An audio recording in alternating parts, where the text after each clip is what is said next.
Testing? Testing? Is anybody there? Can anybody hear me?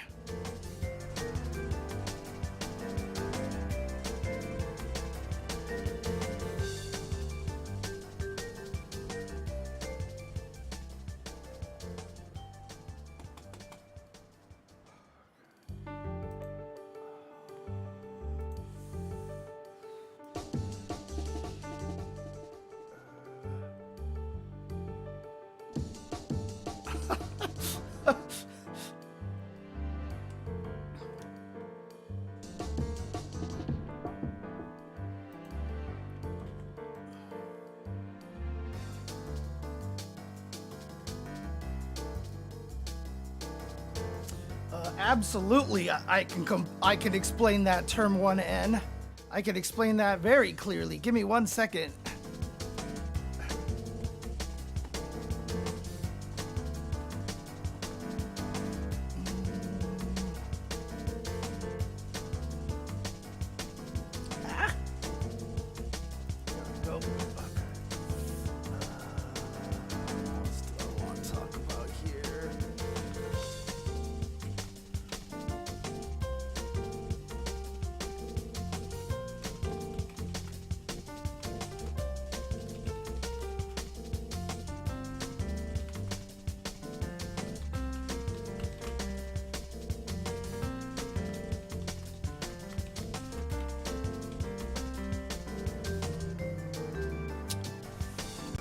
One second here.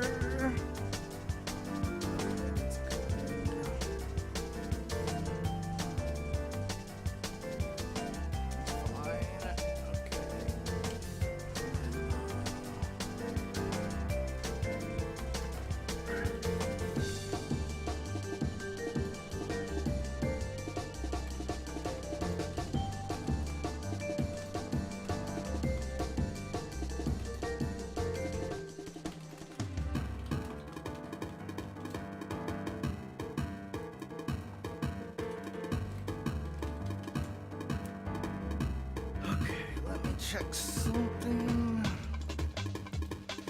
Alright, did I tweet already? I did, didn't I? No, not yet. Okay, hang on, let me do socials really quick. Let me make sure I get my socials in order over here. Okay.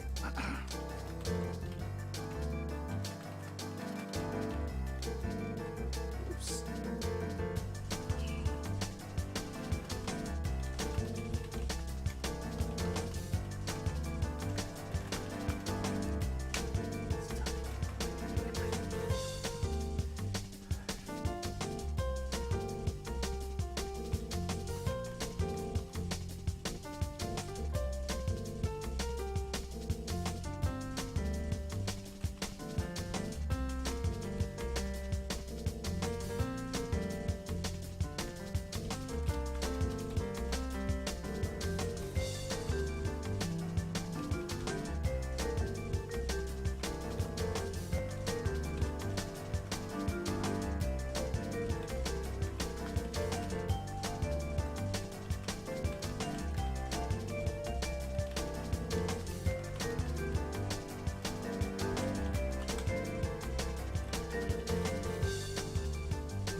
Trying to do?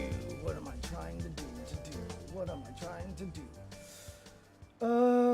Twitter pics. Get the It Was Tuesday pic. Select all copy. Plus over here. Boom. Go to home. Get my stream links like so. Come and paste them in here. Yes. There we go. Post all. Okay.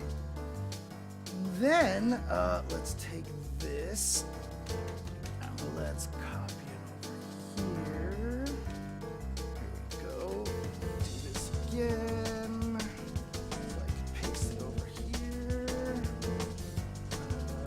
Do the picture. Here we go. Post that. Then come back over here.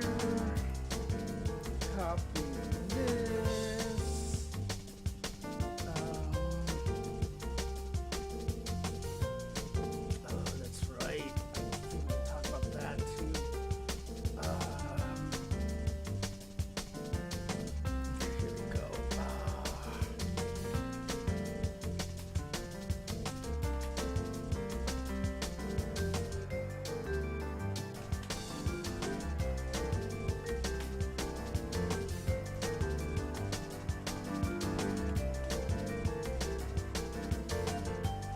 Okay. Here we go. Here we go. Huh. All right. God.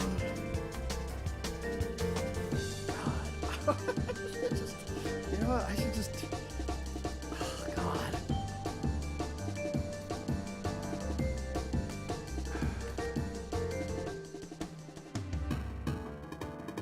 All right. You know what? Let's just do this.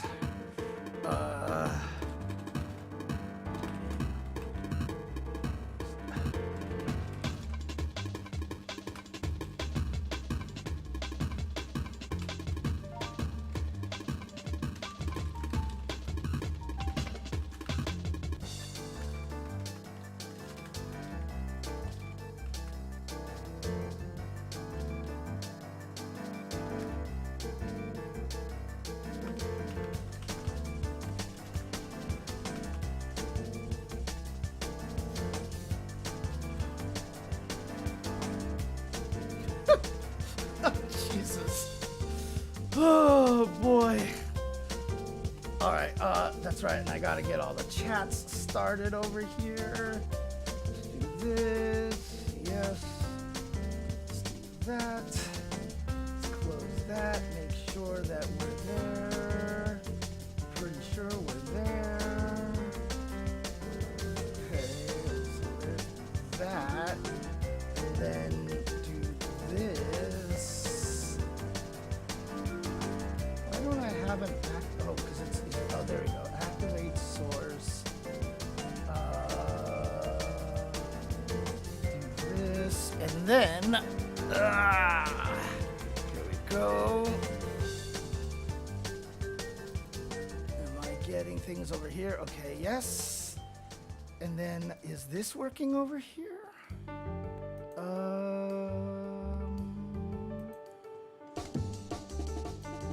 Why is this chat window not working of all the things? What the heck? Weird.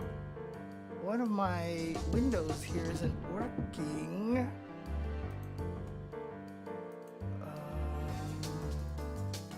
Go.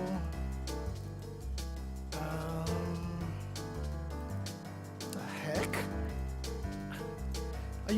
I mean, everything looks normal to you guys, right? Everything looks normal to you guys.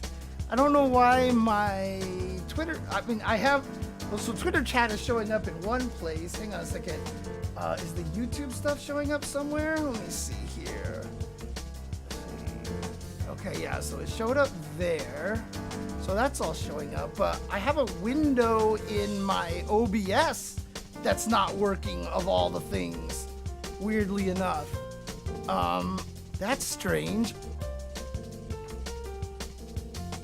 I don't know, guys, if you guys can hear me that much because the music is so loud. But OBS is messing up right now. The default Twitch chat window is not working. Is this something that people have been complaining about recently? Hello, Rainstorm. How you doing? Why does this not have the YouTube on there? What the heck? All right.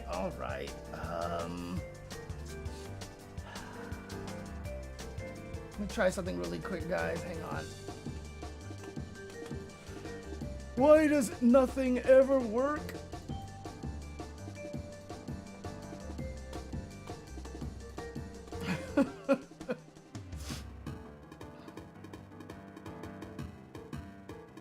All right, now let's try this. Let me do another test. Give me a second. Test again. All right, so, yes, there it is. Okay, so that showed up there. That's showing up there, but the OBS default, chat window that it's built in for Twitch is not working, which is fine because I'm only using the mixed chat anyway. Oh, this is all so weird. All right, okay, so I did do the socials already. I put it in here.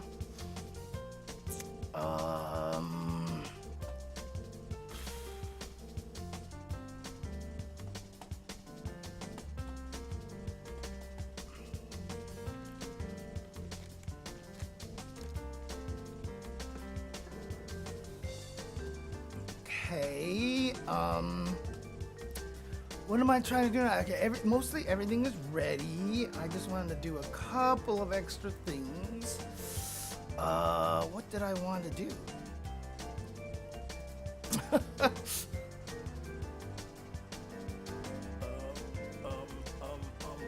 Oh, I must have closed all these windows. Okay, all right. Well, I do want this here. And then I need to come over here and grab something else over here. Oh yeah, this is the one. Okay. If there's one thing Tekken could use right now. Hey, quiet, Sajam. Quiet? No, don't be quiet. Don't be quiet. We like your insights. We like your insights, for sure. Wow, even Snake Eyes gave up on Tizak? I mean, you might as well play Hotaru, right? She's got a command throw, and it's kind of good. So, God, that's so unfortunate. Oh, man. Okay, I wanted to also do this.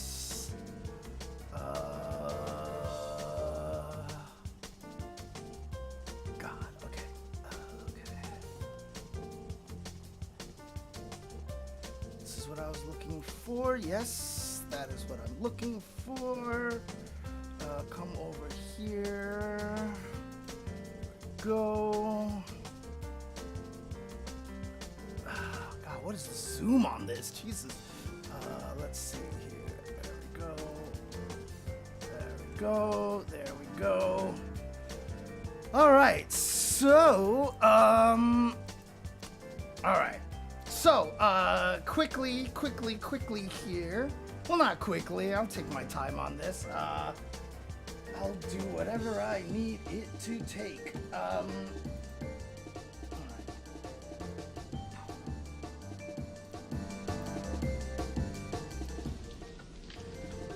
So we're not officially starting the show yet. This is the you know, beginner. Here, let me do something really quick. There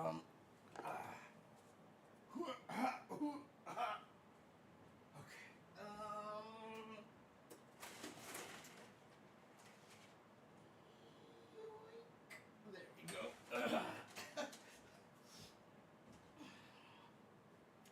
Gives me a little more room, like so. Oh God, my OCD is bothering me. Let me do something like this, like so.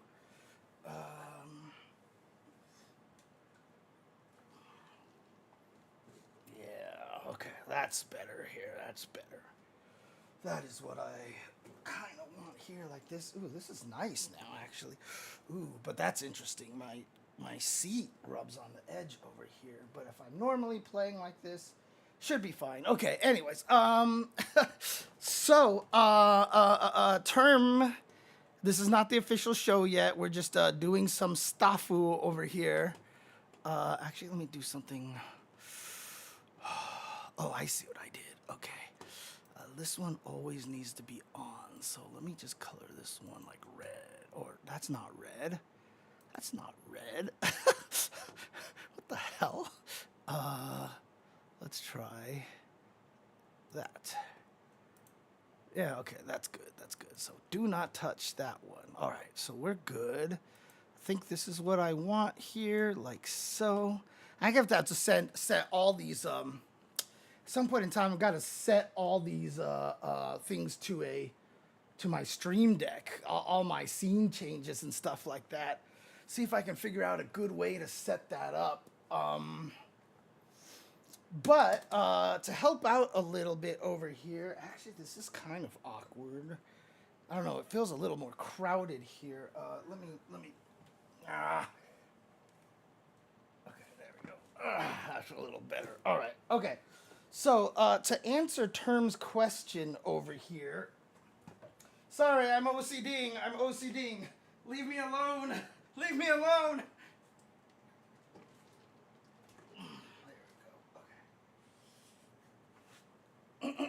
To answer Term's question here. Term has asked, why is Marco's DP so safe? Like, this doesn't make any sense. Like, that doesn't seem fair, right? So just so you understand how this works here, is that in this game, everybody's DP behaves exactly the same, Term. So it doesn't even matter if I'm playing Rock, or Terry, or even Kine with his flash kick, Gato with his DP, etc., etc. Everyone's DPs behave basically the same. So, for example, I'll even put in, I'll put in my, for example. I'm not really sure, like, oh, we've got color edit, so I can make my own my later on if I really wanted to. That's one of the nice things. It's like, I don't have a color that I want. Oh wait, I can color it myself. So, are you still there, Term? Are you still there? SPG. Just want to make sure people are still here and stuff like this. So what I want to do here is, okay, this is fine. I'm just gonna put these to final, just so it's not like constant. SPG. Okay, game sound is louder than mine? Really? The game sound? Oh, because I turned the game sound up really high to record a bunch of stuff. That's why. Okay, is this better now? Or is this too quiet? I think it's too quiet now.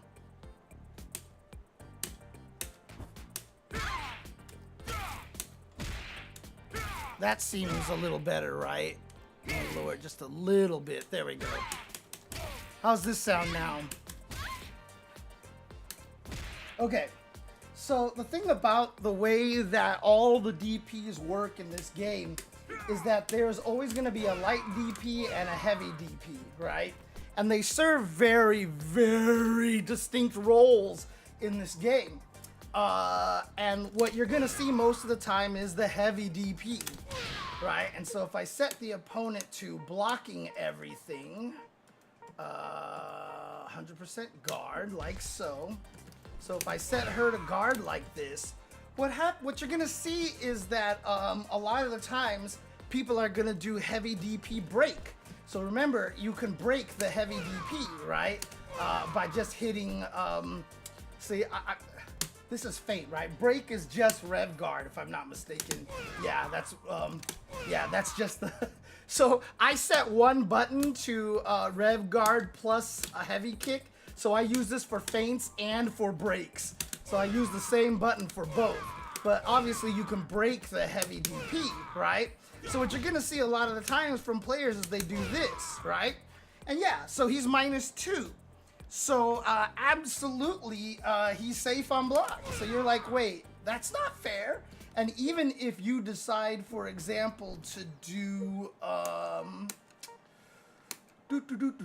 even for example, if you decide to do something like this, hang on, let's try that again. Like this, right? And then you play it back. Oops. God dang it. I always hit the wrong button. All right, so if I try to play it back, like, even if you try to just defend it, whoops, let me see. You can't punish. Like, we're 0, right? We're 0, and so you're like, this is completely cheap. Like, why is this like this? Okay, so he was -3 there. But a lot of the times you can't punish that either, right? So I'll tell you right now, in the jumping case, there's really not much you can do about that, and that's fine. But the distinction here is that on the ground over here, the reason why this DP is safe, and like I said, this is going to be the same case for every character with a DP. So if I'm actually my over here, I could do the same thing with my DP. I can make that break, and then I'll be safe. So if I can make Marco block like this, see, -2. Everybody's heavy DP in the break is -2, if I'm not mistaken. I think it's universal. There might be an exception here or there. but everybody can make their heavy DP safe. And the reason why that's okay is that the heavy DP has no invincibility. So in other words, I can't wake up DP and make myself safe. That's just not going to be a possibility. So for example, if I, let's set my to do, menus are always a little tricky here. So let's do reversal only on down. So what we're gonna do is this. I did not get it. Let's try again. Right? Okay. So now if I turn her on to do, whoops, if I turn her on to, oops. Turn her on to do that, right? And it's like, oh my God, she's safe. I'm +2, but what am I supposed to do? Well, the problem with this is that there's no invincibility on that. There's no invincibility, like none at all against grounded moves. So even if she wakes up, like whatever, do your worst, bye. Right? So like that can't actually keep her safe. If she's doing heavy DP into break on wake up, like this, or let's say it actually wins, that means you're just doing your meaty too late. You have to make sure you're timing your DP right, or it could be too early, oops, or it could be too early, and maybe you just messed up or something. But there's nothing that can do to actually win. It will lose every single time. I keep hitting heavy kick like that, right? So the reason why is because the only one that has invincibility is the light DP. And the light DP can't be braked, no matter what. Like, it's just not allowed to be braked. See, nothing I can do, and as you can see here, you are -34. So, if he wants to try to get away for anything, he's not gonna be able to break it and keep himself safe. So, if people are mashing DP in the middle of your strings and break it to survive, the problem is your strings aren't tight enough. Like, you should be able to beat them every single time, right?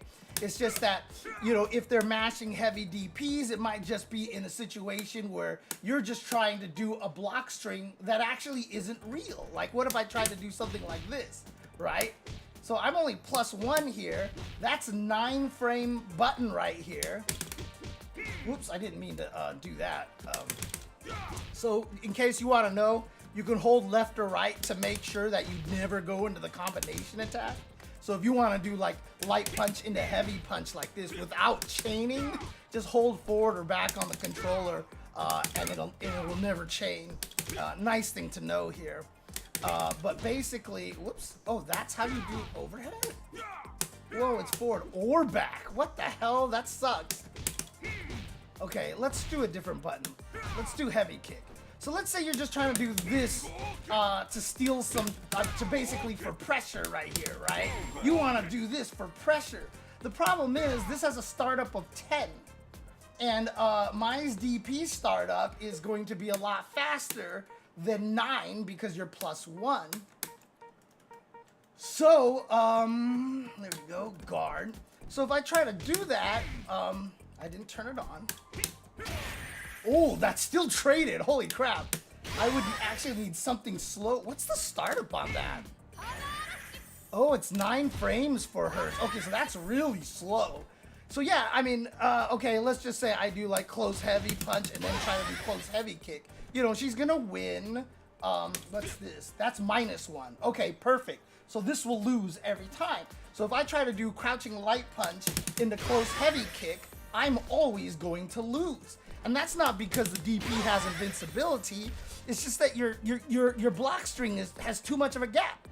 There's a 10-frame gap in here, -1 to a 9-frame move. So add those together. I mean, to a 9-frame startup here.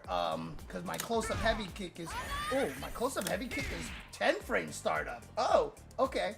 So yeah, then that means I have an 11 frame gap here, basically. And that's big enough for Maya to get the heavy DP out in the middle of this. And so yeah, so if they're spamming, you know, like heavy DP and breaking all the time, just make sure you do a better string, right? So let's see here, 6 frames, right? So if I do this, I will always win, right? There's nothing she can do about this, right? Like, she's just gonna get owned unless she does the light DP, but that one can't be broken and you can beat him up. So if Marcos are doing heavy DP in the middle of your block strings all the time, that is a situation where you need to lab and figure out a better string to prevent them from actually doing that. So the bigger question might be, why would you not break your heavy DP? Does it scale the damage? There basically isn't a reason to, because heavy DP break is always better for combos and stuff like that. So it is a weird situation with that, that you almost always want to do this, because even if they do get hit, you know, then you get other cool combos, right? You know, I get to do cool things, or I get to do rev excels, etc., etc. Honestly, it is weird. Like, I'm not sure why you wouldn't just break it every time, especially since you can do it on whiff.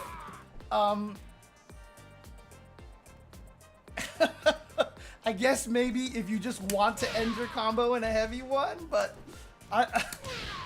because that's the thing, is even if you scale damage, it doesn't matter, right? It literally doesn't matter, because if you don't break it, you can't combo after it anyway. So yeah, heavy DP in the break is something that you will always want to do. Now, again, on Wake Up, yeah, you can't do heavy DP, but heavy DPs are still air invulnerable. So they're not ground invulnerable, but they are air invulnerable, right? So in other words, if I do, let's see here, I just want to do standard, like so. So I can just do something like this, right? So if I play this back like this, because this move is airborne, I can beat it every time, right? As long as it's not touching the ground, it can't hit me. You can beat crack shoots, you can beat jumping attacks. So again, as long as they're airborne, then the heavy DP is invulnerable. It's invulnerable to everything in the air. So yes, it will beat these situations here, and yes, you know, you'll be able to get, I don't know what Marco's combos are, but you probably have to do like some button hold thing, you know, like you probably have to do like, you know, oh god, how long do you have to charge for it? Can you charge that in time? Or maybe I'm letting go too early. Let's see. I guess that's not enough time to charge. Oh, interesting. Yeah, I don't think it's enough time to charge. So can you do something like...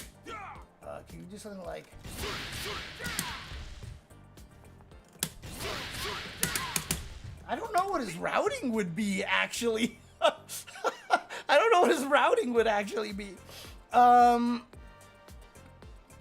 I think some characters have multi-hits at the top of their DP. Yeah, that's true.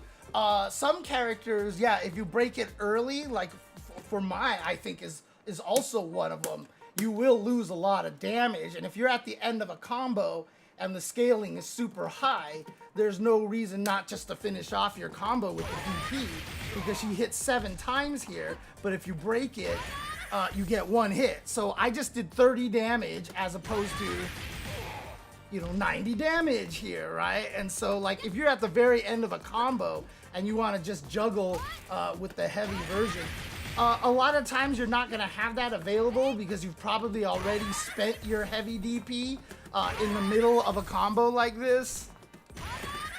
You know, and so you're not actually gonna have that at the end. So again, the times that you aren't going to break a heavy DP are going to be very, very low. I I think this game is really strong, Eric Lopez. However, what I'm seeing right now, and I'll talk about this a little more when I get to the section that I want to talk about this with, is that I do think it's very green.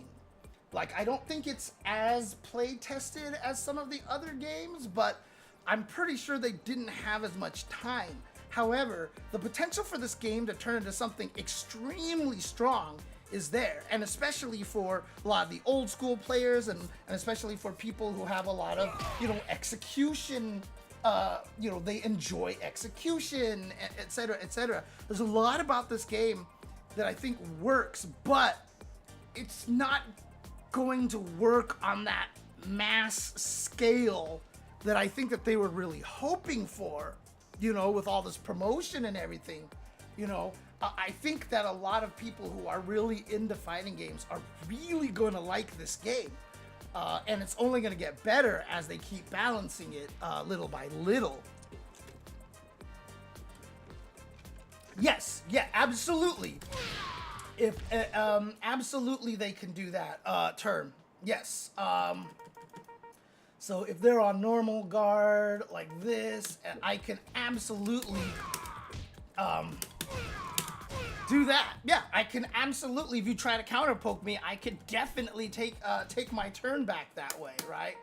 So let's just say, for example, let's go back to reversal over here. And what's her fastest? Probably jab, I would imagine. Yeah, 4-frame jab right here, right? So let's do that. Okay, got reversal timing. So if I did this and she jabs back like this, right? I can whoops. Learn not to double tap, learn to do the button hold. You absolutely can win that. You absolutely can win that. You know how you beat that? Is that. And now he's minus 34. Kick his ass. So it doesn't really matter, right, that they can do that, because now it's just a DP thing. And again, that's one of the things that makes this game so heart-based, is because you do have something that basically adheres to, like I said before, the fuck it DP mentality, and that's what exists in this game. The fuck it DP mentality. I mean, that's always gonna be part of the game, and the reason why it's not broken is because you can blow them up for doing that. So is the current state better than the dryness people felt from SF6 or Modern? You're talking about this game here right now? It's still too early to really say, like, the current state. Like, I feel like, obviously we're at a point right now where we figure out fighting games hella fast now. And I'm sure we're at a point right now where we know a lot of what this game is, but we'll figure out more as it goes. I mean, Street Fighter 6 wasn't even really a throw loop simulator early on. It really wasn't. And that was largely because enough people, we didn't know like a lot of the optimal routes necessarily, and we really didn't quite grasp how much safer it is to take a throw. Again, when you see someone get throw looped in Street Fighter, it's not because the other guy is asleep and they're just like, what? And they don't know what to do. They're making a calculated choice, especially at the highest levels. If you see someone get thrown 4 times in a row, it has nothing to do with, I don't know what to do. No, they know exactly what to do, but they're making a calculated bet that the guy's not going to throw again. It has nothing to do with, I mean, I hate the fact that every time people see throw loop videos, everyone's response is, you could have just teched that. You could have just, yeah, duh. The other person knows you coulda, but a lot of the times you coulda and you're wrong, and you eat like a giant chunk of damage. So a lot of people are intentionally taking throws because if they're wrong, they're only taking 1,200 damage as opposed to 5,000 damage, right? So, and you have, I mean, that gives you even more times to escape and more times for the opponent to finally give up trying to throw, and you get away by them not actually throwing. So early on, we didn't realize how strong it was. You know, we really didn't know how strong the throw loops were. And we had amnesia, and JP was one of the strongest characters. And so JP was one of the only characters that literally had a direct way to blow up throws for a lot of damage. Because most other characters, their way to blow it up with their EXDP or their ODDP, well, that's just it, you ODDP. But when JP actually amnesia'd you with his OD amnesia, he got a chunk of damage, and he threw you backwards into the corner and did all sorts of crazy stuff to you. So, you know, people were scared to throw back then. Like I said, throw loops aren't broken, because if you give every character a system mechanic that if it gets thrown, they explode, kind of like old school OD amnesia, nobody would throw loop anymore. So early on, we didn't throw loop a lot. It's only become more powerful as time has gone on, because we have a better understanding of the risk reward system in this game, the balance of the game. And so now a lot of players just realize that, you know, going for throw loops is very safe. And when you're on the defensive end, taking a throw is just a lot of times a better option. Going for the Hail Mary of avoiding the throw too often will get you killed. And so you don't see it a lot happen, basically. People were still digesting new mechanics, but it seemed like we got the optimum. Yeah, But like I said, we didn't quite have because the thing about it is throw loops existed. I mean, meaty throws existed a lot in Street Fighter V as well.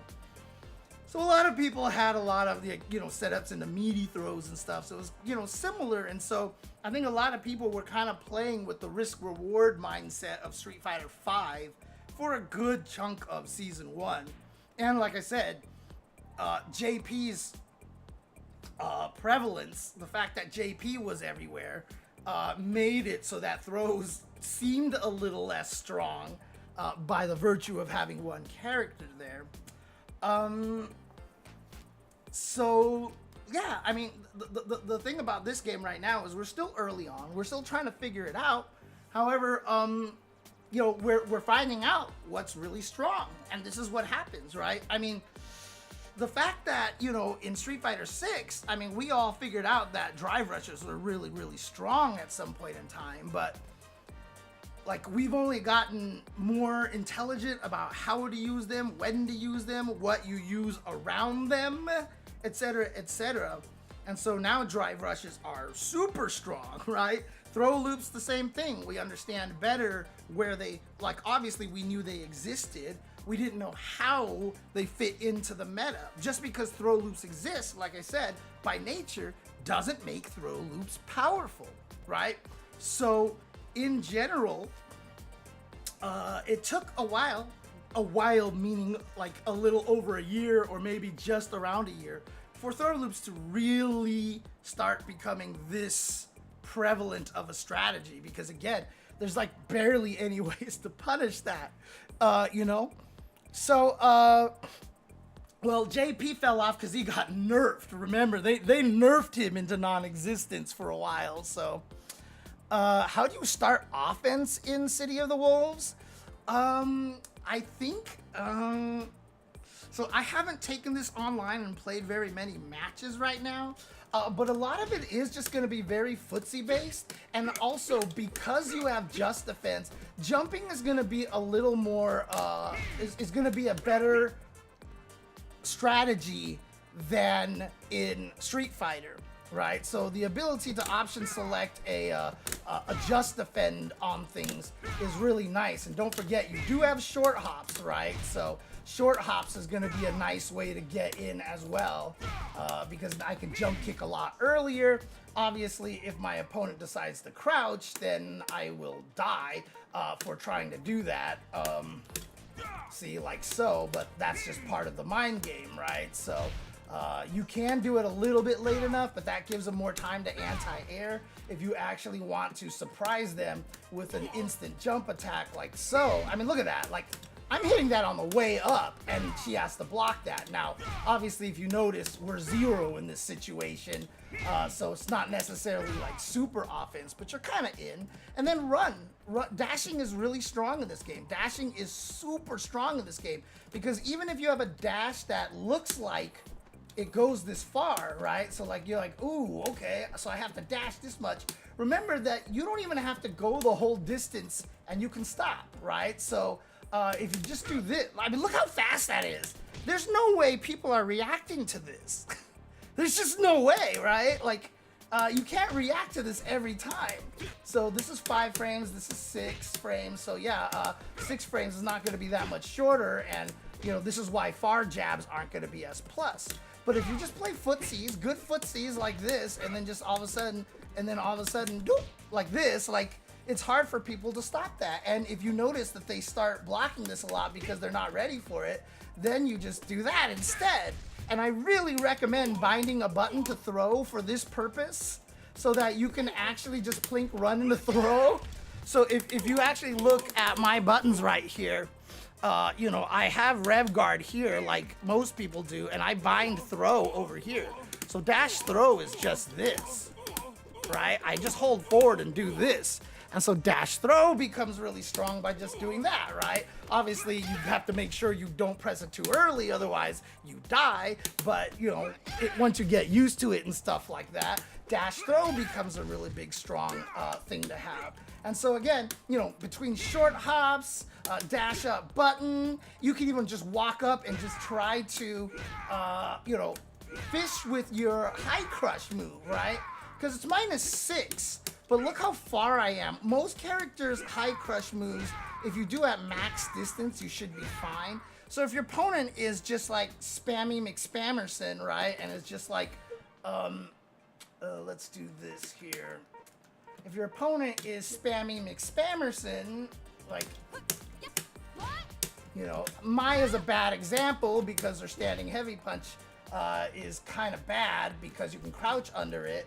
But if she's just like kind of going nuts like this, you can just try to fish with the high dodge attack. Oops! Okay, that one hits low enough.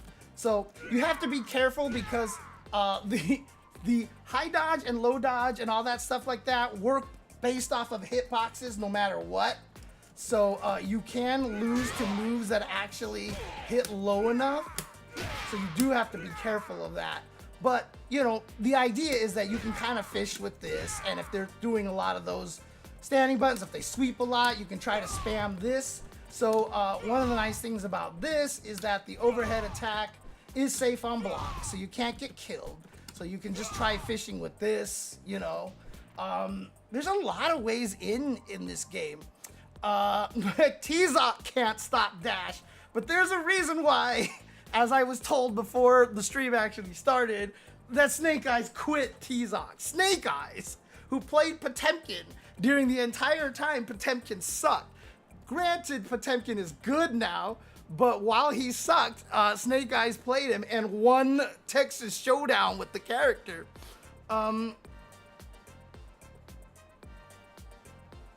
Yeah, my keybinds are very, very specific. I have them designed in a very, very specific way for optimal usage here. So obviously the game is a 5-button game, right? So light punch, light kick, heavy punch, heavy kick, and rev guard, just like it is on the screen. So those are gonna be your 5 buttons. These are the 5 default buttons. Everything can be done from these buttons, just these buttons. Feints can be done like this, you know, breaks can be done by the throw command. You know, this is also feint. This is the overhead attack. This is lane changing stuff. If you actually play a lane changing stage, so everything can be done from these 5 buttons. But I put throw up here just so I can run throw a lot easier. So if I want to run throw, it's just like that, right? It's natural for me to just do that, and that feels good. And like I said, if you're holding forward, that's what you do. Hang on, let me try doing something here really quick, okay? I'm gonna try a really advanced technique for camera usage here, okay? To show you this really quick. Okay, so the reason why I bind throw here, oh, call you want to go really fast. Like this, right? This is really useful. And then, that's all. It's really good. So I hope that worked. I hope that you saw how that worked with my advanced camera holding technique here. This is my brake button. This is Rev Guard plus Heavy Kick I placed down here. And remember, Rev Guard plus Heavy Kick is feints, right? In fact, I have a whole video about this out right now. You can check it out on youtube.com/jchenzor. It's over there right now. But brake is just this, right? Is just Rev Guard. Classic brake is light punch and light kick, but you can also just hit Rev Guard. And as I explained in that video, well, since feint is Rev Guard plus Heavy Kick, and brake is just Rev Guard, this button works for both. And what's crazy about that is that there's literally no point in which those moves will ever interrupt each other. So in other words, if I want to do like, what is his? Like, oops. Why don't you come? Okay, let's see. Forward feint, yeah, that's +6. So let's say I want to do something like, whoops.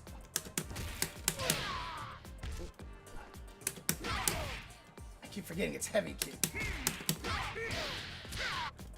Oh, I know what I'm trying to do wrong. Okay. That's what I want to do. That's what I want to do, but I'm just missing the DP input. Okay, so let's say I just want to do something like that, right? So that's close Heavy Kick, forward feint, crouch Heavy Punch, uppercut into brake, right? That's really complicated, right? Because you're just like, okay, wait. Heavy Kick, feint, forward feint, crouch Heavy Punch, fierce, brake. But the thing is, if I assign it to just that one button, look at my inputs. I'm always hitting that button to do everything that feels like a brake, because I'm canceling a normal move essentially into nothing. That's essentially what you can look at it, and I'm canceling a DP essentially into nothing, even though those are two completely different mechanics. This is a feint, and this is a brake. I'm treating it as one mechanic for combo purposes. So I just use that one button there. And so that way I don't ever have to remember anything. Whoops. Wow, I gotta be careful with that. Okay, I can do it like that. Okay, so I can do it like so. See? And I can just use one button for both the brake and the feint, and I don't have to think about it. I just don't have to think about it. So that's really, really useful. As I said, the 3 punch buttons I assigned to throw, so I can do run throw. And then the 3 kick buttons I just assigned to the overhead and the high dodge and the low dodge attacks. That's what I have this last button for. I don't know how much I'll use it that way, because I might actually just use the natural way of hitting Heavy Punch and Rev Guard at the same time to do it. I haven't really decided if this is, I might just not use that button at all, because in general, I like using as few buttons as possible, hence why I have so much trouble doing counter DIs, because using the buttons off to the side are very foreign to me, to have to jump over there. The other real option that you can use for this over here would be, either, you could make it the, like 2 kicks. I mean, Heavy Punch and Heavy Kick for Rev Blow. But I figured since most of the game you're only in Rev Blow for a very brief period of time, I'm not gonna worry about, having a shortcut for Rev Blow by doing Heavy Punch and Heavy Kick you know, I figure I can do that one pretty manually, and I'm not gonna miss that, right? Because we're so used to drive impacts and all these things like that by hitting 2 buttons like this. So I think that should be fine. So I have it for overhead and high dodge and low dodge attacks. But like I said, I really don't end up using that 3 kick button much at all, and I don't use my shortcut for throw normally. I'm always just doing it manually, except for run throw, because then I don't have to do like I can still do it normally by claw handing it like that, but like I just feel like why, like it's just, it flows naturally, and so I can do, you know, oops, you know, stuff like this, right? Like it works well, so it just makes it that much easier to me, right? I mean, it's just really powerful.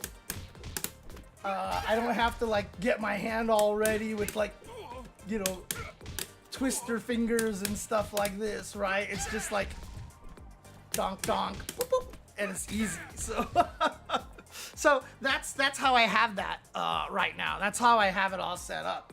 Like I said, I don't think I'm really gonna use the 3 kick button shortcut at all, and I'm only gonna use throws when I want to do dash throw. Otherwise, it's all just gonna be the 6 buttons by default.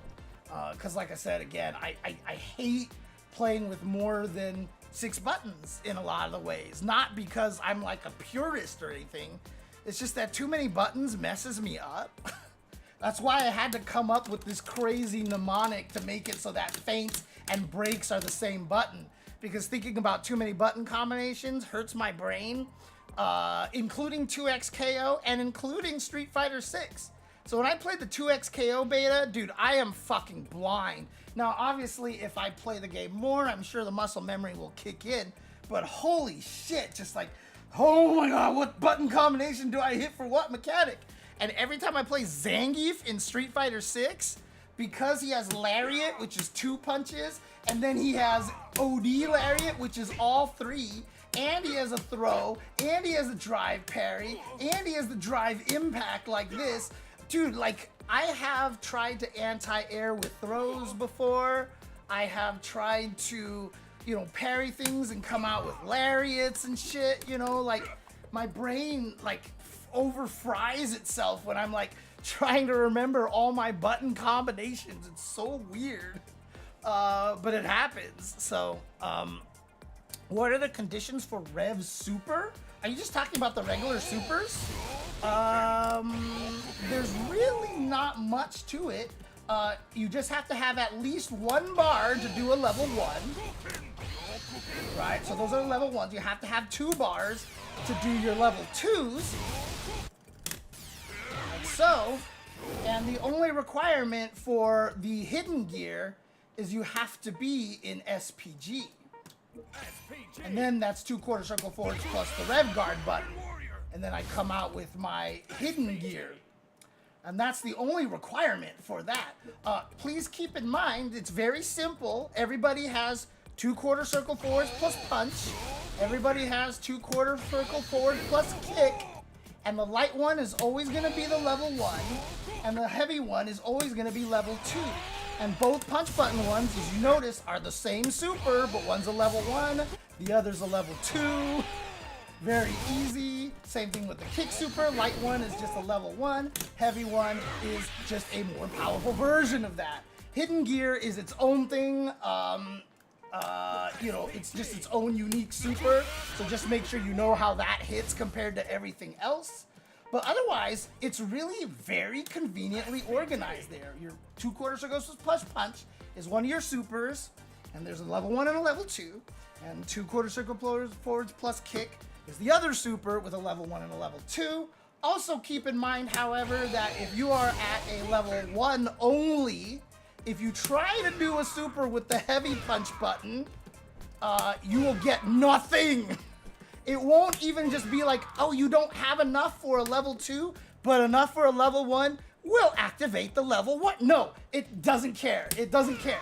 If you only have 1 block and you try to do like some option select, like I don't know if I'm gonna get the meter on this button. And you try to do quarter circle fireball, you know, ×2 with the heavy punch, it's not gonna happen. You have to do level 1s with the light buttons, no matter what. Now, oh yeah, well, sorry. The hidden gear also requires the 2 bars, yes. So I meant the only other requirement besides having 2 bars, and I completely skipped that. You are correct. So you have to be an SPG, you have to have 2 bars to be able to do the hidden gear. Otherwise, you cannot. Wow!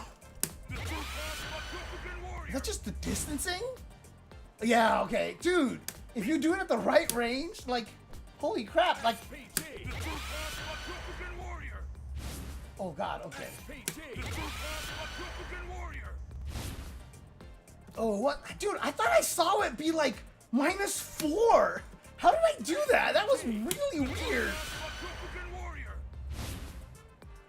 I could have swore I saw it say like -4.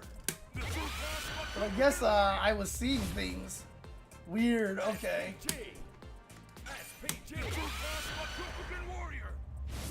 Huh, weird. Yeah, okay. However, the one thing that I want to add in, the other thing that I want to add in, like I said, every character, 2 quarter circles forward plus punch, and 2 quarter circle forward plus kick. Except for 2 characters. There are 2 characters who break that rule so far, and that is Tizak and Kim Dong-hwan. They're the only characters that break this rule.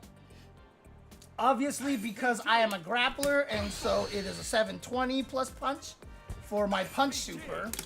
That's a 720 to do his, but otherwise his kick super is the same, you know, even though it starts with a punch. It's, you know, 2 quarter circle forwards plus kick. And then Dong Hwan is confusing because both of his supers are kicks. So that's with kick, and then what? The other one's an air super. So that's why. So in other words, Kim can do one on the ground, and he can also do one in the air. And they're both with kicks. And so he has an air one and a ground one. So thank you, Ishmaster. Yeah, I'm repeating a lot of what's in there right now. But, you know, I put a lot in there to help beginners and help internalize things, because people, like, a lot of times are like, this is how you break, this is how you do this, this is how you do that. But like my tutorial videos, like, this is what it works, why it works is how you do it. Here's what I recommend you do, and because this makes it easier for your brain, and here's a neat little technique that you can learn, etc., etc.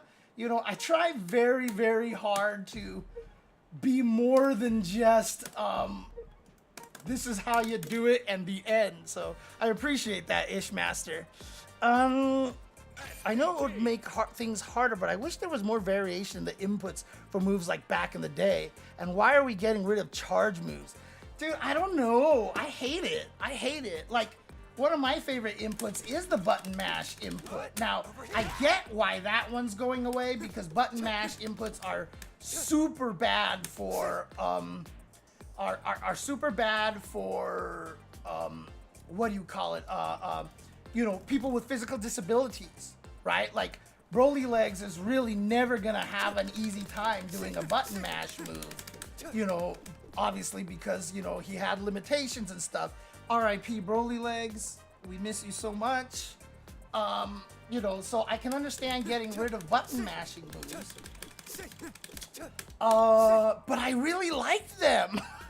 I really like the input because they could be really powerful moves because you just can't do them. Like, I have to whiff a button first or I have to hide it somehow. And I like that, right? I like that. I don't like the fact that we've lost a lot of different inputs and stuff.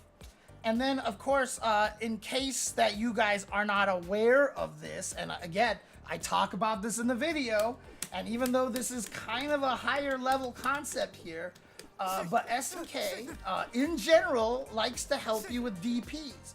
So if I hit forward quarter circle forward, it comes out with the DP, right? So I don't have to end that down forward. It always DPs. Like, always DPs.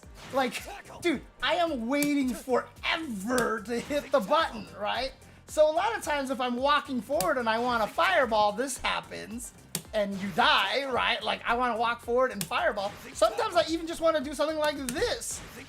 I just want to do standing light kick into fireball and I can't, right? Like, this is what I want to do, but instead this is what comes out and I die, right? So, something you got to learn very, very early on. Unfortunately, it's not a nice way to do it, but it's like they programmed it in here because it actually has nothing to do with jumping. But if you tiger knee the input to up forward and then hit punch, so you cancel your pre-jump frames, you will not get the DP. So if I walk forward, I tiger knee the fireball like this, and I will always get the fireball. Now, why you would ever learn to do fireballs as a result as a not tiger knee, I don't know.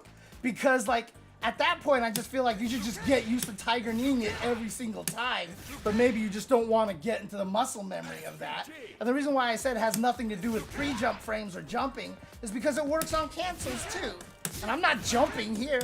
They just literally have it coded that if you go to forward flip, it just doesn't come out that way. Like, even if I go to up, see? Like, if I go to up, you see how I'm skipping up forward? I just go to up, it still does that, right? If I even pass through it, if I'm not mistaken, even if I do something like, oh, I didn't pass through it. Whoops. See? I even passed through it, and it didn't, and it still didn't get the fireball. There's just something that they programmed in the game that if you are at holding up forward, you come out with fireball, and that's it. That's it. Like, there's no other trick. People have said do half circles. No, oh, I'm doing forward flip. Yep, half circle doesn't work. They say go to neutral and then do it. Like, still doesn't work. They say like, what were some other techniques? Like, just delay it as long as possible. Like, nope. Like, nope. You're DPing anyway. Like, you would figure that the DP window would run out and then you would get to forward. And so, like, you should run out of the DP window and hit the fireball window at some point. But that's not how it works, because forward, quarter circle forward, is literally read as a DP input. So it's not reading the quarter circle forward as a fireball because it's reading this whole input as a DP. So it doesn't even process the fact that you did a fireball in there unless you finish at up forward. So this is something really, really important. Oh man, oh, thank you, Writer X. I think I am a very good teacher as well. And no, it's not input storing. It's literally just coded into the game. Because like I said, if it was input storing, you would technically think that because I would hit forward, down, down, forward, DP motion registered, then to forward, quarter circle forward registered, so DP motion registered, quarter circle forward registered, there'd be this tiny window right here that I would get a fireball if I did that, right? And maybe it's possible, maybe it's just like such a small window that it's possible, but I have never been able to do it. And trust me, I sat here trying to find some other good ways to do this, but it just doesn't work. Oh, I got it. Oh, maybe that was it. Maybe it's like a 1 or 2 frame window or something like that. Or maybe if I just do that part slow. Yeah, do you see that? I just did that part really slow. But see, it's like, you're not gonna do that consistently. You're gonna get yourself killed doing that. Like, there's no way in the heat of battle you're gonna be able to consistently, and you gotta do this quarter circle ball all slow and stuff. Like, that's not gonna be helpful, right? Like, that's not gonna be helpful. You wanna do it like as soon as you walk forward, right? If I have to do and then get the fireball, that's useless. I want to be able to do it as fast as possible, and the best way to do that is to tiger knee it, so I can walk forward and do fireballs like this, right? Or in the case I want to walk up and counter, like especially with a counter, yeah, you're not gonna walk up and try to do like some slow input like that. You want it as fast as you can, so make sure you tiger knee your fireballs while walking forward. So if you ever try to do something like this and you come out with a DP instead, like, you can't even be... Actually, the time that I did that fireball, I might have gone the forward flip, because thanks to Street Fighter 4, I kind of just got good at tiger kneeing all my special moves a lot of times. So a lot of times when I sit there and try to trigger the DP, I automatically do the tiger knee by accident. Just because, like I said, I got used to doing that, which actually kills me in some other games. Like Injustice, it kills me in Injustice. But, you know, you have to learn that. You have to learn that. There's nothing else you can do. There's literally nothing else you can do except for the tiger knee. And so, you know, what the annoying thing is, if you're doing it while walking forward, if you do it too slow, you get that, right? Like, that sucks. But if you look at this over here, so I was holding up for 5 frames, right? So I was holding up forward for about 5 frames. That's 3 frames. That's 4 frames. So there you go. You have a 4-frame window when you reach forward flip. At 5 frames it misses, and then at 3 frames it works. 3 frames it works. 4 frames it works. So yeah, you have a 4-frame window when you reach up forward to do that. Obviously, if you're canceling, you have forever. But if you're doing it from walking forward, there's just no other thing you can do. Like, you have to be able to hit the button as soon as you reach up forward in order to get the fireball. Too early and you'll DP, and too late and you'll do jump jab. So literally a 4-frame window to get this out in time. Again, with practice, it's not too hard, but also depends if you're a pad user and like your light button happens to be, or one of your buttons is on the shoulder, then you don't know where the trigger is giving, etc., etc. So it might be kind of weird. Although I don't know why you would have any of your like your attack buttons on the triggers on the back. So that's just weird already. But in general, yeah, you just have to do this. Now on the hitbox, it's gonna be easy if you just use your 2 fingers like this, like these 2 fingers. So thumb up, and then the button with the other one, plink those 2, and you'll be able to do it just fine, basically. You know, so basically if you do like quarter circle forward, like on this finger, you do quarter circle forward, like so, like boom, boom, boom, like this, quarter circle forward, and then just plink the other 2 like this. Use the up with your thumb over here, and so you can just plink that by 2-handed, like boom, boom, like the leverless. It's gonna be these. So here, let me do it like this. So leverless, you would do thunk thunk, you know, to do fireball, and then you would plink these 2 buttons here to make sure you do up, and then special move right here. So on hitbox and on joystick, it's not too bad. I'm not sure how hard it would be on pad, but that's basically I can do over here. Is everyone's EX cancel string safe except for Tizok? Most people's are. It depends on the move, right? It depends on the move. You have to know what to end with in order for it to be... You have to know what you're ending with, right? Because if I end with this, for example, I'm still minus 11. So if I do something like this, I'm dead, right? Like, I'm still gonna be dead. So fireball keeps me... I'm +2, right? So I can do... Whoops. I can do... and still have my turn, right? So that's really important there. But every character that has a DP can do this, right? So, like, even if I do something like... if I do... I can be safe, right? So it just depends on if you just know what move you can end with. We'd have to test T-Zoc, but everything for T-Zoc sucks, which is why he's considered the worst character in the game right now. Like by far. Like I don't like everybody's tier list is like, here's the tier list and here's this bottom tier by itself, T-Zoc. Which is why I haven't tried him, I haven't tested him, I haven't experimented with him, because I refuse to use I don't want to feel like, wait, I think I could do work with the grappler. No, I refuse. I refuse. So that's -8. That's -43. That's great. That's -5. Still punishable. What else does he have? They're all command grabs at this point, right? So like, yeah, I don't think he has a really good way to keep himself safe. That might be the best one, but again, like, what are you canceling that off of? Like, are you canceling it off of, like,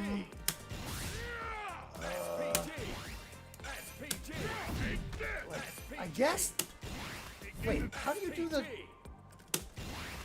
oh, I'm doing the DP problem, because I'm walking forward. Okay, okay, so you could probably do something, let's see here.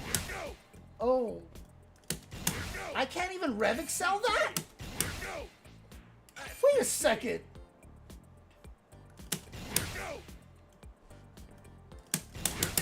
I can't even rev excel that at all, huh? What? It's a hit. It's not even a throw. Why does that not rev excel? What the hell? That's a hit. That doesn't even count as a throw. He's blocking it. Dude, I keep doing that because of the stupid walk forward fireball thing is messing me up. So I could probably rev excel this, right? Oh god. So I can't even rev excel that? So that's the only...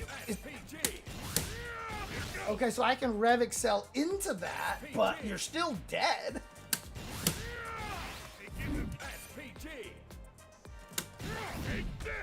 Yeah, T-Zoc has no way to do that. Oh, this thing? Oh yeah, I mean, it's a wrestling move. It's a wrestling move, so it's not like Fuerte's the one who invented that, so... Yeah, the EX one is a hit. This is a hit, which is why I'm mad that I can't actually rev excel this. That's some bullshit that I can't rev excel that. Why wouldn't I be able to rev excel this on block? Okay, sure, if I hit him, it goes into an animation, but that doesn't mean on block I shouldn't be able to rev excel that. Yeah, T-Zoc is garbage, but the thing about it is, I think the reason why he is kind of bad because he's, like, if we play this game for a long time and let's say T-Zoc doesn't get buffed, like, the amount of people that are going to start hyper defending and into SPDs and stuff like that is going to become really, really scary. And if you can actually hyper defend like that, and the beautiful thing about it is that actually makes my technique that I had before even more useful, right? So, and again, this is not a real technique, but for some reason it works for me better. So if I have Terry do, for example, if I have Terry do heavy punch, like so, and then I play that out like this, like, for some reason, hyper defense works better for me if I start from up and roll to down forward. I don't know why. I don't know why. I don't know if it's just placebo. We've done extensive testing. It doesn't give you a bigger window or whatever, but for some reason, like, it just makes it so that I hyper defend way more consistently. Whoops. Okay, now it's not working. I think I'm doing it too late. Yeah, there you go. I just have to do it earlier. But the thing is, I don't get hit. Like, if I hold forward, I'm supposed to get hit. But for some reason, it's not a problem. And if I'm doing that motion, right, that's already half my SPD. That's already half the SPD, so I should just be able to do... Whoops. Oh, I finally got hit. right? Oh, I did the 720? How did that count as a 720? Look at my inputs. That's from up? What the hell? How did I 720? PG. That's so weird. Okay. SPG. SPG. So obviously I don't have to do a full 360, or I can just end that back. I think that works. SPG. Oops, I let go too early. SPG. Ugh. SPG. So, you know, that's the thing, right? So PG.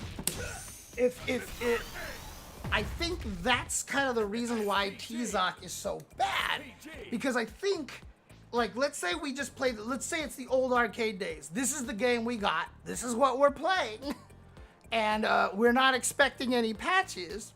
I think T-Zoc will rise in power, but only for those players who are really good at hyper defending and really good at just defending, which a lot of people are going to become, right? And that's the thing. Right now we're playing the game. We don't see the hyper defense and the just defense as much, even in high level play. But I think at some point in time, it's going to become super prevalent. And once it does, like, this game is going to change its complexion a lot. Because now you're just going to be scared to do anything, right? So even if you know the opponent's going to do heavy DP break, right, you would just defend it. And if you so heavy DP break is -2. Actually, I haven't tested this yet. If I just defend it, oh, it's the same frame date. Oh no, there you go. Yeah, so if you just defend it, look, I'm -7 now. So if you can learn to, what? I'm so confused. It was -7. Now it's not? Huh? PG. Was it because I was holding Rev Guard a little? No. PG. Huh? Wait, what? Did you guys see that? What? I'm so confused. How did that happen? See, that doesn't change the... What? Hello? It said -7, right? At one point it was -2. I did this, and then it was -7. Did I do... What? I'm so mad right now.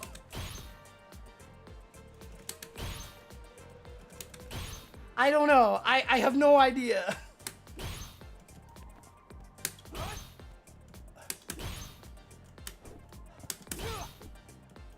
Bro, I'm so confused and I'm mad now.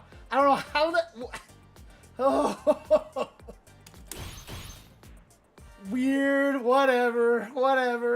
I don't know. Okay.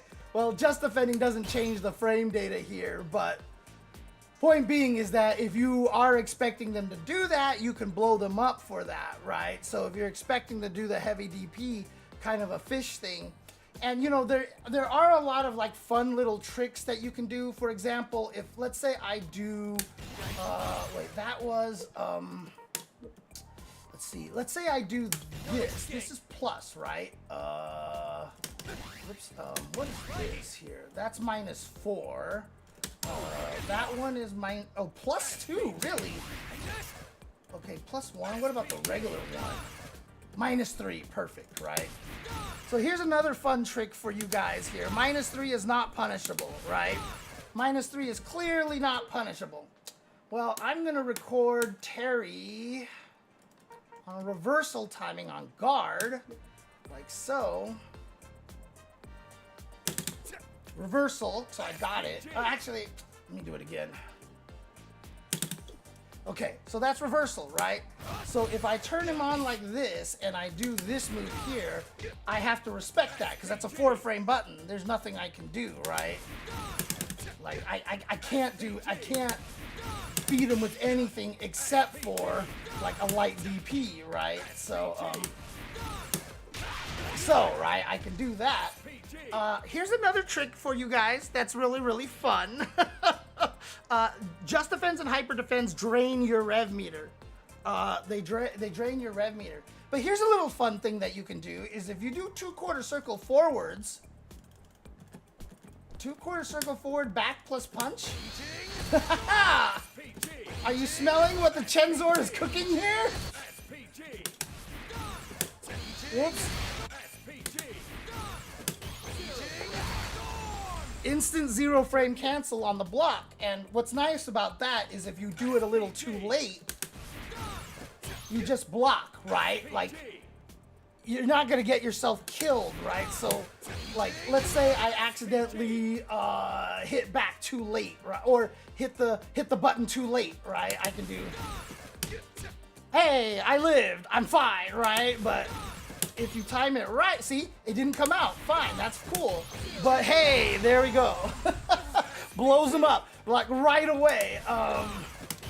Right, I could even do something like, woo! Okay, so, now the weakness of that is that you're autopiloting that, and so if they literally do nothing, if they literally do nothing, you're just gonna get your super blocked and they're gonna kill you. So this is a tactic only against people who you know are mashing or who want to take their turn. But whereas in a lot of games, you know, you're just going to sit there and level 3 them anyway because it's invincible, right? So you're just going to be woo and do that. With this technique here, you know, you can actually just get it even if you block, and if you do block and mistime the button, you're fine. At least you're not getting hit. You're not going to eat their input. See, that's the other thing too, right? Is like sometimes, you know, they do the button too late, right? And so you do the super and you eat their input or whatever like that, or they don't punch right away. But, you know, this makes it so that guaranteed if they punch, you get a just defend and you will super their ass, you know, kind of thing. Against safe jumps, that's a good question. What's a good safe jump? What's an automatic safe jump setup that Rock has? Does anybody happen to know a good safe jump setup? What's the safe jump number? I don't remember now. God, I think he had something like, I think if you do, what was it? I think you could do, no, it wasn't that one. It was the other one. I think it's, oh, that doesn't hit.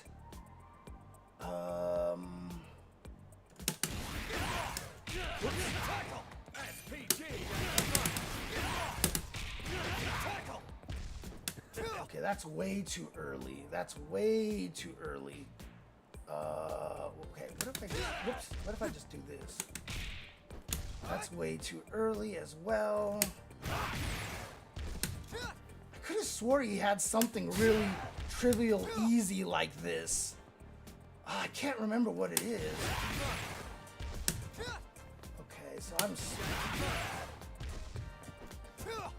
Ooh, that was kind of close. Well, what's this? This is plus 74. This is plus 82. This is plus 82. So that's the same. So if I do this, no, that's not enough right there. Ooh, that looked good. Okay, let's try. Let's try. Actually, what I'm going to do here is, because I figured that out with him, I gotta switch the characters around to test this properly. What am I doing? I should have tested it first. Whatever. I don't care. I'll just record Rock doing that then. All right. Sorry, I'm not even doing the show anymore. I'm just literally just labbing shit out here because I love doing this stuff, I swear. So let's go over here, and then what will I do? I'll do like so. Let's see if that's actually a safe jump here. It is. So that's a safe jump right there, okay? I have to block that. And okay, so let's try it. Let's see what happens. We'll try with Power Geyser. Oops. How was I crouching? Okay, I did it too early. SPG. Ooh. SPG. Oops. SPG. Punish. SPG. It said punish. Look out. It worked. You. SPG. Oops, I forgot to even try. SPG. Yeah, 0 frame. Look out. SPG. SPG.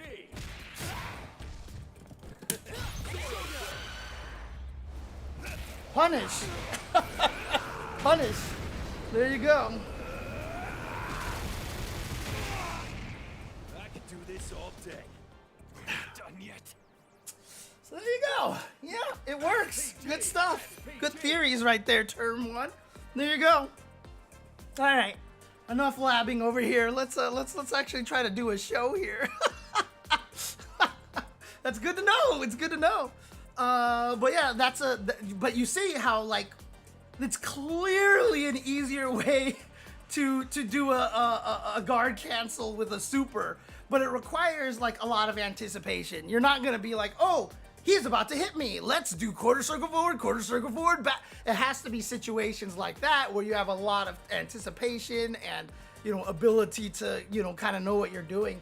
And also, actually, let me test one more thing over here. What happens if I do this, actually? SPG. Look out. Yeah, see, even that's too slow because it doesn't trigger the 0 frame property. SPG. Yeah, and I can't. Okay. SPG. Look out. Well, I didn't even get the cancel. Wow, I can't. It's hard. Rock you. I did crap. Oh, because it's with kick. That's why he has DP plus kick. I always forget that. Yeah, see, it's not gonna work because you don't get the 0 frame. You don't get the 0 frame benefit that supers get as cancels. SPG. Look out. SPG. Burning. Oh, I did the wrong move. SPG. Look out. See, that gives you the 0 frame right there, so that actually punished right there. Impact frame, another word for active frame, basically. Yeah, it's just the frames of a move that can hit. And so the way that the supers work is that if you actually cancel a guard, if you do a guard cancel with the super, what they do is they animate the entire super into the first active frame before the opponent can move. So they wanted to make sure the supers could actually counter things when you did them. And also, it's really hard to do. Like, it's really hard just to do a cancel in the super. Like, cancel super, you know, normally. So they figured they would reward people. And so the technique that I'm showing you guys here is just a little bit of a bonus right there. If you do quarter circle forward, back, and then hit the button, you basically eat, the back is still a just defend, right? So, oops, I did it too early. See, even if I do it as a reversal, he can land in time. So it's actually the only way that you can do it. Boom, like that. So there you go. Oh, I am well aware, JNVM, very well aware. I'm not going to say that I already have the game, but you know, Maybe.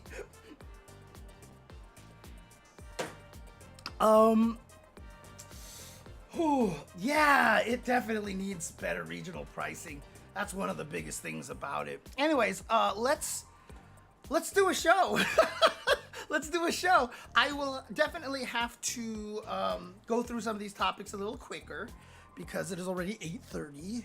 But we know what that means. When James Chen says quicker, it basically means... So we'll see what happens here. Wish me luck.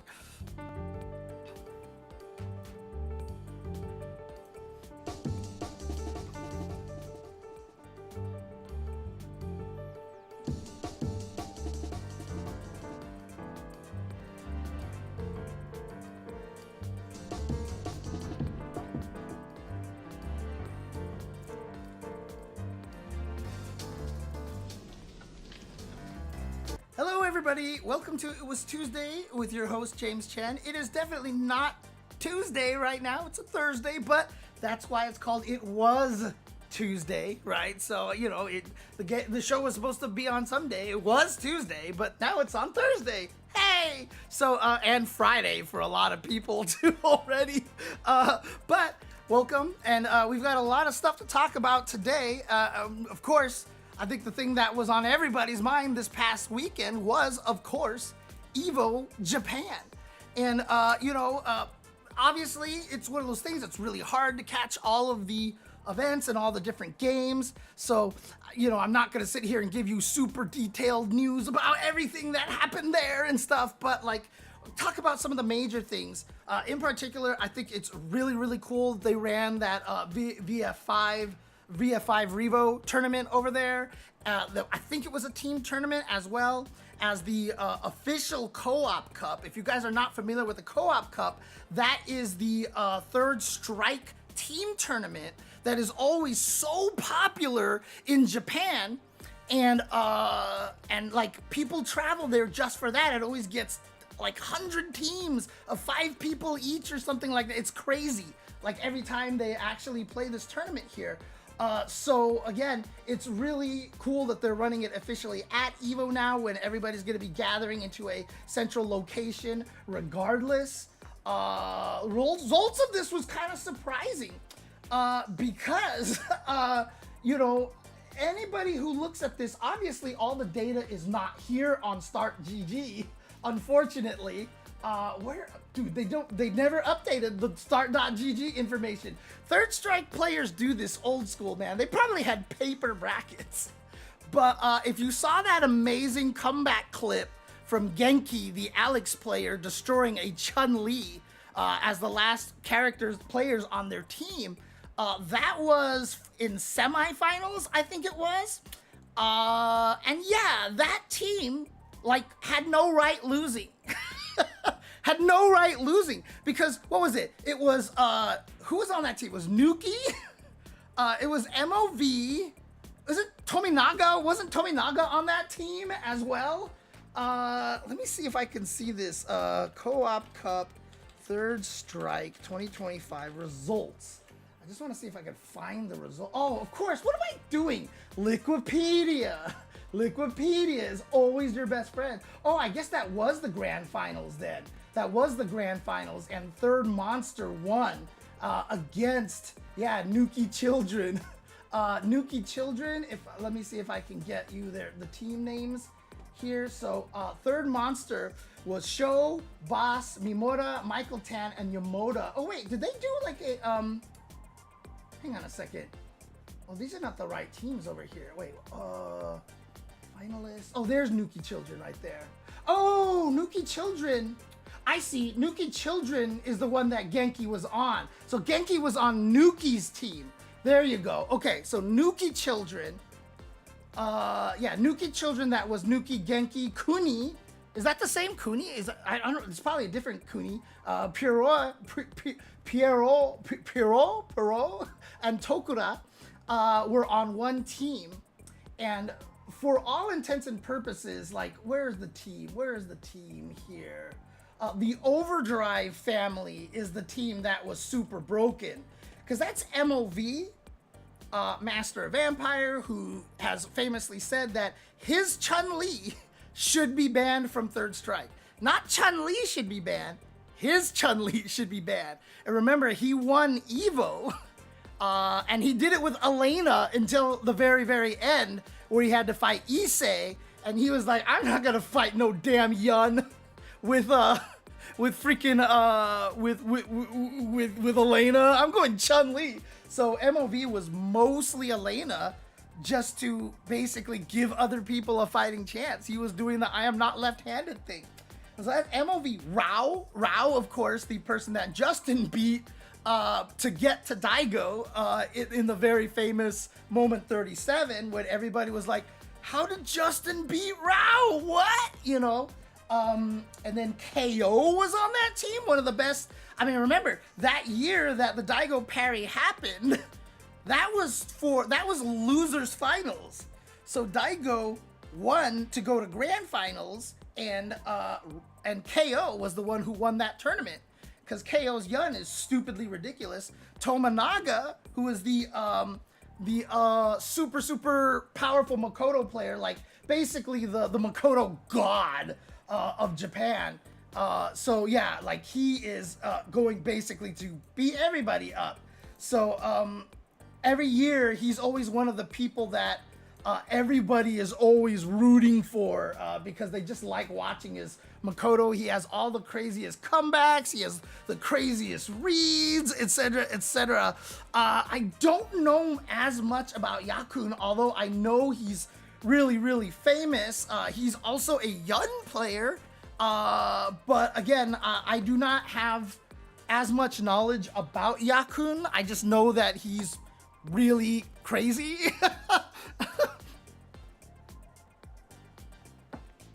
Yeah, someone asked him one time, what does MOV stand for? And he said, Master of Vampires. You're just like, how did MOV just become that much more badass and cool?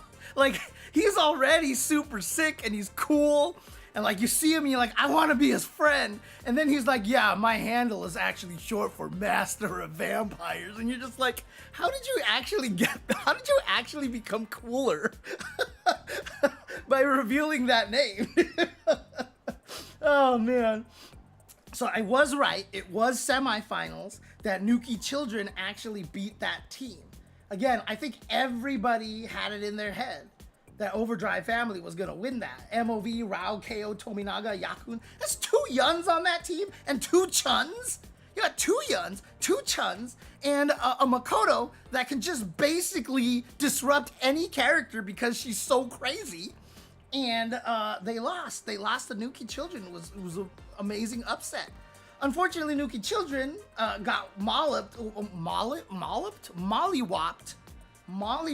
by the third monster team of Show Boss, not that boss. This is actually BOSS.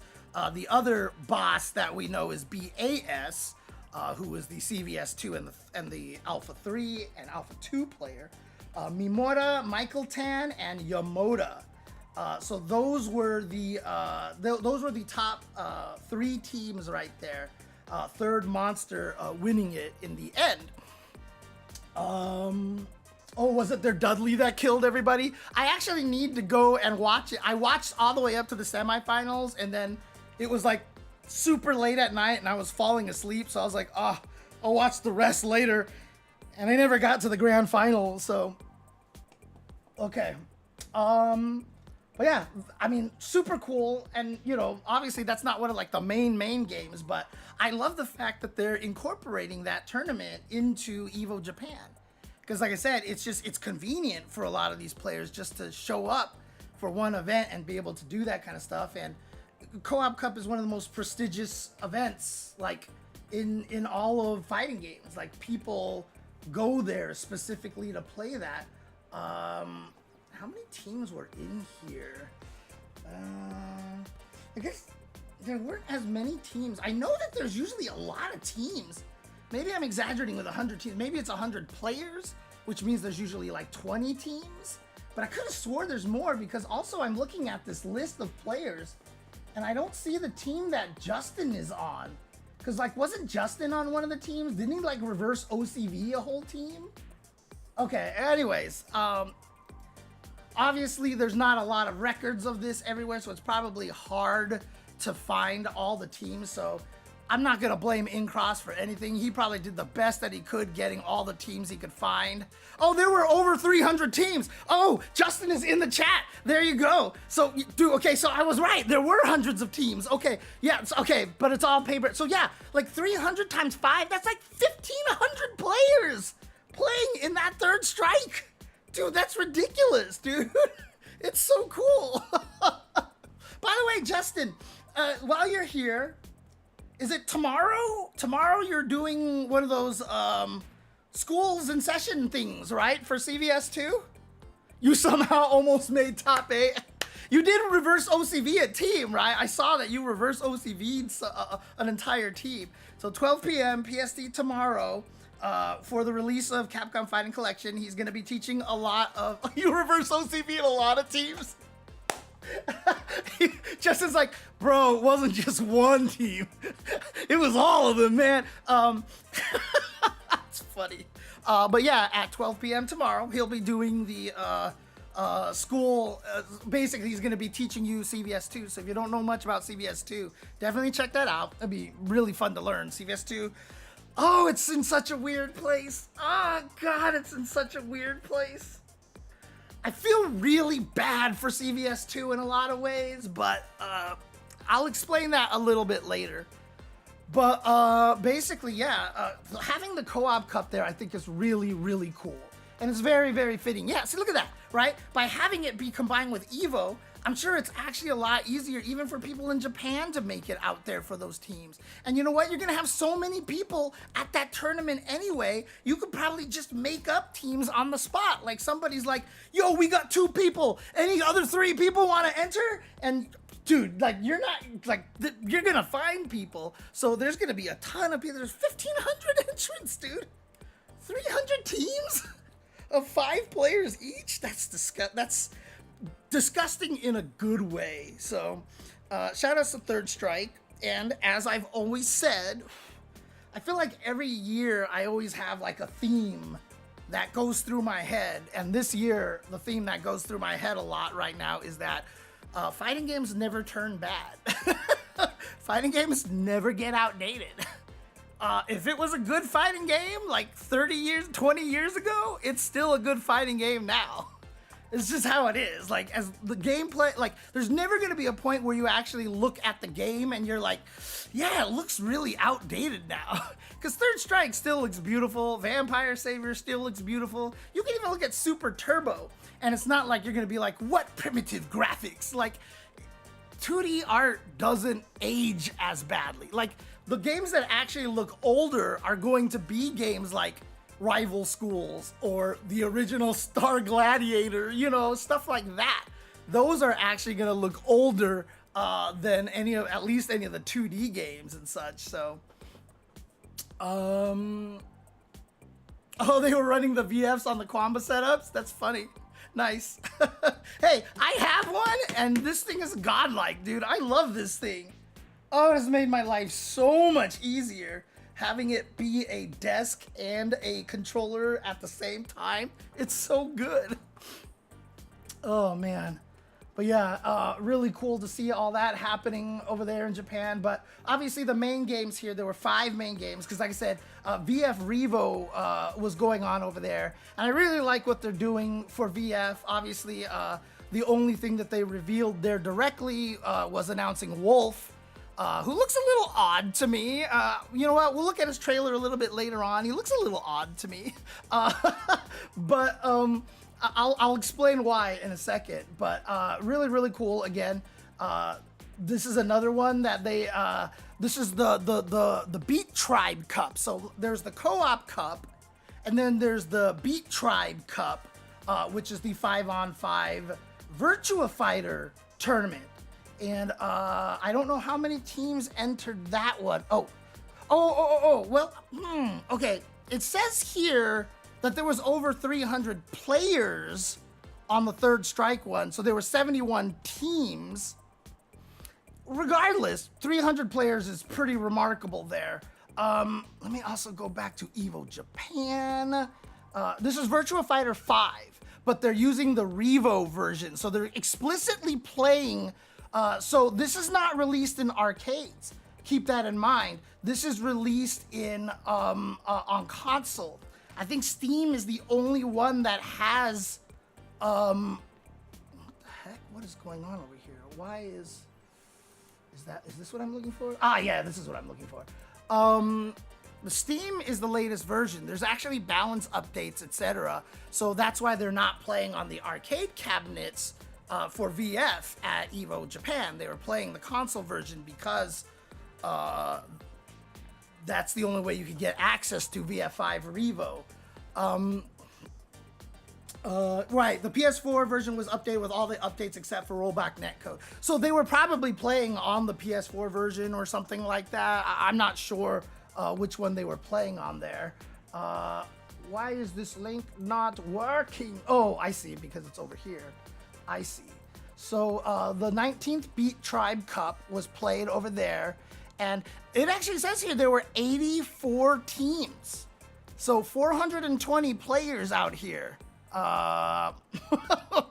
Okay. 420 players. So according to Wikipedia, there were more players for VF than there were for Third Strike, but obviously they're doing the best information they can. Looks like the winner was a player named, well, the team named US Hospital.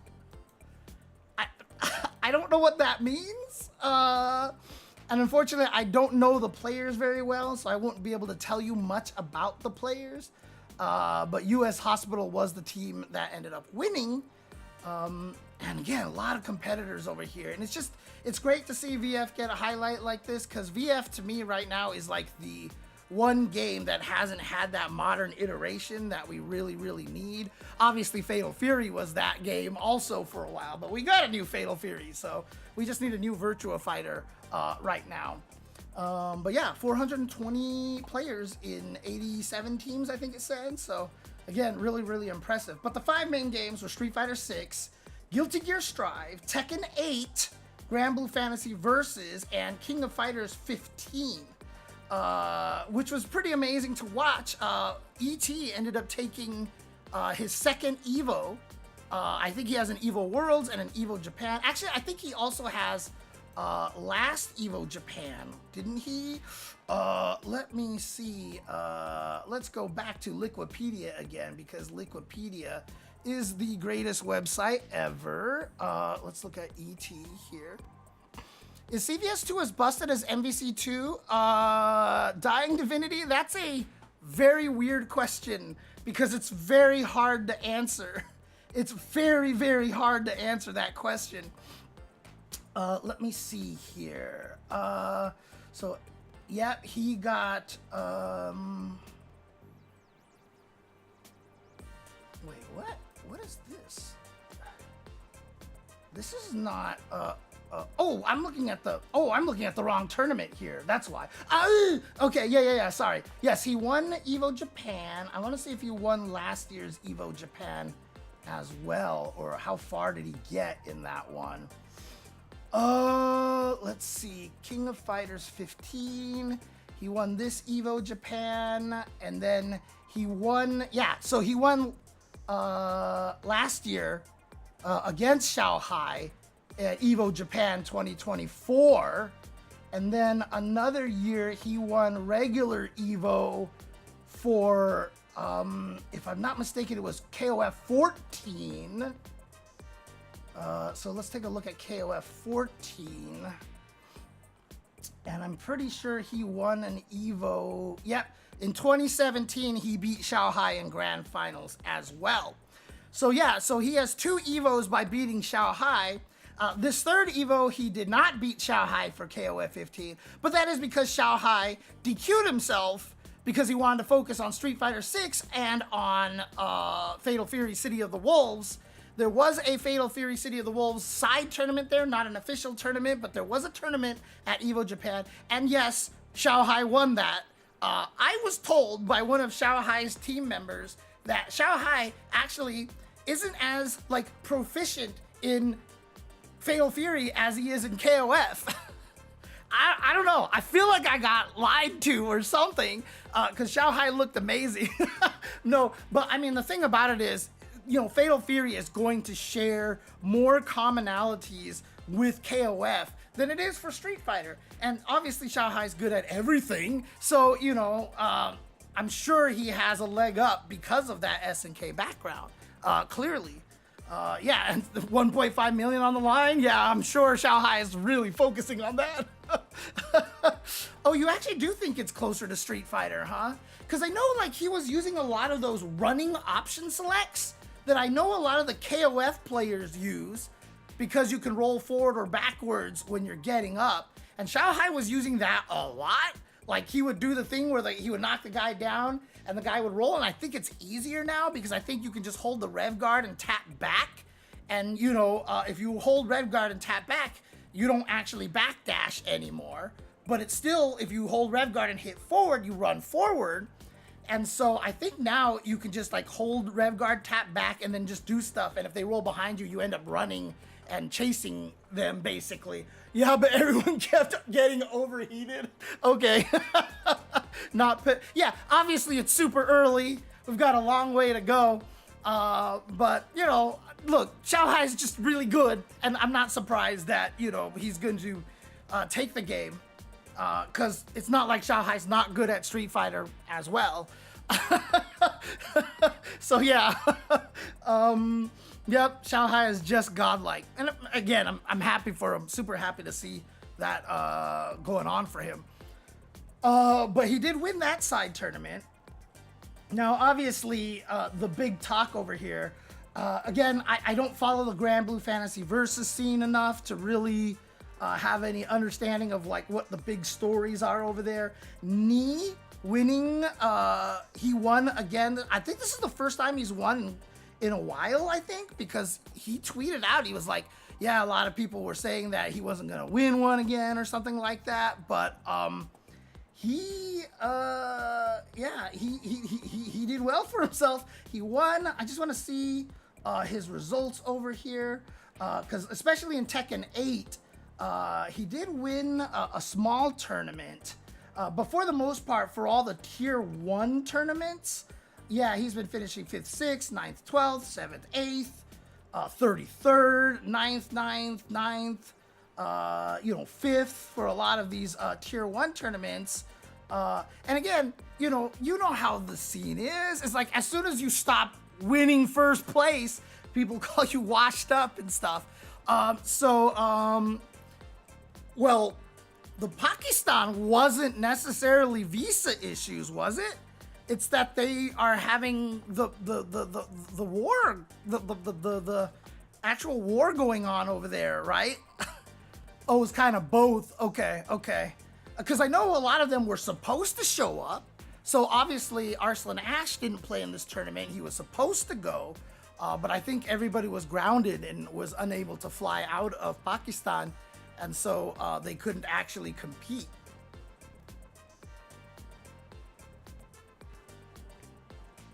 Yeah, it sucks. It's crazy too, because I saw someone on Twitter, they were like, why wasn't Arslan Ash there? And someone told them the reason, like the war, and he was just like, holy shit. Like, he was like, I'm totally cognizant of the war, but like, you don't expect that to affect your world, right? Like, you're just like, okay, there's a war going on over there.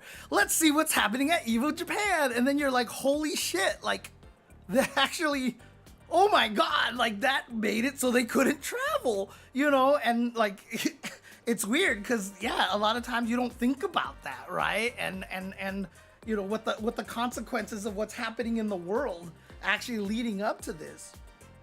And sure, if all the Pakistani... Hi, Nathan. Just feel this wet nose on my leg all of a sudden. Hi, Nathan. Obviously, not having a lot of the Pakistani players there will make it, quote, easier for Ni. But again, I mean, Ni is now a 4-time EVO champion, right? He held up the 4 fingers. He did the 4 fingers. He is a 4-time EVO champion between EVO Japan and EVO World. So you can't ever take that away from him. So, shout outs to Ni. Great stuff to him. Again, let me see if I can see this. So he won Evo Japan 2025. And then in Tekken 7, what was his previous Evo win? I'm trying to see here. Ooh, it's been, it was right before, okay, yeah. It was in 2022, he won Evo Worlds.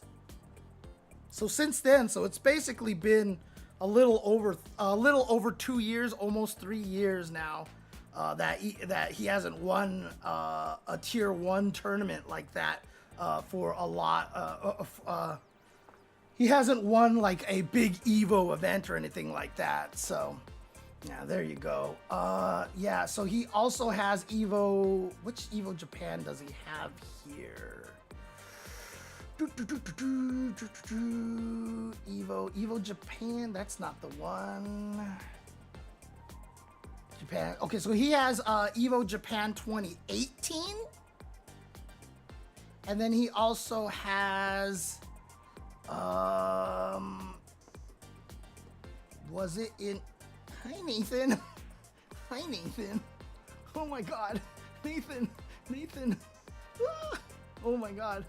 Nathan is just rubbing my leg all over the place. He has Evo Worlds for Tekken Tag 2 in 2013. Dude, he has first place wins spanning from 2013 to 2025 now. He has Evo first place wins spanning 12 years, dude. That's absolutely crazy, dude. What a player, man. That's so cool to hear. I get like super excited hearing stuff like that. So, did I actually make a pun? I did not mean to. Did I do that? Oh man. Guilty Gear Strive. I haven't seen this yet, but Red Ditto, remember, who won Arc Worlds just recently, coming from the Last Chance bracket. So Red Ditto won the Last Chance qualifier and then won the tournament at Arc Worlds. Was doing really well. I mean, in third place was Summit, one of the greatest, Samito, one of the greatest chip players ever. Tiger Pop he outlasted Tiger Pop. There was Polka, Churara, Sanakan, and Leffen, who got top 8. But Red Ditto eventually fell to Daru Ino. And Daru Ino is a player who has not really been able to get, like, in Strive. I don't think he actually has any, like, tier 1 first place wins.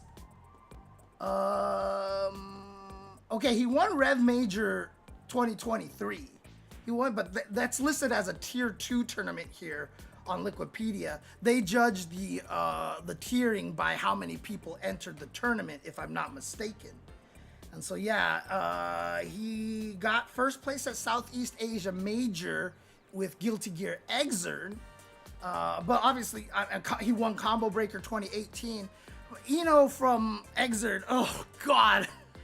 I get nightmares thinking about Eno from Xrd compared to Eno in Strive. So Eno definitely was considered weak. I think she's been buffed a little bit more, but Daru was definitely very, very happy about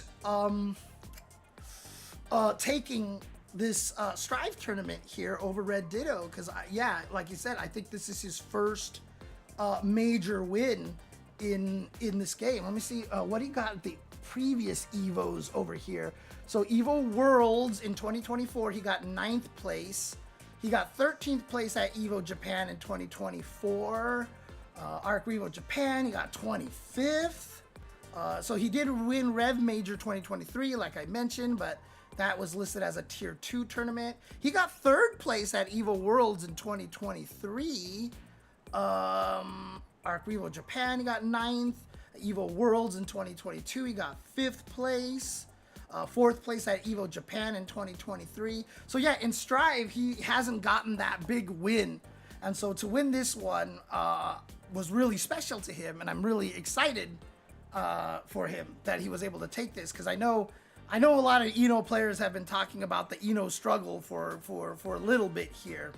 I'm not super up to speed with the current balance and meta of the situation of the characters at this point, so I can't say if winning with Evo now is considered like super crazy or anything like that. Will I be commentating at EWC this year? You know what? Like, I don't know why this is the case. Even if you're not going, or if you are going, even if you are going, like, we're not allowed to say. we're never allowed to say if we're commentating an event. Like, you have to wait till groups announce it. Like, and everyone's always like, oh, well, when you say it that way, obviously you're going. Dude, like, the first year that I didn't do top 8 at Evo recently, like, people are like, are you gonna be commentating top 8? And I was like, I can't say. And they're like, that means you are. And I was like, oh God, like, it was painful. Oh man. Oh, he's always wanted to win with Brian, huh? Interesting. Okay, there you go. Yeah, that's why you never find out who the commentators are for an event until they post up, here's our commentators, right? It's strange, yeah. And NDAs, and it is part of their hype train, right? They want to have that be a situation where they're like, blah, blah, blah, blah, blah, blah, here's the commentators. You know, it's a nice news drop for them as well, and gets people talking about their event and stuff. So, you know, it makes sense that events want to control the narrative. So, you know, that's how it works. But Eno was able to take that, so congratulations to him. He talked about too that,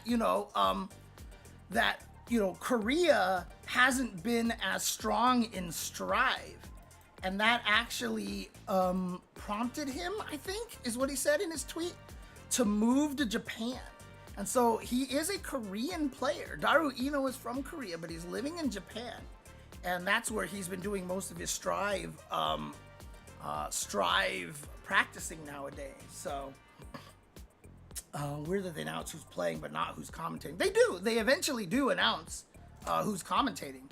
So, like, for example, Evo Japan, they waited until pretty late, and they're like, here's your commentators for English commentary, right? And so you actually had the announcement sheet where they listed everybody that was there. So, yeah, it's they do announce it eventually, so. And then, of course, there's Street Fighter 6. 7,195 entrants? I thought it was a little less than that. Wasn't it like 6,000 something? Or there might have been a lot of DQs is what it is. So I think probably what we're seeing here is that on start.gg, they list everybody there. But if you actually go back to the actual Evo Japan here, Wikipedia says 6,661 players actually played. So, yeah. And this one obviously was crazy. Obviously what everybody's going to talk about is that freaking Mena RD back-to-back Evo Japans. Mena RD with back-to-back Evo Japans is kind of ridiculous, dude. I mean, and what's crazy about that is last year, he was like, that was during his invincible phase. Like, nobody was beating Mena. He was just like cooking with Blanca and Luke. And this year, he was cooking with Blanca again, but, no Luke. And Blanca is nerfed. So, the narrative obviously is the character crisis that Mena was going through, right? And he's still in it. But the thing about it is Mena RD is just that good that he can be in a character crisis and still be better than everybody else. But I'm also glad to see that he's putting more faith back into Blanca because, again, Blanca got nerfs. But I don't even think they're nerfs. I feel like they were more bug fixes. Because that character broken. I still contend that he was broken in Season 1. Like, if we never got a patch for Season 1, because remember, they didn't patch it at all during the whole time. And I swear, like, even early on, you guys know this, who have watched my stream forever, I have been saying since the beginning, I was like, there's no way Blanca's not top 3. There's no way Blanca's not top 3. Why is nobody playing it? This character is so good. He's so good. He's so good. And nobody used him. And then Mena started picking him up. And by the time season 1 ended, everyone's like, yeah, okay, character's broken now. Everyone's like, Blanca's broken, Blanca's broken, Blanca's broken. And I'm like, I told you. So he was really good. And so I think Blanca is just fair now. And unfortunately, fair usually means that you're not as good as a lot of other characters. Right. Yeah, Mena, 2 Evos, 2 Capcom Cups. Like, that's crazy, dude. That's absolutely insane as a resume there. And so I want to talk about that just a little bit more here. But before we get into that, I also want to bring up Ryukichi as well, who Mena did beat in Grand Finals on winner side. So Ryukichi, 2nd place. But last year at EVO Japan, he got 5th place or 4th place. It was 5th or 4th. So let me go back here and find this result for you guys.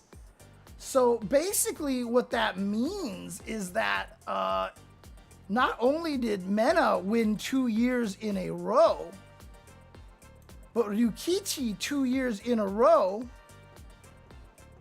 Let's see here. Yeah, 4th. So he was in 4th place last year and 2nd place this year. Yeah, which pretty much means Ryukichi is pretty good. Pretty strong. Yeah, see, Bald Bishop remembers. He was like, yeah, I remember you called it from the start. Oh, man. So, yeah, I mean, like, obviously, because Mena won 2 years in a row, that's going to be the big storyline. But seriously, like, I don't feel like we can undersell Ryukichi's accomplishment here as well. Obviously, this means that Mena RD is qualified to Capcom Cup 12 and to EWC, etc., etc. But Ryukichi is also qualified. And if you remember, Ryukichi was one of the people who was able to do really well at EWC. Well, he put a stop to Noah of the Prodigy's run. And if I'm not mistaken, Ryukichi also got top 8 at that tournament at EWC. Yeah, he got 5th place. So he tied for 5th place at EWC with 3 other players there. So again, I mean, Ryukichi is like, people have better start paying attention to this guy. And I've said it already. I really think he has a better Ken than Tokido does. I think he has a stronger Ken than Tokido. I still think Tokido is probably a stronger player than Ryukichi, but I think Ryukichi has a more he just knows Ken. And he knows like the specifics that like he has that knowledge in there. Whereas I think Tokido has like the fundamentals. But I think people need to start talking about Ryukichi a little bit. And Kobayan, like I was scared for a second that Kobayan was going to beat Ryukichi, make it to grand finals, and just to fork with people's brains that Mena was gonna pick Zangief and it was gonna be a Zangief mirror and everybody was gonna complain about grapplers forever.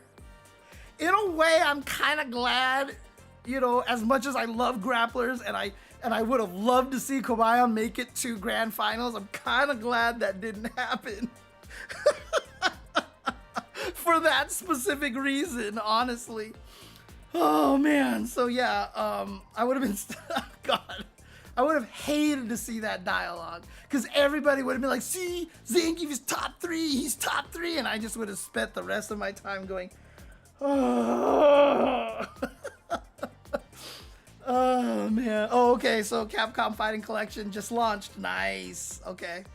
Again, tune in 12 p.m. Pacific time to Justin's stream. He's going to be doing a cool little CVS2 educational stream there for that.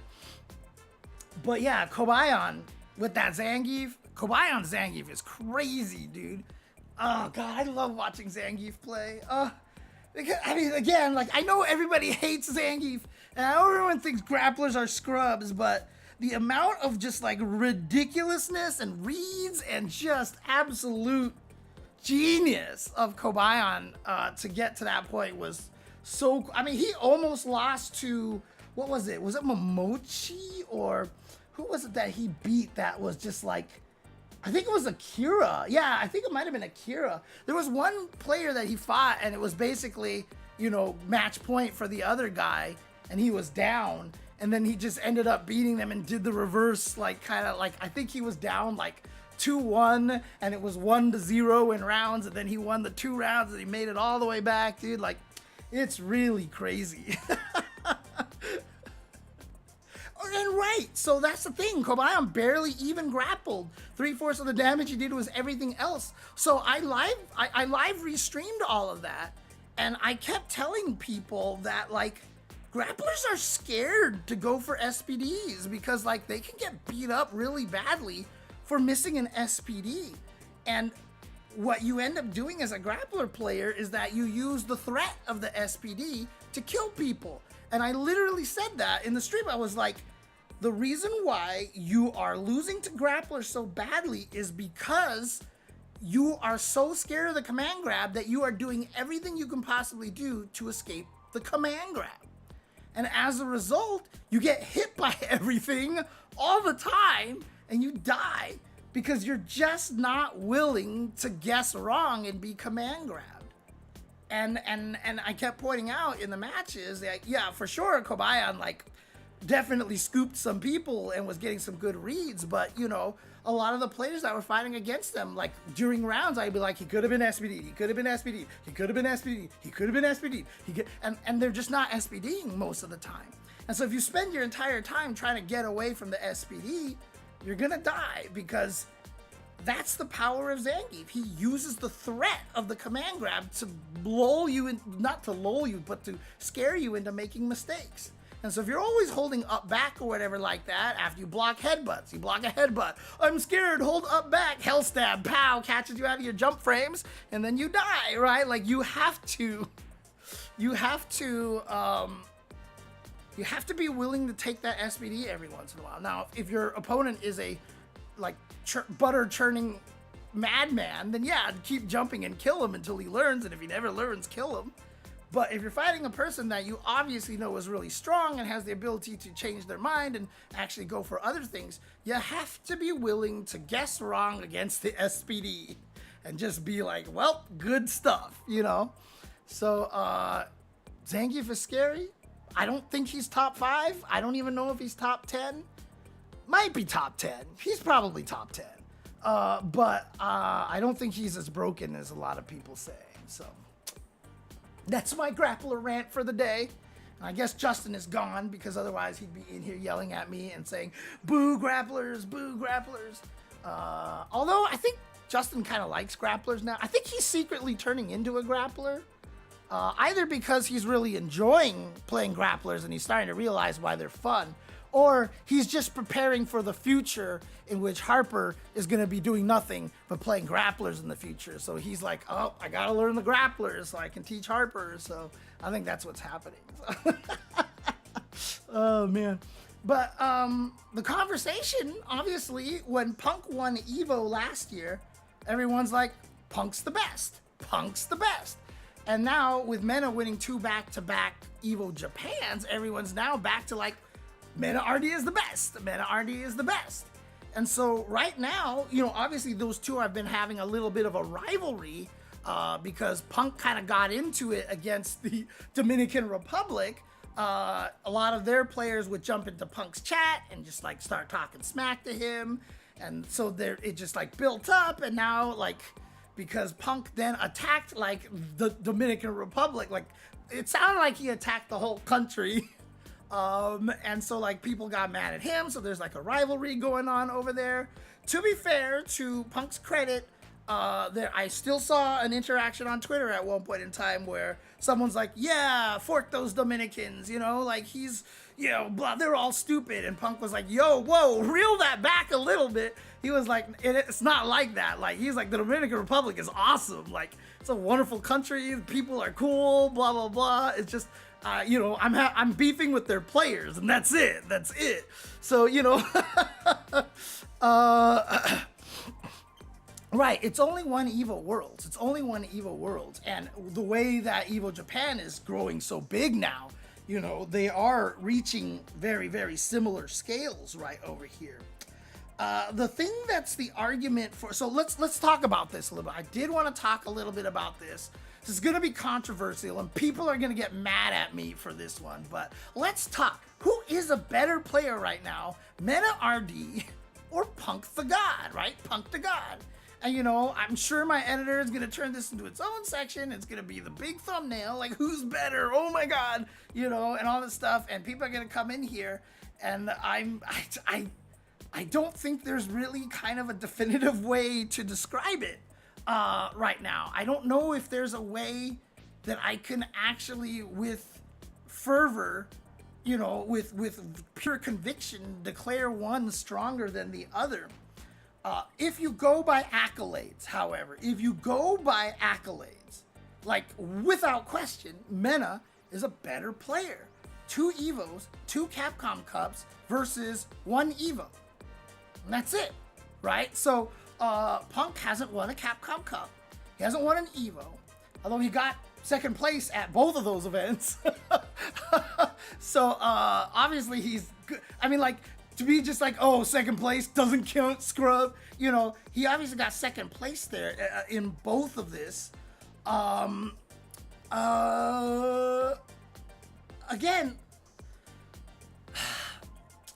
I know certain people have a very strong distaste for Punk, and I'm not gonna let that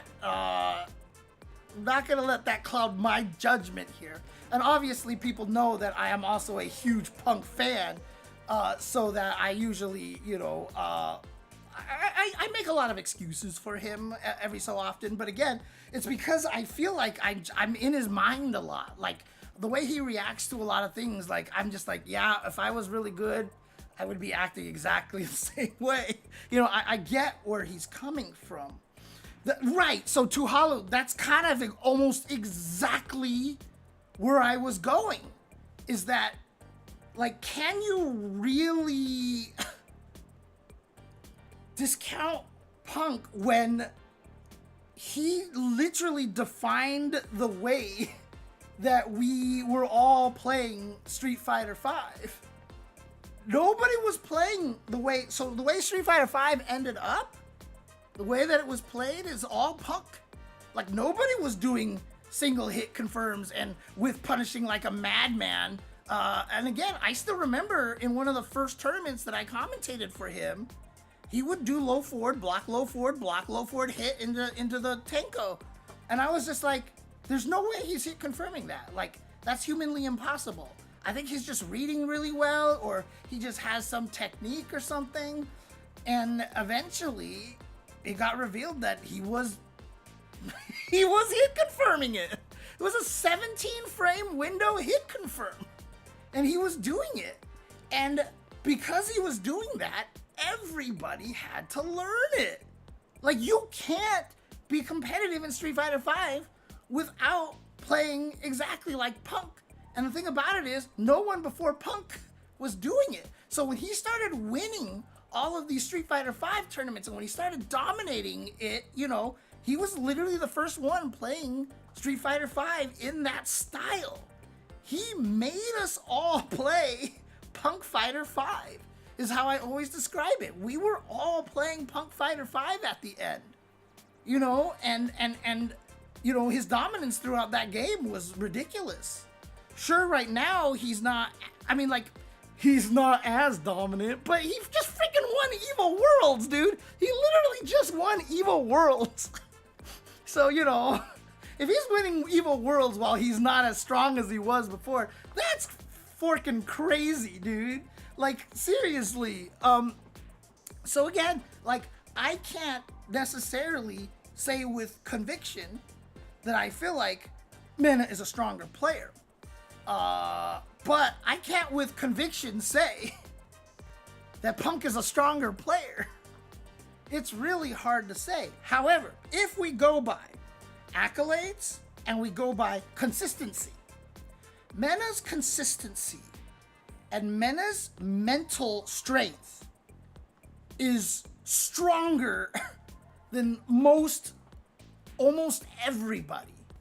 His will to win, his like practice regimen, the way that he thinks, the way that he is just like, you know, like he is just like,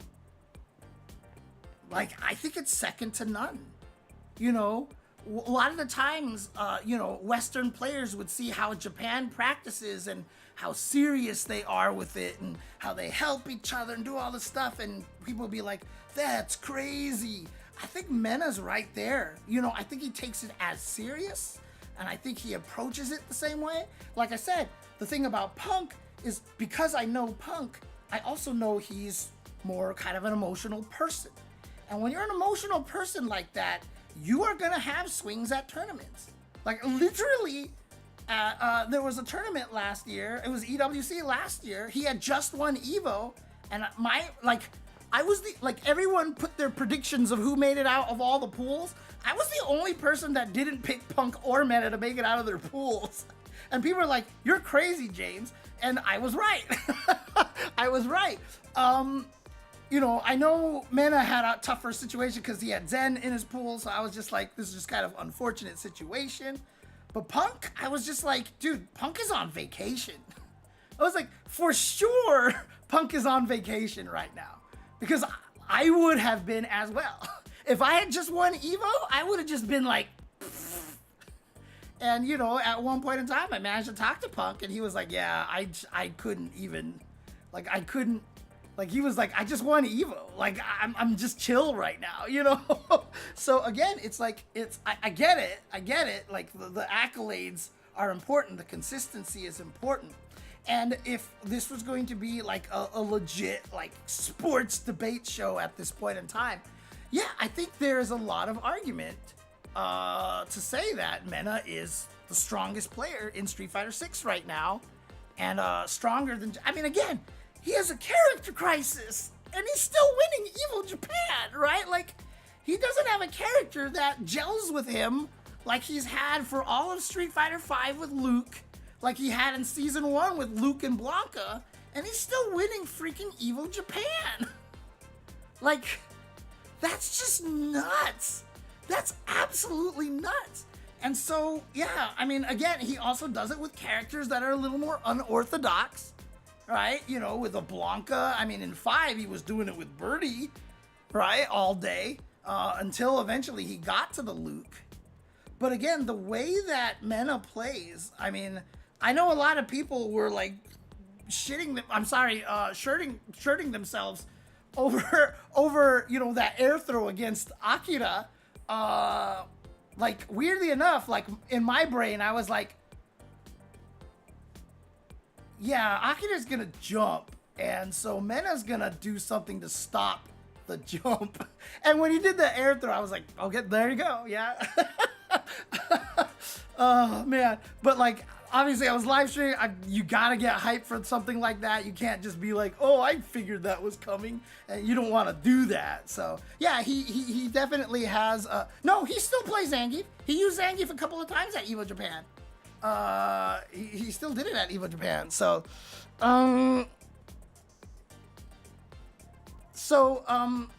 again, and that's I think is really good too. Like, as long as Punk and Mena, and, you know, obviously, the entirety of the Dominican Republic and all that stuff can keep it civil, right? Like, if there is a case where, like, the entire Dominican FGC scenes just goes and harasses Punk in his chat all the time, we got to do some talking here, right? If Punk ever gets to the point where he's like, yeah, the entire island sucks, Dominican people are lame, yeah, then we've got to have a conversation here. But so far, you know, hopefully we can keep it, you know, it doesn't have to be civil, but let's keep it in the game, right? Let's keep it in the game. Let's not try to mess up anybody's life over this kind of thing here, right? So definitely keeping an eye on this and make sure it doesn't escalate into something that it shouldn't go to. But like, I think this rivalry is great for both players. I think having this competition is so important because it will keep driving them to want to keep winning to show up the other side. And I think that that's really, really very cool. So, well, for me, this is not my conversation on who's the GOAT, okay? This is currently who is the best player, and that is either Punk or Mena at this point, right? You've got a few other people in the conversation as well. If we're talking about the GOAT, like for me, like that's Tokido and Justin. Like that feels like a no-brainer to me. Like it's those two for me because their ability to just like I think it was, oh god, which EVO was it recently? Dogface. That's a name that I haven't. That's a blast from the past name. Mentioned that. Yeah, like when the MVC collection just came out, and Justin would go online and play X-Men versus Street Fighter, he would beat everybody. Even like the crazy, like, I dedicated my life to X-Men versus Street Fighter. Like those guys, Justin was beating them all. Like, Justin's ridiculous at fighting games, dude. You guys have no idea. You have no idea. Well, I'm pretty sure you do have an idea, but like, I don't like that. I don't understand him. I don't understand him at all. Like, he baffles me to this day. But I really do think that, yeah, in terms of the GOAT conversation, for me, it's Tokido and Justin, honestly. So, I mean, the problem with Infiltration is that I don't feel like he has enough of the history with different games, right? The reason why Tokido and Justin are the GOAT to me is because they won in everything. At one point in time in KOF 13, like Tokido and Xiao Hai were like having crazy grand final matches and stuff like that. Like I said, at an EVO one time, I saw Tokido with like 7 top 8 medals around his neck or something stupid like that. He like won in Soul Calibur 5. You know, he won Soul Calibur 5. You know, he was playing everything. So even if Infiltration hadn't been banned, like, I still don't think he would be in that conversation. You know, Tokido beat Justin at Marvel 3 in Vanilla at CEO. I was commentating that match, right? Tokido came and beat Justin with his own team. Like, Tokido's ridiculous, dude. Like, Tokido is absolutely crazy. Oh yeah, Tonko. Like, the worst thing about that too, now that you tell me you're Dominican, I'm gonna call you Tonko instead. The craziest thing is that, like, that's why, like, when I see people say, like, oh, Kaba's being disrespectful when he's yelling and cheering, I'm like, bro, dude, that's how they are. Like, I respect it so much. Like, I love that energy.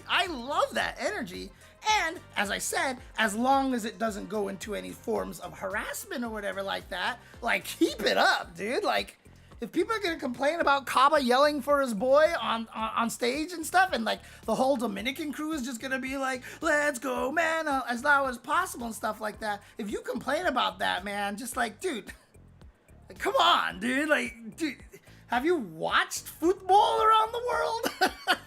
Have you seen what those matches are like? Holy crap, right? So, dude, like, I just like.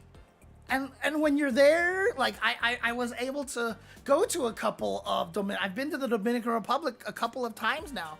And when you're there, and when you realize, like, right now, maybe some people are just assuming it's just Kaba, and Kaba's rude and disrespectful. Then you go to the Dominican Republic, and the entire crowd is doing that, and they don't even really care a lot of the time who's playing. It's just, they're just having a good time. They're just enjoying that shit. Like, I'm sorry, I'm trying to go good place on it. They're just enjoying that shirt, dude. Like, and like, so seriously, it's infectious and it's wonderful and it's great. And when I saw it firsthand like that in the Dominican Republic, the only thing I could get out of it was positivity. Like, they would sit there and cheer for their boy, and then the guy would lose, and they would all just cheer and applaud anyway. They'd just be like, yeah, you did a good job, let's go. Like, it's all positivity from what I've seen. You know, obviously, when you turn it into the internet, then everybody, you know, it's the great internet forkwad theory from Penny Arcade. As soon as you put an intelligent person behind a screen and they can be anonymous, everybody turns into a total, you know, idiot. So it just happens, right? Like, well, you can't do anything about it. So, oh, we did take a picture, Tonko. That's cool. Nice. Okay. So yeah, so like I at this point in time, like I said, if you, like we're saying, James, like, you have to pick one, Punk or Mena. I'd pick Mena right now. I'd have to pick Mena because the consistency and honestly, the mindset is a big deal breaker for me. Mindset for me is so important as a factor for being why, you know, you're considered one of the best. And I think right now, Mena's mindset, because I really do think Mena takes it more seriously than just about anybody. Like, can you name me a fighting game player in the FGC right now? Hey, thank you for the sub, Gizmo Nick. Thank you. Appreciate you. If you could name me another player who takes this as seriously as Mena, like, it's hard to name anybody. Honestly, it's hard. It's really hard. And I admire Mena for that so much. And 2 back-to-back Evo Japans, 2 Capcom Cups. I mean, it's hard to argue that. Now, you know, you talk to some of the newer people like Rob TV and stuff. Now they're talking like, is he in the GOAT conversation? Still hard for me to put him there because I would put Ryan Hart in there before I would talk about Ryan Hart in the GOAT conversation before I would talk about Mena RD, because again, it's the breadth. The breadth makes such a difference to me. The hard part is that back then it was easier to have the breadth, right? Nowadays, like, if you want to win Street Fighter, you can't spend a lot of time dilly-dallying in other games. You just can't. So would Mena RD have been somebody back in that time with Ryan Hart and Tokido and Justin, like, winning every game? Probably. Punk would probably be there too. You know, a lot of guys would be in that position.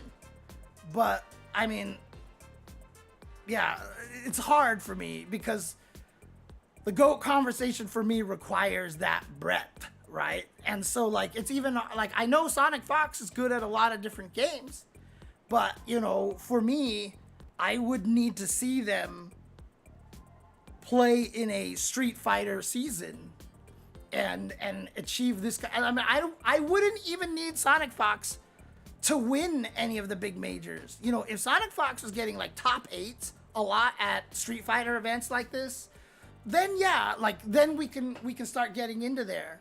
But as long as you don't have the same kind of breadth that a Justin, a Tokido, a Ryan Hart has, a Chris G has, like, I would put Chris G in this conversation even before a lot of other people, because Chris G is ridiculous. Okay, like, obviously different people are gonna have very different opinions about Chris G, but like, if you look at him as a fighting game player, Chris G is ridiculous. Like, I can't explain that guy. I can't explain him. And if you have a conversation about like top 10 or maybe even top 4, you know, GOATs of fighting games, and you don't put Chris G in there, I think that's a problem. Honestly, like, if we're just talking from an objective standpoint, you know, about like how well I mean, dude, the guy, it's weird. It's like he wins in everything, dude. It's the craziest thing. It's crazy, dude. Daigo, but see, that's the thing, is that Daigo is mostly Street Fighter focused. I mean, they even had that video where Daigo was like, Justin, I'm coming for you in Marvel 3, and like that never really happened. But Tokido showed up and beat him, right? So like, in terms of breadth, you know, when Daigo won Super Turbo or Guilty Gear at the older Evos, you know, all the Japanese players were like, you know, he's not the best player in either of those games. Like, there are people that just aren't going to Evo that are stronger than Daigo at those games. And so it's hard to, when even like Japan is like, no, he wasn't the best at those games. He was just the best at Evo at the time, you know, kind of situation. So, Daigo is more like, again, like a lot of other players, Street Fighter, kind of Capcom-ish centric, right? He was really good at Vampire Savior, etc., etc. But again, in terms of breadth, which is where I place a lot of the importance on, I don't have Daigo necessarily in the top 5, to be honest. So, yeah. Soak 7 plays. Not sure how to pronounce that. Yeah, for me, it's Justin and Tokido. That's why I have them in there, you know, because it's just, it's ridiculous. It's ridiculous how good they are at fighting games. Like, it's just, it's crazy. And honestly, like, if I had to rank them right now, I might have Chris G at number 3 at this point. Hardest part is that, you know, we need to see him play in the big circuits and stuff like that again. Because obviously Chris G is really good. He can win all the time, like Level Up Expo. I think he got 2nd place or something at Street Fighter 6. Or, you know, he was obviously doing really well. The Fatal Fury tournament over there, playing against a lot of good players. He got top 8, etc., etc. But, you know, would Chris G actually suffer as a player if he was seriously competing in Street Fighter 6 and in Tekken and in Fatal Fury and in like Marvel, like all at the same time? Could he qualify for like 5 different circuits? Dragon Ball Fighters he could probably qualify for if he wanted to. Like, could he actually pull that off? The hard part right now is that because, you know, obviously he's been banned from a lot of things. I don't even know, has he been officially banned? I'm not even sure exactly. I'm not sure what his situation is. But, you know, he hasn't been as involved in Street Fighter 5, Street Fighter 6, etc., etc. So,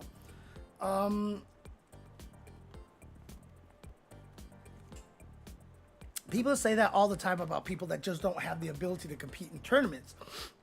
There's always that guy who'd totally wreck everyone if they could travel. Yeah, absolutely. We've seen it enough times now.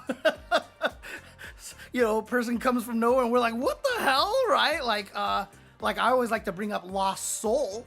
So I don't think he was, I don't know if he was officially banned. I just know that he just like stopped playing in a lot of events. I have to figure, I don't know. I actually don't know.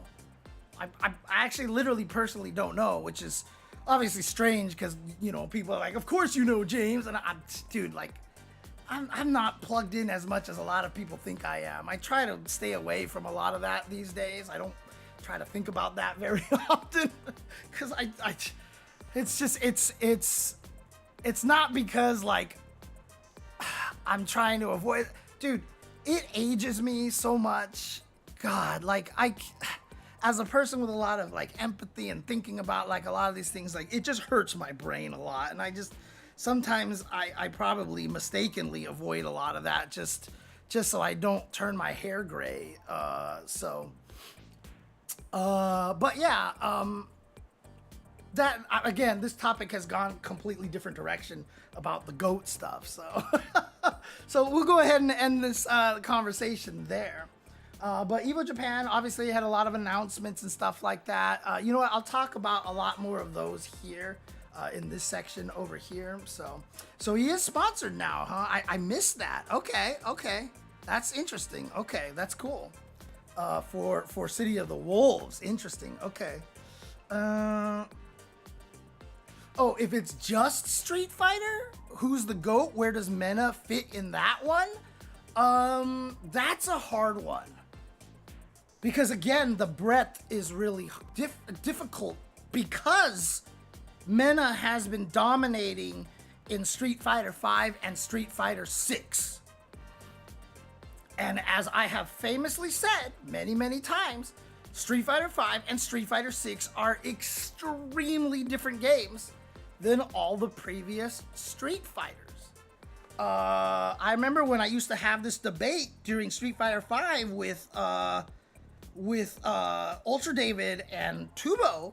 You know, they were saying like Punk is probably the best Street Fighter player ever. You know, at that point where he was dominating, I was like, no, because Punk is not gonna go back. Like, even if he had monetary reasons or pride reasons to go back and play Third Strike or Super Turbo, he is not dominating those games. I'm sorry, that's just the truth.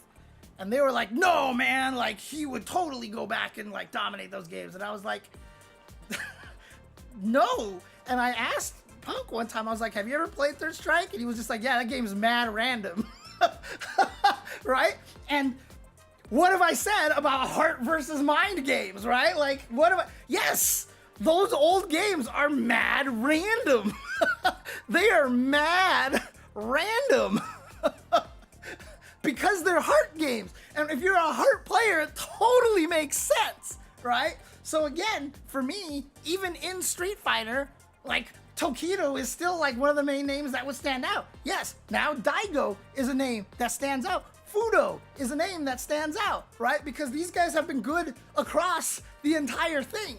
And again, before Street Fighter V, it was a different game. You cannot say that a player who dominates 5 and 6 against this entire competition, they're so different than the previous Street Fighters. And a lot of people are going to get mad at me. This is not me trying to downplay what Mena's doing, okay? This is me saying that, like, look, as a person who has played all these games, they are very, very different games. And you can't just assume because you're good at these modern ones that you're good at the ones beforehand. It's just, that is to me, it's an objective truth, right? Because like I said, I've gone through the transition. I've studied the transition. I think about this all the time because the players who are good at the old games are not good at the new games. And the players who are good at the new games will never be able to go back and just all of a sudden start winning the old games. It's just not gonna happen. I still remember reading one player who was very strong in like Street Fighter 4 towards the tail end of Street Fighter 4. He was like, I went back and played Super Turbo. He's like, this game is garbage. Like, you can't like frame trap people. You can't whiff punish anything. You can't do all this blah, blah, blah, blah, blah. And I was like, you know, you're wrong about the game, but I respect your opinion about it. I was like, you have every right to complain about that. I was like, the problem is the game just doesn't play the way that you think Street Fighter is supposed to be played. And that's why when I hear people are like, oh my God, Super Turbo is like high-speed chess. And I was like, and me, whose favorite game to play is Super Turbo, I was like, no, it's more like paintball. You just like try to shoot your opponent until you win. You know, like, dude, like, they're just so different. They're so different. And like, for me, it's frustrating sometimes when people just assume that you can just jump from one to the other. It's not that easy. That's why breadth means so much to me. That's why players like Tokido and Justin are always going to be godlike to me, because they can pick up any fighting game and just be like, oh, okay. And then they're good. Chris G, same thing. It's ridiculous. It's ridiculous. So, Haitani? Oh, yeah.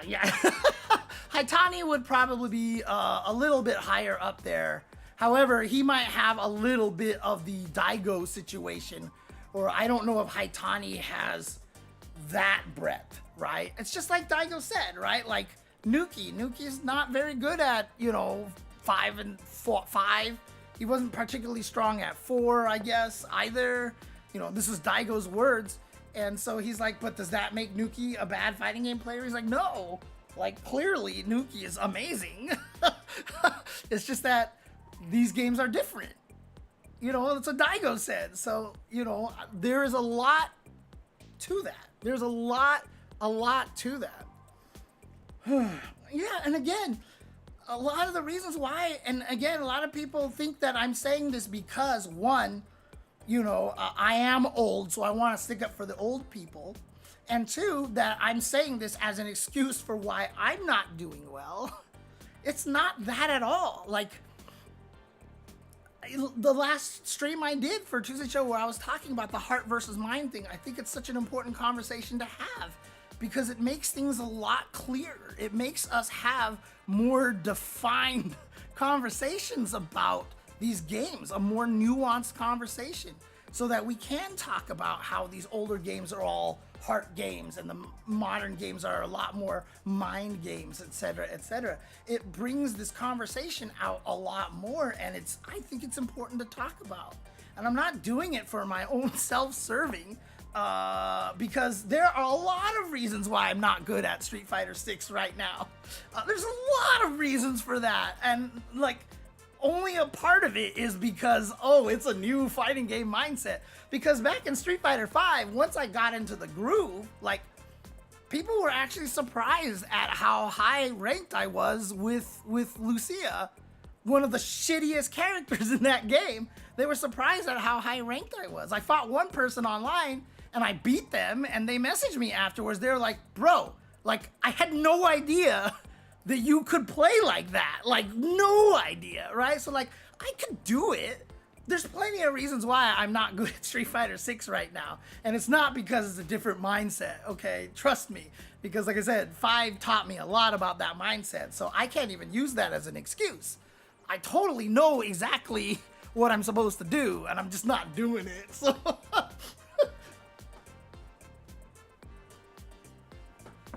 Quantum's fine, dude. Quantum's fine. Oh, man. But yeah, so, and again, like I said, I don't want to make this sound like I'm downplaying Mena at all. Like if you want to talk about this new era of Street Fighter, of 5 and on, like I said, it's Punk and Mena at that point. Like, they're the ones in the conversation. Because Punk literally defines Street Fighter 5, and a lot of how we play Street Fighter 6 is kind of based on that, right? Like I said, Punk was the one who really turned whiff punishing into like a major thing. So much to the point where Street Fighter 6 punishing is its own mechanic in the game. Like, they definitely took a lot of what 5 was, and a lot of that DNA is in Street Fighter 6. Right? Obviously, they added the drive system, which just puts this crazy layer on top of it, which is good, which is a good thing because we don't want the same game again. I'm sorry. I'm old school. I don't want that. But it's a different mindset. It's a different mindset for 5 and 6. And 6 was really built a lot off of 5. And so, in essence, even with Street Fighter 6, they just built it into the game's mechanics, but we're still playing Punk Fighter 5. We just have drive rushes and drive impacts and drive parries and all sorts of crazy stuff now. But at its heart, I think a lot of it is still very much what Punk Fighter 5 was doing. Now, obviously, they took away one of Punk's biggest strengths, which was the single hit confirming. You can still do it, but not as easily off of medium buttons. So before, you know, Karin had that 17 frame cancel window and a crouching medium kick. And I'm pretty sure most medium buttons in Street Fighter 6 have like a 14 frame cancel window. You can do single hit confirms off of heavies in Street Fighter 6, but having them off of mediums was what made players like Punk really, really scary. So they definitely toned down that aspect of the game. But a lot of the, you know, turn taking, the whiff punishing and all that stuff like that, a lot of it is still has a lot of that Street Fighter 5 DNA. So, okay.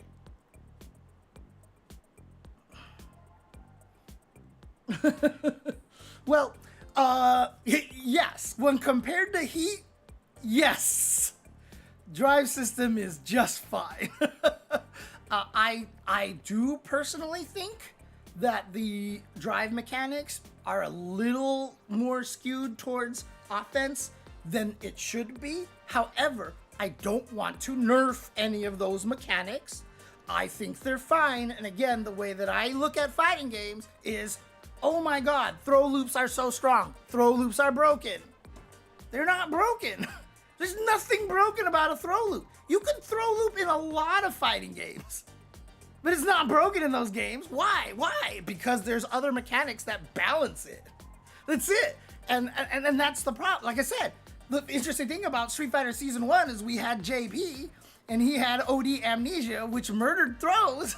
And so, like, people weren't talking about throw loops as badly at the start of Season 1. And I think JP is a big reason for that, because it was scary to throw. So, yeah, if you gave everybody the ability to have a throw amnesia like JP had, if everybody had a move that you could actually trigger and counter throws specifically that led into a big old combo, into a side switch in the corner, into Oki, throw loops would be useless. Like, they'd be weak. They'd be super weak. You didn't have to change anything about throws, and it would be weak all of a sudden. So again, it's like we have to be careful when we talk about things that are broken or things that are overpowered, is that it's not actually an overpowered thing. It's that the risk and reward is too skewed in the favor of something. But to say throw loops are inherently broken is what got us into a lot of the situations that we're in. Everything that everybody complained about in Street Fighter 4 that was broken, uppercut FADC, invincible uppercuts are cheap, oh my god, invincible backdashes, one frame links, oh my god, proximity normal, like everything that everyone complained about, which wasn't broken, and they took away a lot of it from 5, like, I'm still mad at a lot of those choices. I'm still mad at a lot of those choices. I want my proximity normals back, damn it. I want my different neutral jump buttons back, damn it. Give me my neutral jumps attacks back. Come on. And nothing was even broken about FADC gameplay. Like, as soon as I fought someone who was like, okay, you want to uppercut FADC, I walked up to them, and when they got up, I backdashed. Hey, you remember that mechanic that you thought was super broken because it had invincibility, that backdash that you complained about? Well, you can use it to blow up the FADC. Granted, I had one of the best backdashes in the game, but still, that is a whole nother story. Man, I tell you, it's like proximity normals, different jump normals, like invincible backdash. Dude, everything can be balanced if you just do it right. If you just do it right, it can be balanced. That mechanic is not inherently broken. Invincible uppercuts are not inherently broken. Super Turbo, literally the best character in the game, doesn't have an uppercut. He's the only character, like, he's one of like two or three characters that don't have a legit wake up. And he's the best character in the game. And you're gonna tell me that invincible DPs are broken? Like, come on, dude, come on. Ugh.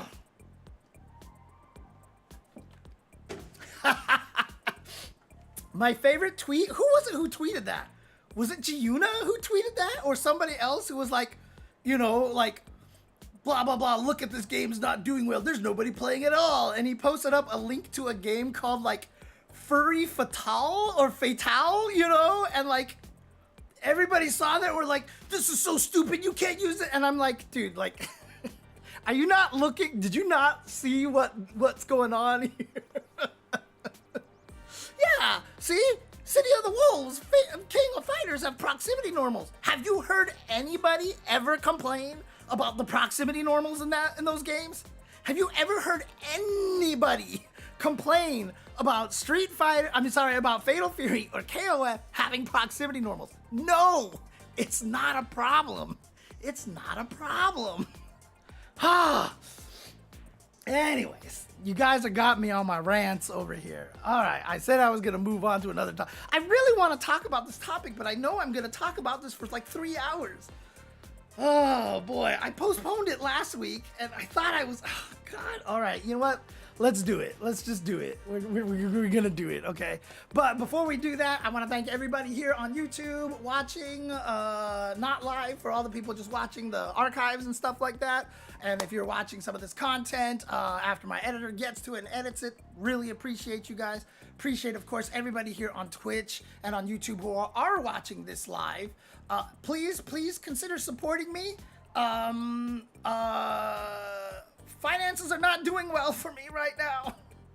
And so I need your guys' support. Honestly, like I don't want to beg, or I always feel bad doing these kind of asks because, like, you know, it's just like, I don't know, like you talk to a lot of streamers and they feel bad about asking for subs and donations and shit like that, and it feels gross. Like I just feel like, but it's my job. Like literally as a streamer and a content creator, it's my job.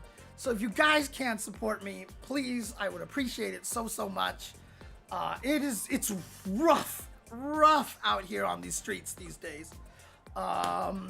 Obviously I have a lot of other stupid shit going on outside of this that is also hurting me in this area and stuff. It's just, it's a rough time. So again, I appreciate you guys. If you guys can help me out, I don't know which one is set up right now because I see that there's the Stream Elements tips and there's the JChenzer donate. Where does the JChenzer donate stream take you to? I don't remember what the URL for this is. Like, where does this one take you to? The PayPal one? Yeah, that's the PayPal one. If you want to do one, PayPal does take a small chunk of that. That's fine. Twitch subs, they take a small chunk of that. That's fine. So any path that you want to go, I appreciate it. And, you know, spreading the word as well, saying anything nice about my stream. I'm very bad at promoting my own stream. I need to clip it more and like put like clips on Twitter and stuff like that. I'm so bad at promoting myself. So we'll see what happens. In any case, if you guys do appreciate this comment, please do consider supporting me. I would appreciate it very much.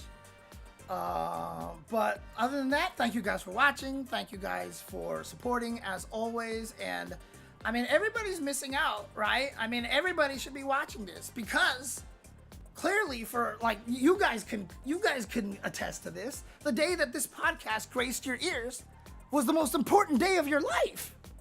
But for me, it's not working. Okay, sorry. But for me, it was Tuesday.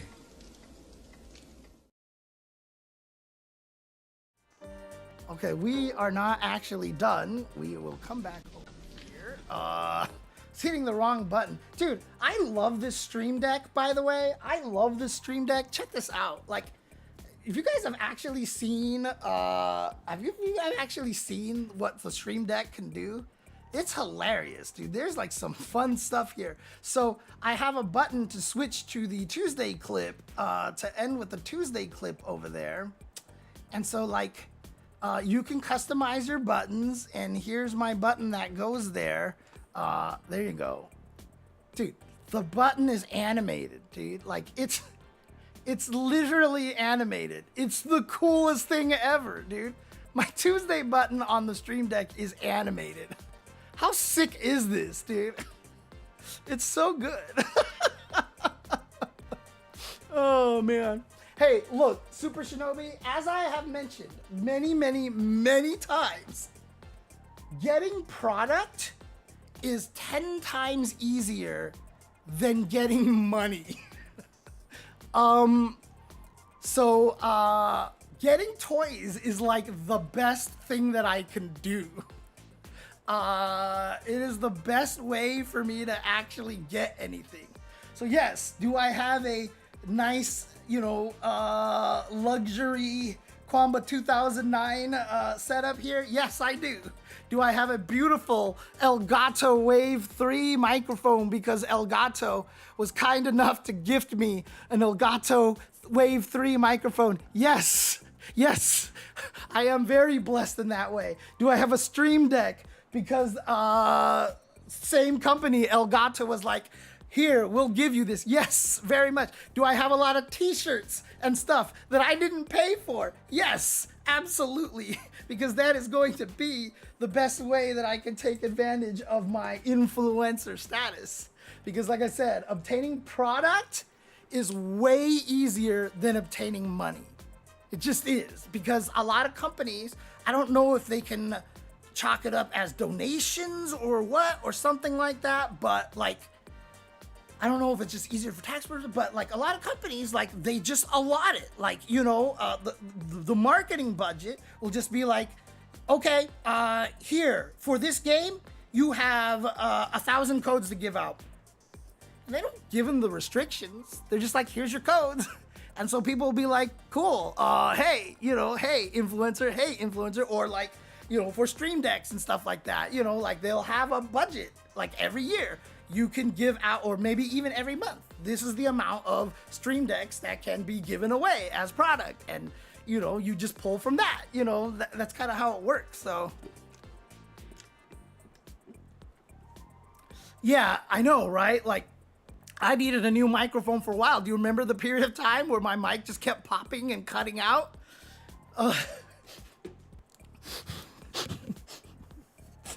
I love my Wave 3 microphone.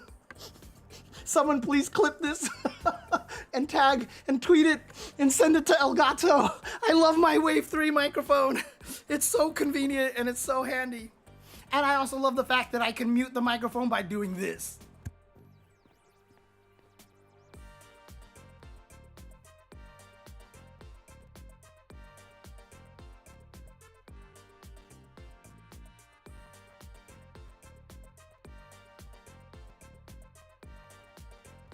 So yeah, anyways, I was saying a lot of very nice things. So. Yeah, again, all right, let's do this next section here. Let's do this. Dude, with the fuzz, yeah. Nathan still does it every once in a while, but because I think that spit guard thing isn't on there anymore, I don't. Well, he used to scrub also a lot on the like the metal parts here, which he doesn't do as much anymore. But also, I think it's because I have my keyboard on top of the desk now. I don't have it on the keyboard tray because I discovered that using the keyboard tray way down there and having my arm twisted in a weird way to get under my desk and typing a lot of stuff, I used to think that I had this really bad tennis elbow and all this carpal tunnel in my arm because I was petting my cats too much and stuff. And I figured out it was actually just the ergonomics of my desk. So again, thank you to the Quamba 2009, it made me rearrange everything, and now everything is significantly better now. But yeah, I used to think it was like the cats or something, you know, and I was just like, oh, my arm hurts, and then it would start feeling better. And then one time I was just sitting there, and I was using my computer to do some editing and stuff, and I was like, God, I hate this terrible tennis elbow thing because it hurts the most when I like start working at the computer and blah, blah, blah. And I was like, James, I was like, bruh. Like, as soon as I said that, I was like, I'm mad that like petting my cats or whatever is giving me this tennis elbow because when I work at my computer, it really starts to flare up. And then I was just like, bruh. I was like, chicken, egg, dust, you know, rearrange the order of logic. And I was like, okay. And ever since I switched it and now type on top of the desk now, it's been a lot better. So, oh man. Anyways, let's talk about this other topic here. I just want to make sure you guys can hear me, right? You guys can hear me now, right? Okay. Oh, you know what? The YouTube is probably far behind on Power Rangers computer over there because YouTube tends to jump backwards a little bit and you need to catch up and stuff like that. So, okay, let's do this. Let's do this. All right. What am I looking for here? I'm looking for this. Boink. There we go. And let's do a J Chenzor Reacts. All right.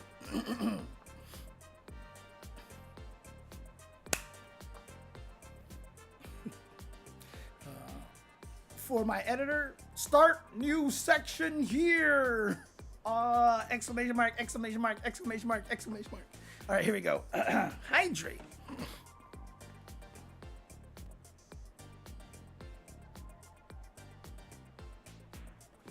I will say this.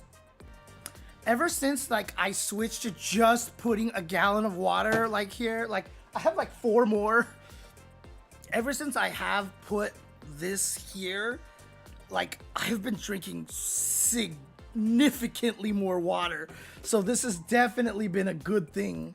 Again, it's the ADHD, right? Like if I have multiple bottles, every time I run out with the bottles, I gotta go grab the bottle. When I was filling up the water in my little, you know, like these things over here, whenever it emptied, I couldn't be bothered to refill it and stuff like that. As soon as I just switched to this thing, like, bro, like I drink, like I'll just be sitting here and be like, my voice is wet, my throat feels dry. Let's go. It's one of the best decisions I ever made, dude. I drink so much more water now, dude. It's crazy. Oh, man. Actually, before we actually start the next segment here, and I know I'm super late on this, but so I should start it soon. But I feel like I need to do something first here for you guys before I do that.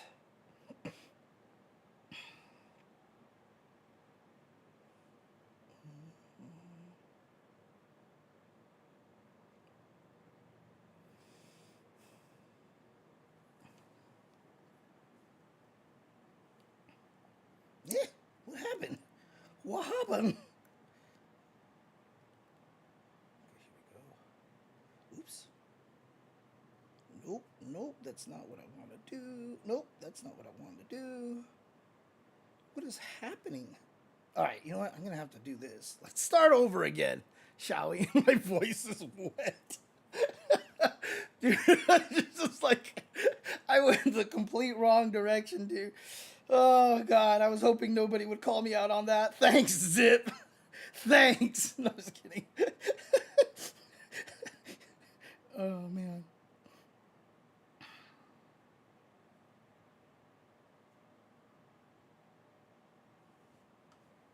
Whoa. Oops, that's not what I wanted to do. Oh, no, I messed it up again. Here, let's do this. Okay. Okay, let's take that away. Let's do this. And then, actually, let me do it this way, because this is more comfortable. Let's see. Uh-oh.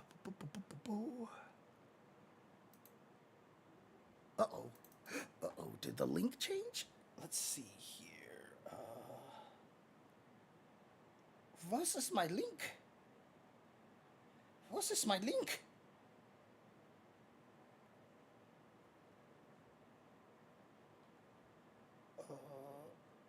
Oh, what the heck? What the heck happened?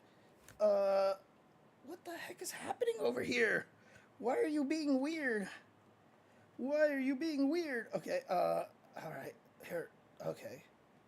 I'm sure, okay, why can't I find my URL here? Oh, it is the same. It is the same. Yeah, it's the same. Okay. Come on, buddy. Come on, buddy.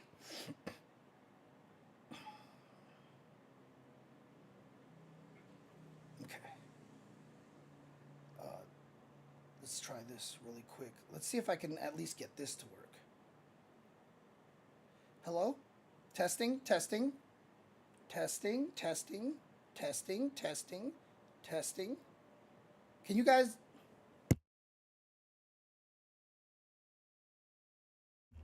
Could you guys hear me? I just muted this microphone. If you guys couldn't hear me at all, something is wrong over here. Okay, you could not. You could not. What is happening over here? Why is this not working anymore? Oh, wait. Huh? Why? Why? Why? Why is this not working? All right, let me refresh this. Oh, I just had to. Okay, OBS being weird. All right, there we go. Okay. Hey, look, it's Sajam. It's Sajam. Let me put up my black screen over here. There we go. And then I can turn this off so it's less confusing. Hi, Nathan. Mwah. Hi, Nathan. Let's go. Let's go. I can frizz a bracket. All right. Oh, Jasmine ran through my legs. Careful, cat. Good girl. Good girl. Hi, Jasmine. Hi, Nathan. Hi, Nathan. Ooh. Hi, Nathan. Oh, good boy. Good boy. All right. I don't have a good stand on my camera anymore, so I can't get you a good view of this. If I can try to get it standing up like this, but I can't. Not yet, Nathan. Not yet, Nathan. Here, I will try to do. Maybe this will work. No, it's not going to work. Look, you're not going to see me for a second. That's just how it. Well, maybe you want to stare at me. Forget it. You're not going to see anything for a second. Sorry. I'm going to have to think about this. I haven't had a good kickstand missing from my phone for a while, but my previous kickstand is no longer in service. You can still hear me though. And trust me, my cats are being adorable. Okay, we'll try to do this. We're going to have to improvise here. Look at my cats. Look at my cats. Look at them. I know, Nathan. I know, Nathan. All right. Ugh, okay. Uh-oh.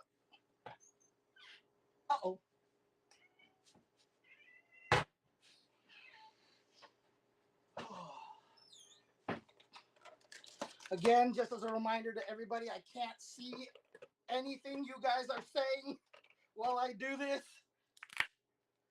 So if everything is messed up, I apologize.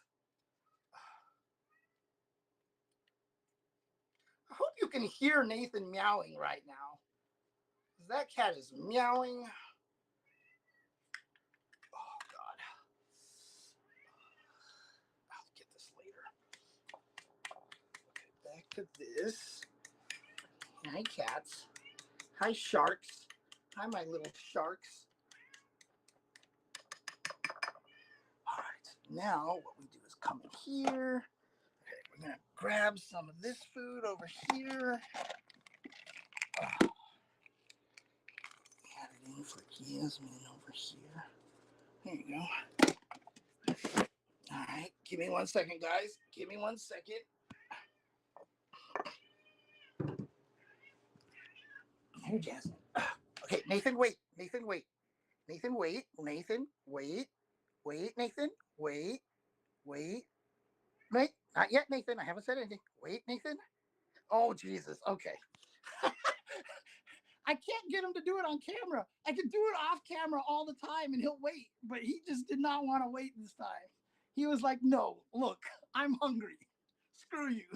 Screw you. It's also probably because I fed them pretty early today, so they're hungry. He's hungry. He's been waiting for a while. All right, give me 1 second, guys.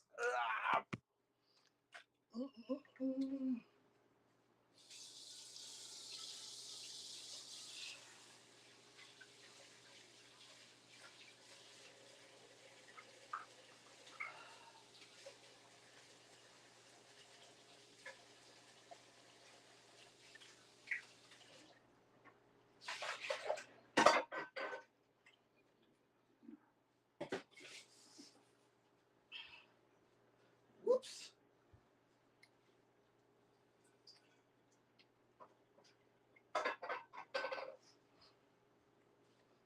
All right. Gotta put away this food, otherwise Nathan will eat it. Okay, there we go. All right. Here we go. Look at the cat. Hi, Jasmine. Hi, Jasmine. Hi, Jasmine. Look at you, sweetie. Look at you, my beautiful, beautiful, sweet cat. Oh, good girl. Hi, Nathan. is my best buddy here. My good friend Nathan. Nathan, always so hungry. Dude, like, shoves his whole head in there, dude. He's just like, yeah, I'm just gonna eat. I'm good. Oh, man. What a good boy. What a good boy. What a good boy. You are a troublemaker. That is for sure, Nathan. Are you done? Are you done? Jesus.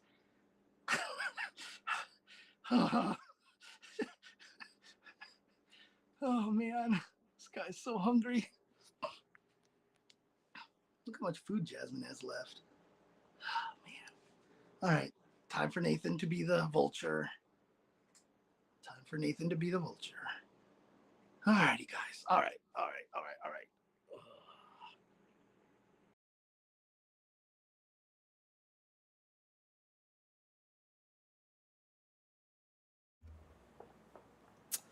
I am back over here. I just need to turn on my camera again. Is it this one?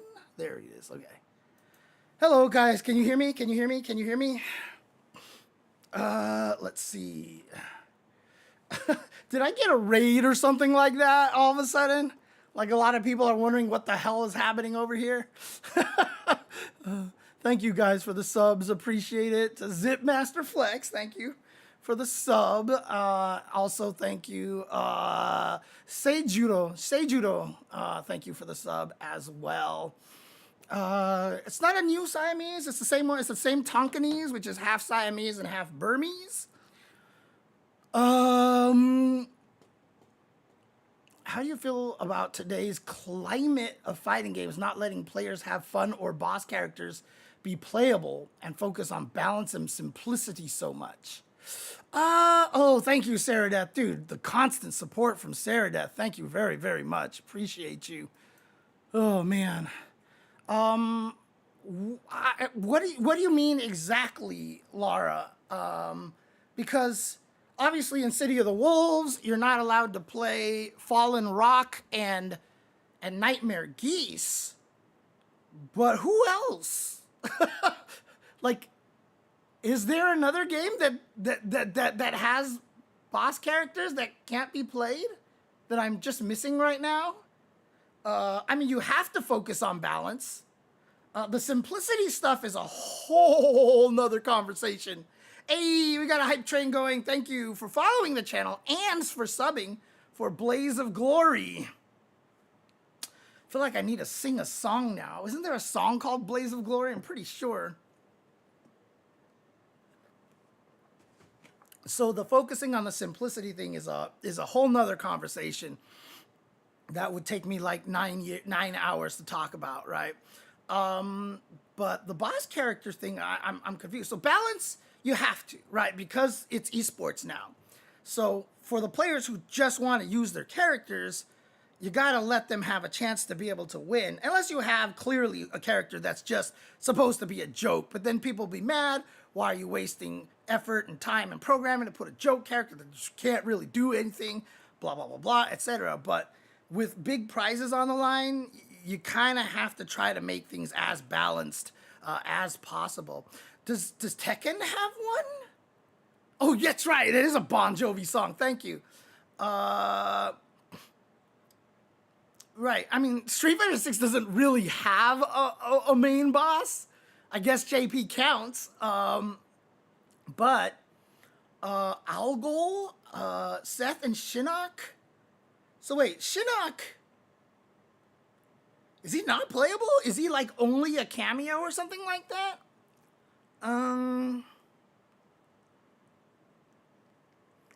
Yeah, I'm not sure. I don't know MK1 well enough, I think. Well, that's the thing, is that Salvatore Ganacci is obviously a joke character, but he's not, like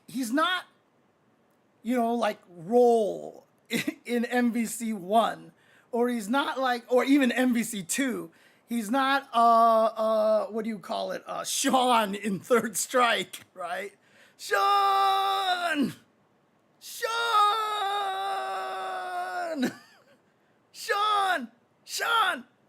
Sean!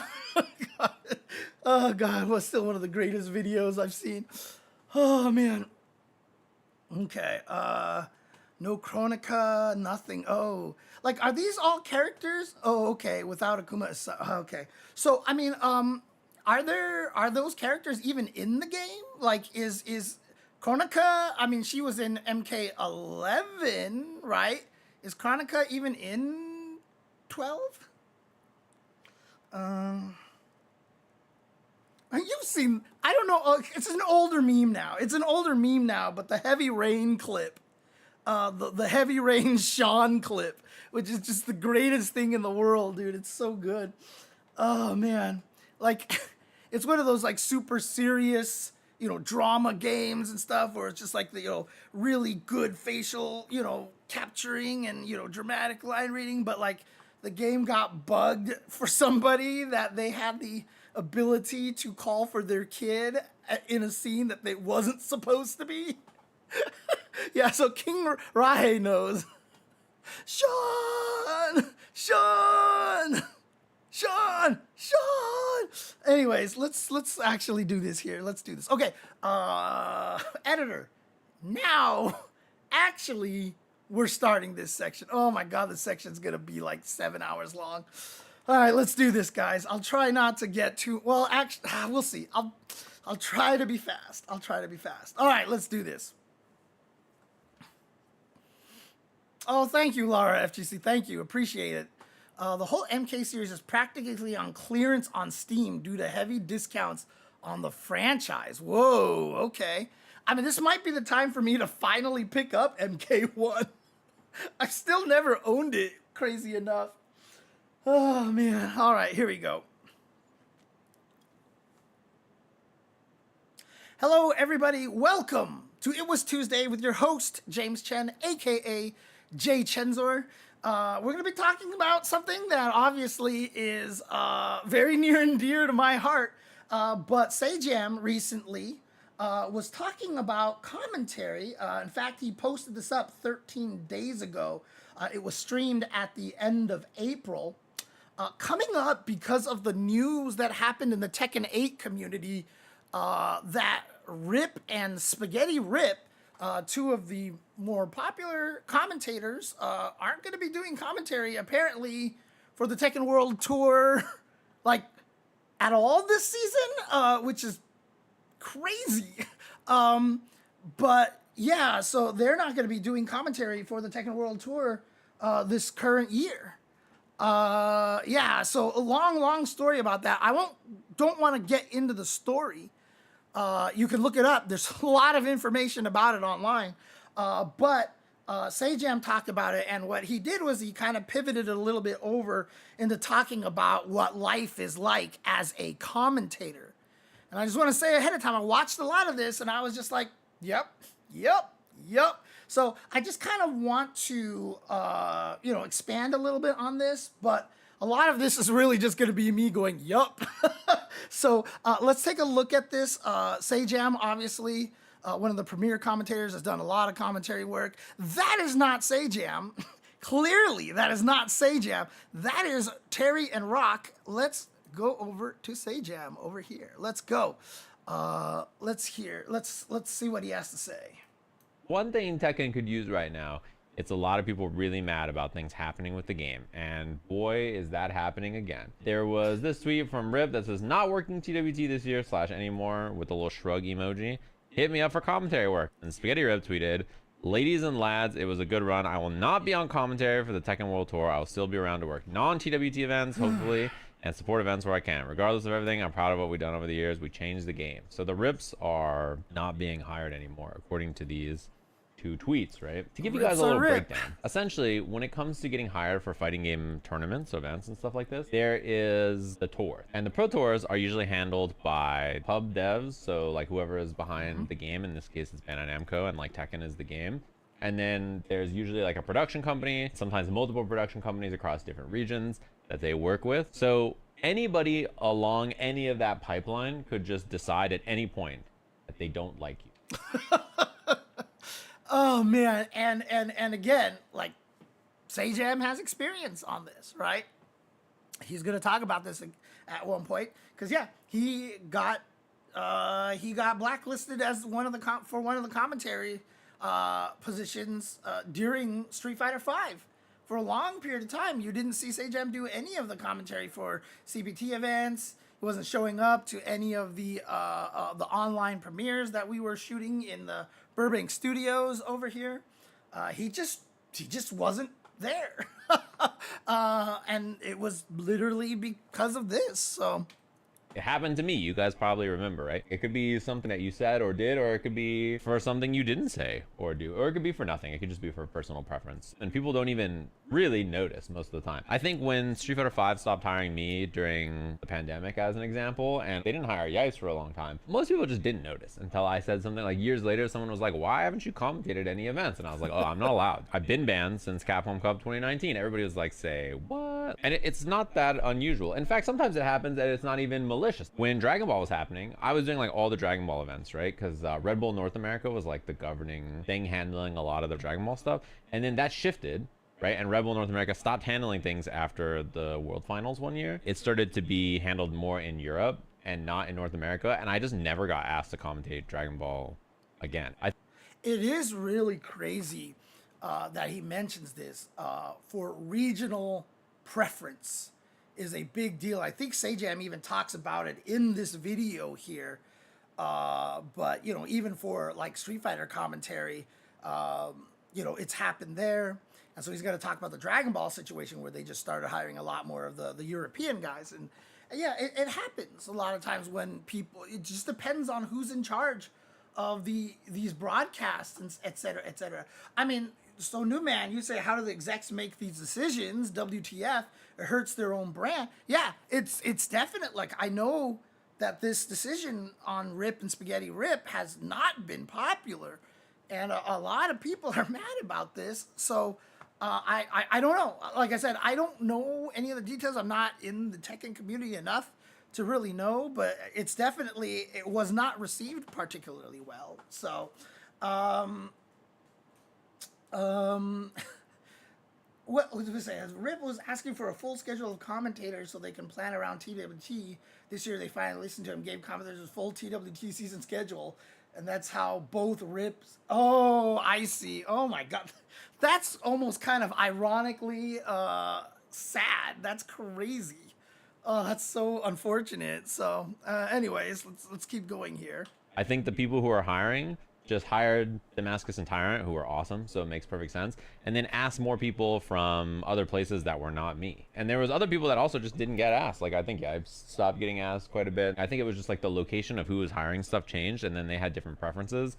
And they were also from a different part of the world, so they just started hiring people they were familiar with from that part of the world, right? This is a very normal freelance thing. You had like always work with Nike or something, right? Like Nike always asks you to work and do stuff, and then one day the person there either leaves the company, gets promoted, moves position, whatever, and then the new guy there just like has a different person that they want to use instead, and they're like, yep, this is the person we're using instead. And then like I said, a lot of it does come down to that. A lot of it comes down to, you know, the people in charge and stuff. And you know, God, it's such a weird space to be in. And I'll tell you this right now.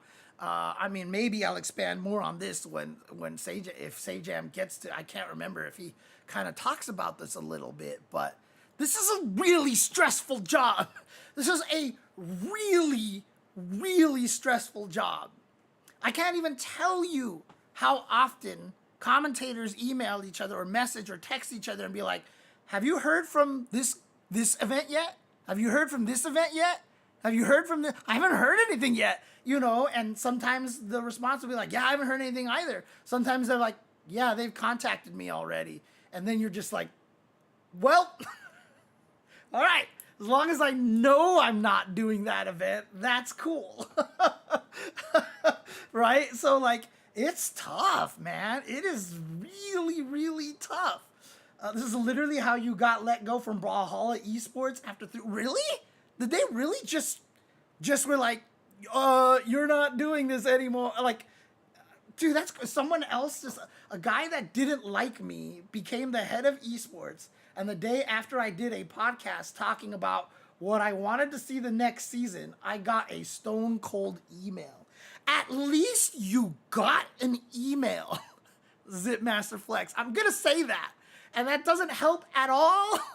But at least you got an email, because Sajam's gonna talk about this in this video. Seriously, dude. Like, here we go. And like, you just never get asked to work with Nike again.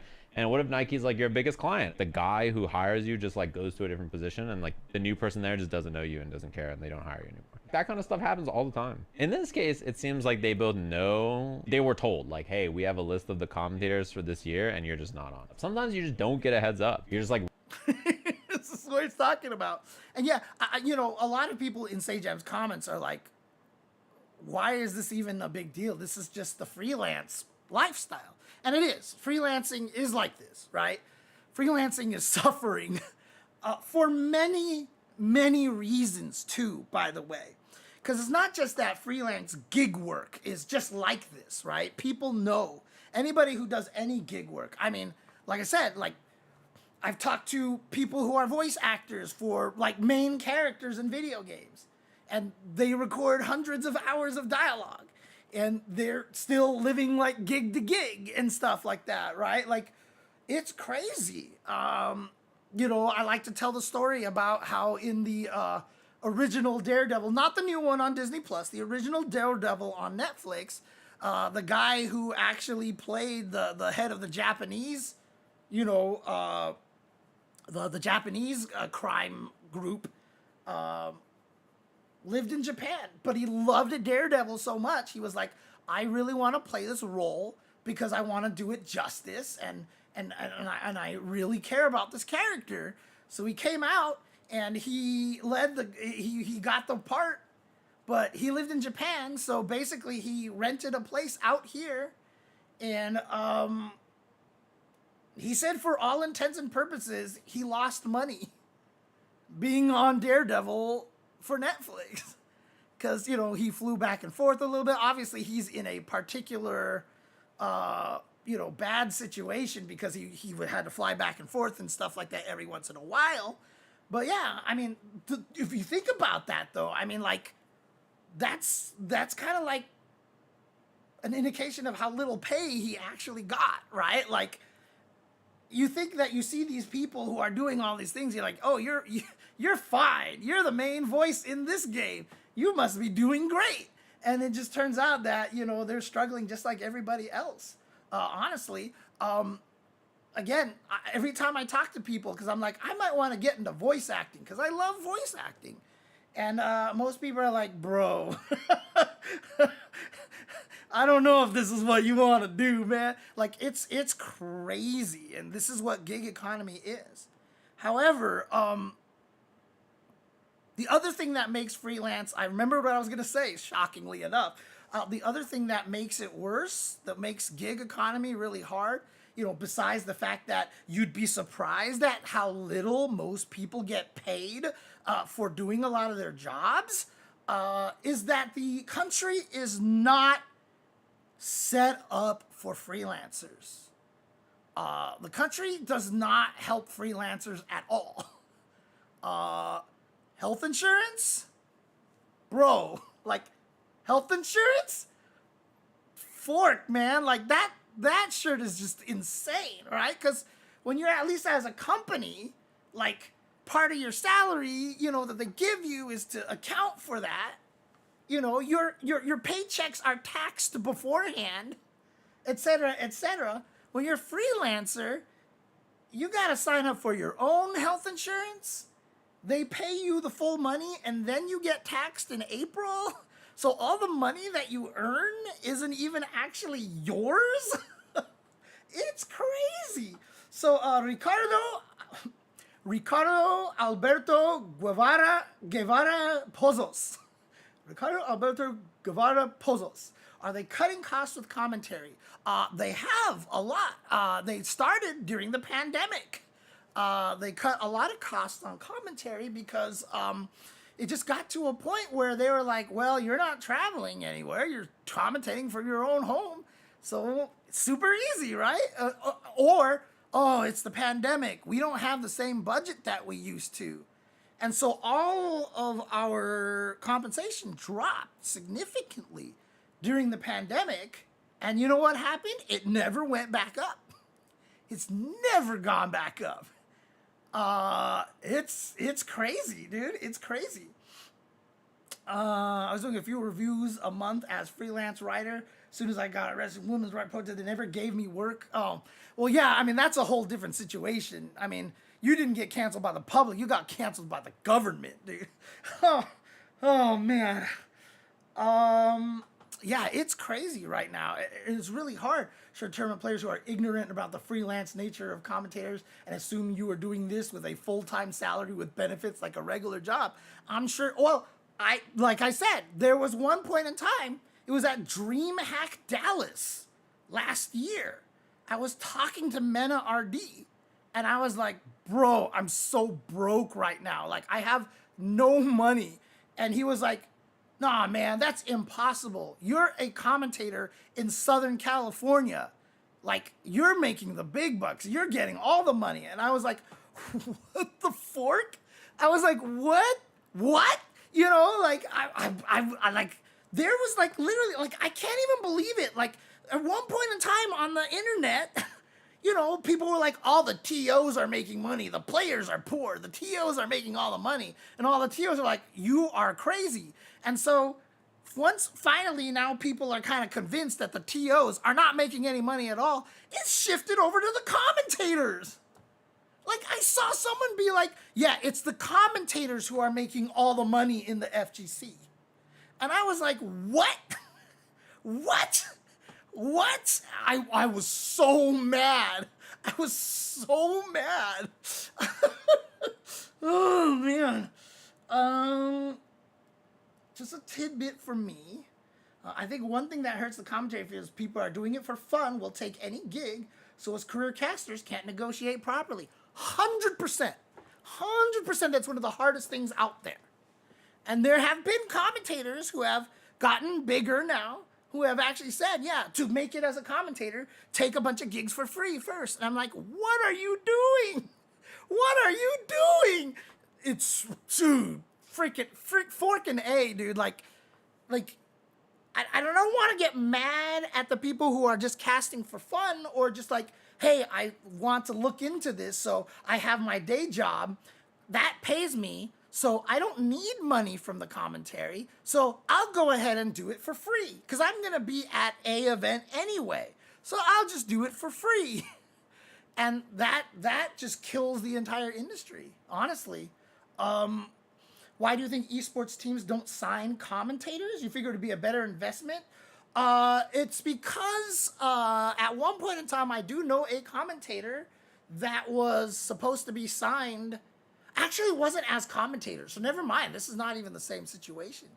But I think what a lot of it is that you're worried as commentators, you know, that I think people are worried that if you get signed to a team, you might become biased towards their players or something like that, right? People feel like that it is one of those conflicts of interest, that if you actually are on a team that has players, what if as a commentator with your commentary pumped into the crowd, you're like, he needs to watch out for that super because he just got the level 3.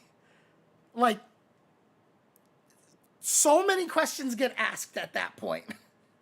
So many questions get asked at that point. So it's tough. It's tough. Yeah, if you live in SoCal, dude, like, you get more chances, but the high cost of living is ridiculous, dude. It's crazy.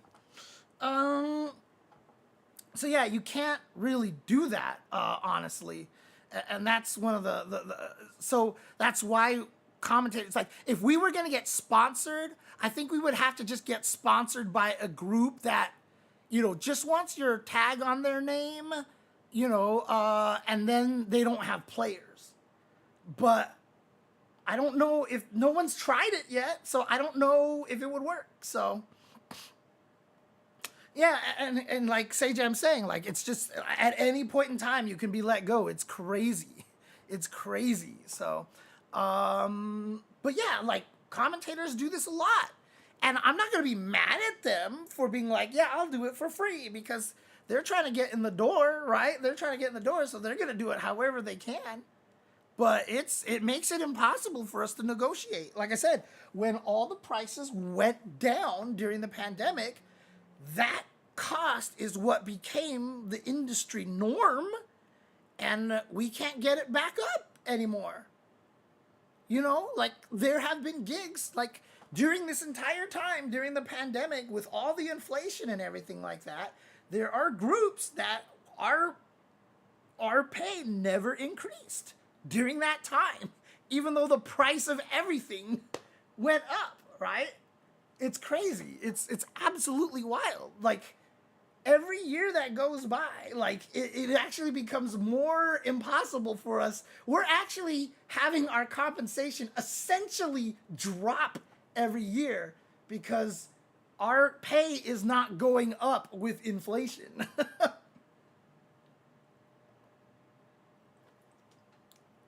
The issue is the guys that are trying to enter for free aren't planning on actually sticking around. Yes, that is one of the hard things, is that a lot of people can half-ass it. And then on top of that is that it's really, really hard for us to prove that as commentators, we can change viewership or viewer retention. Because we don't have a lot of that data. We just don't have a lot of that data. That's not part of any sort of existing infrastructure. I'm sure that data exists, but even if we could get that data, it probably wouldn't be in our favor. Because, you know, it's really just the whims of people watching, right? So, like, do the events have to hire the best guys, or can they hire anybody?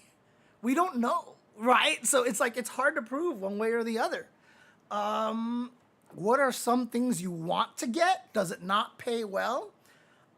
Saying that it doesn't pay well does not put into perspective how not well this career pays. Especially because everybody wants to be a commentator these days. And again, I'm not trying to like tell them to go away or stop trying. But because there ends up being a giant pool of commentary, so like, for example, if we looked at the CPT online premieres, they were showing an online premiere almost every single week. And if you noticed, it was a different commentary pair like every week. So even if they paid, a decent amount of money, we did one commentary block a month. We did one commentary block a month. So, yeah, how are you going to live on that? How are you going to live on that, dude? Like, it's crazy. So, like, you could say to somebody, like, let's just say, like, oh, yeah, so for this commentary block, I made $1,000 for this weekend. And people will be like, whoa, that's a lot for commentary. Yeah, $1,000 a month? And that's like my only gig that month? In Southern California? Right? So like, I do the Tetris stuff all the time. You know what the Tetris stuff is? It's grassroots. You know, when it was at the Portland Retro Gaming Expo, I paid for my own flights. I paid for my own hotel. I paid for all my own food and Ubers because I did it for the love. Do you understand? The Tetris is being played on NES. On the NES. Who is that making money for? Why does the Tetris company care? Why does the Tetris company care? Like, they'll show up because it's cool, but we're not making them any money. Anything that the Tetris company gives us is really like super out of the kindness of their heart. And they've done it. They've given pot bonuses before out of the kindness of their heart because they love what we're doing. But we're not selling a goddamn thing. They have no money. How are they going to pay anybody? We're all doing it for the love. So yeah, dude, right? That Tetris video with Jonas and them, but that's like helping them recover money that they need, right? Like, it's crazy. It's absolutely crazy. So yeah, there's just no money. in this scene. Like, and like I said, if you know, I say $1,000, and I'm just saying, let's say I got paid $1,000 for doing a gig. So you draw your own conclusions, okay? By my phrasing on that. All right. Waiting for a call that never comes. My guess. Yeah, so he's just talking about how sometimes you can get dropped and they won't even tell you. You just have to sit there and be like, am I hired? Am I hired? Am I hired? Am I hired? And you don't see anything, and it's hard. And again, this is not me talking about any specific group. This happens everywhere. This happens everywhere. This is like something they said or did last year, or like something somewhere made someone mad, and they decided we're gonna just stop hiring them next year. Was this a singular person? Was this a decision as an entity?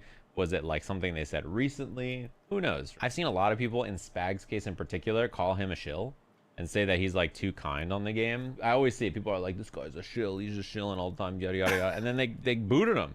So like, which is it? But in Rip's case, the no rip, no buy stuff is one of those things. I'm surprised he didn't get shot for that immediately. If there's anything to get you the boot, telling people not to buy a brand new fighting game because they didn't put you on commentary is like, I cannot believe he got work after that. Yeah. So I mean, he's going to talk about this. I know about the heiress aspect of it, but like, unless you immediately shut that down, it's immediately going to sink you.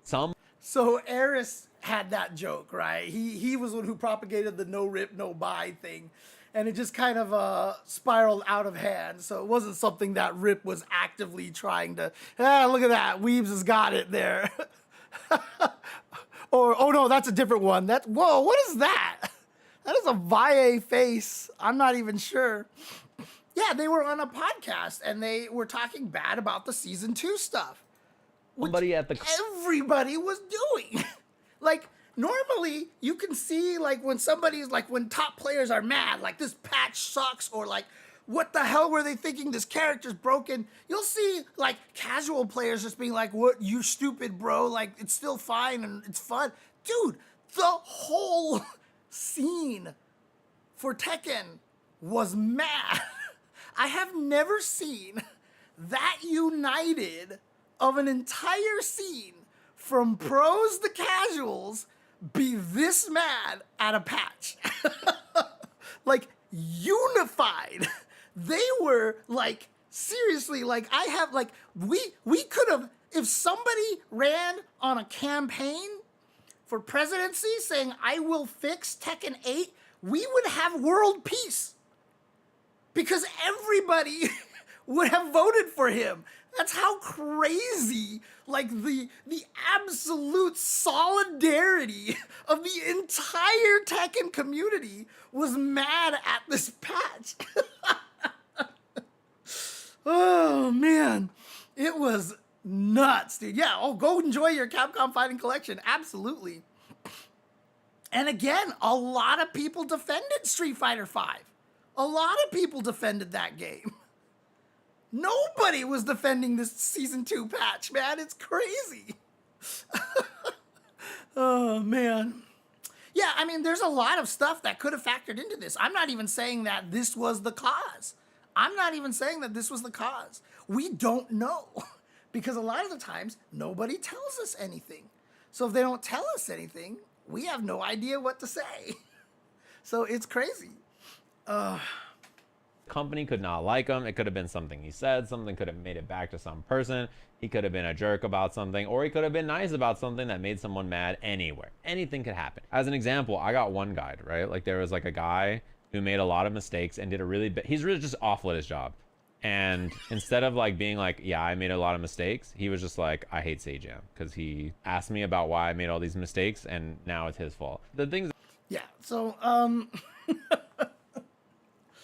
all it is a Sajam story to tell, so I will not say any more details, but yeah, like, that's basically what happened. Someone was like, nope, not gonna work with Sajam anymore, and I'm gonna try to tell everybody else not to work with Sajam anymore. It was crazy, dude. Like, it was crazy. Like, this person tried to, like, literally ice Sajam from the FGC, like, completely. It was wild. That I was like, what the hell is going on here? Were like what I think everybody was thinking at the time. Hey, what's up, Sencho? How's it going?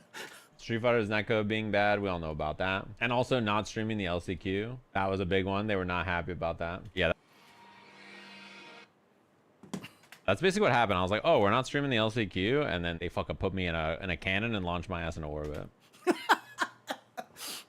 I'm glad he talked about this. I'm glad he talked about this because to me, like a lot of people were saying, you know, oh, Sajam talked bad about the netcode, But from my viewpoint, I felt like this was one of the main ones. That year in Street Fighter V when they didn't stream the LCQ and everybody was really mad about it. Like Sajam was really vocal about that. And from my point of view, I feel like that was one of the main things that actually happened right there. Because,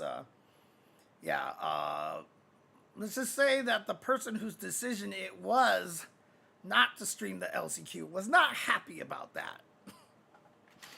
And you may think that's an exaggeration. It's not.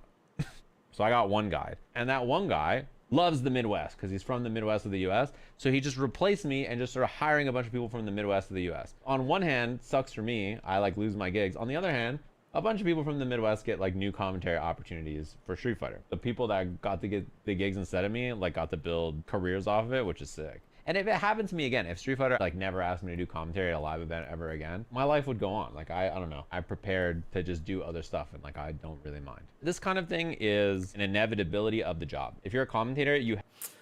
So one thing I just want to mention that, yeah. So again, like it can be that easy. It's one person, you rub them the wrong way, and that's it. That's it. You're frozen out, right? I do want to mention that, you know, the terrible dive kick thing. I don't even think that is going to really have any sort of impact. I feel like that was more a commentator to commentator thing, right? Like, I don't even think any of the people in charge cared, right? I don't think Capcom internally was like, what do we do about that? Like, I don't even think that they were probably like, whatever, you know. It was just obviously, one, the internet wants to stir up some drama. I mean, Sajam and Jammers took care of it behind the scene. They talked to each other. They worked it out, you know, stuff like that. But you know how it is. Like, people got a drama for drama. So it's like, come on, man. Come on. Oh, man.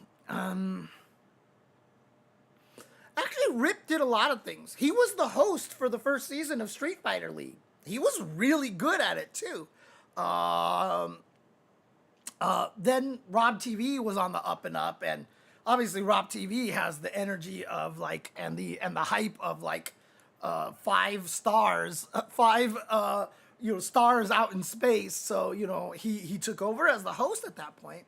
But Rip was doing commentary for a lot of different things at some point. But the hard part is that yeah, he is known mostly for doing Tekken commentary, and he can commentate a lot of different games. Honestly. You have to be prepared for this to occur. You guys probably remember for like years, the voice and face of League of Legends was Dash, and then like one year he like just had like a negotiation or something with Riot, and then it like didn't work, and then he was like, well, I'm not back, and then he's just gone. And it doesn't matter how much goodwill or how much. Yeah, I don't know this story, but that's crazy. That is actually crazy. They like you. Apparently, a League of Legends commentator named Dash or something like that. I guess he was really good, and he said like Sajam was saying he was like the face of the league finals and all that stuff. And one year he just disappeared. So was that Dash? He said. And then he was like, well, he like just had like face and face of prepared for this to occur. You guys probably remember for like years. The voice and face of League of Legends was Dash, and then like one year he like just had like a negotiation or something with Riot, and then it like didn't work, and then he was like, well, I'm not back, and then he's just gone. And it doesn't matter how much goodwill or how much they like you or like how great everything is, there really is no end game or safety net in the position. You just so I mean, is anybody in the chat familiar with League of Legends, knows who Sajam is talking about here? keep working. There's not like really a place for you to land. I think. Yeah, and honestly, it's one of the reasons why this year I've actually pivoted so hard into content creation at this point, right? Why I've been struggling and trying to get all of this branding and everything all taken care of and merged together as one thing, because the Jay Chenzor and Ultra Chen TV split, me splitting my brand into two different things really did hurt me in a lot of way. Because Ultra Chen TV is where all the views were on Twitch and everything, because I didn't stream enough on Jay Chenzor. And so a lot of the times when companies would want to contact me for, like, oh, hey, here's a deal that we want to do. We want you to represent, blah, blah, blah. It would always be to the Ultra Chen emails and stuff like that. It was based off of the Ultra Chen numbers, while I was trying to build up this whole Jay Chenzor brand. And so it was like really hurting me. But I have definitely tried very, very hard. Wait, an episode of which one? You just want to jump on and talk? We could arrange that for sure. But yeah, that's the thing, right? Like, a lot of people are like, commentators make a lot of money because they look at Sajam and like Sajam seems to be doing fine. They think Tasty Steve is doing fine. And I can tell you right now, like, a lot of that is not true, like, I mean, they're probably some of the only ones that can do it as a full-time career and survive, but like, dude, none of, like, Sajam is making money off of his content, his Twitch, his YouTube. That's where his income is coming from. And like Eris with Sajam, like, they can just be like, hey, you need to pay me this much, because if you don't, I'll restream it at home and make more money, right? Because he'll get more money from Twitch ads. He'll get more money from subscriptions. Because that's the nature of being a content creator. You skip a day, you skip a weekend, you lose a lot of subscriptions. You do. You actually lose a lot of it. So, most of the commentators are doing something else. And in fact, I think almost every commentator is not doing this as a full-time job. I'm one of the only commentators who's stupid enough to try to do this as a full-time job because, one, I'm stubborn, and two, I don't even know if I can get back into the workforce at this point because I haven't coded in so long. Like, who's going to hire somebody who hasn't coded in like so many years? So it's a scary situation for me.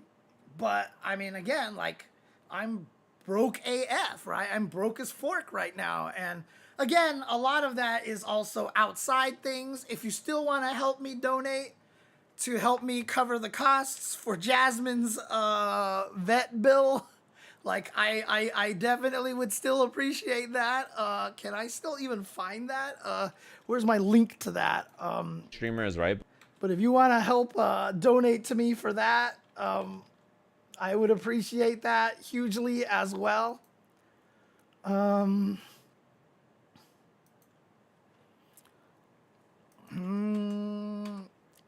There you go. There's a GoFundMe that's still going right there. Dude, all I do is shit talk most like modern games too. So I'm still about a little over $1,000 away from my goal on that GoFundMe. So would definitely appreciate that, honestly.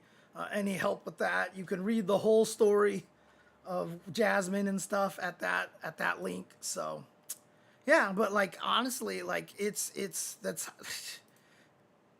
hard, man. It's hard.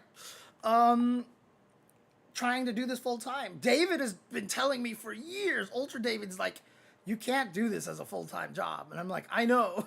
He's like, you can't do this as a full-time job. And I'm like, I know. And he's like, you can't do this as a full-time job. I'm like, I know. But I'm stubborn, and I'm also, like, I don't want to get into it in too much detail because it'll be really freaking depressing. But, like, it's the life I've chosen, so I know it's my fault. And, like, it's one of the reasons why I'm still single right now, because I can't support anybody, and I don't want to saddle anybody with having to deal with me. Basically, I need a sugar mama, right? Like, that's what I need, right? And everyone's always like, oh, don't worry, like, blah, blah, blah. Like, the relationships are about making it work and da-da-da-da-da. But, like, I just can't, with good faith, feel like I can date anybody. I literally just don't feel like in good faith I can date anybody. So like, have I been looking for anybody? No, like not at all. Because like I feel like that's so unfair to the other person. So I don't even try. Like I don't even make an effort to do this, you know? Like, are there any FGC sugar mamas? Probably not. And that's the thing, right? The apps, I could try to use the apps. I've tried them, but very briefly, but I just give up. Because like, it's not even just that like it's crazy because you'll get the match and someone will be like, hey, and they start talking to you. And when I talk back to them, I'm just like, this is so unfair to her. And so like, I don't even put the effort in because I'm just like, bro, like, I can't do this to her. I can't do this to her. And so like, I don't even try. But if I can find an actual sugar mama who's just like making money by doing nothing hand over foot, you know, let's go. I'll be a trophy husband. I will 100% be a trophy husband. I have no pride. Come on. Oh man. All right, here we go. Okay. Oh man. No, I'm not looking for an OnlyFans gal or anything like that, dude. Dude, everybody has told me that before. Like, don't tell her about the FGC stuff. Then just take her to Evo. And then I'll get stopped for people who just want pictures and stuff and all this stuff. And she'll just be like, oh my God, like who am I dating? You know, like, and that'd be great. But except I'm broke as fork right now. So, oh man. I made the X-Men Street Fighter combo pack. Let's go. Oh man. And that's the thing too, like I'm also in a really unfortunate position where like if anybody wanted to Google stalk me, like you do not get a good picture, okay? Because everything that I have on the internet is me raging, okay? Like it is not a good thing. Oh man. Oops.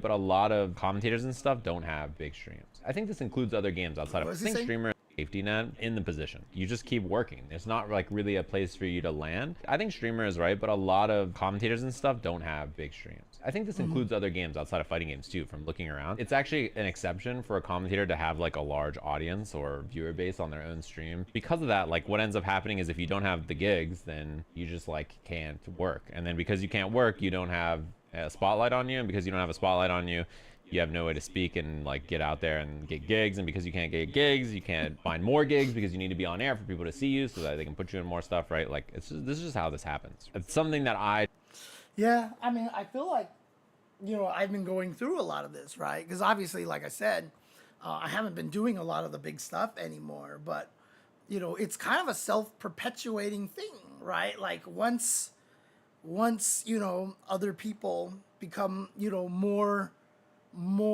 favored, like it's not even that sometimes that you did something wrong, or maybe that you've gotten worse, or although there's a lot of people out there who hate my commentary these days, but you know, sometimes it's not about that. It's just sometimes you just, you know, like in Toy Story 1, I am the old penguin. I'm Wheezy the penguin that just got put at the top of the closet. And you know what? It's not that, you know, anybody had any problems. It's just that you just get forgotten sometimes, you know? It's hard. It's really, really hard, honestly.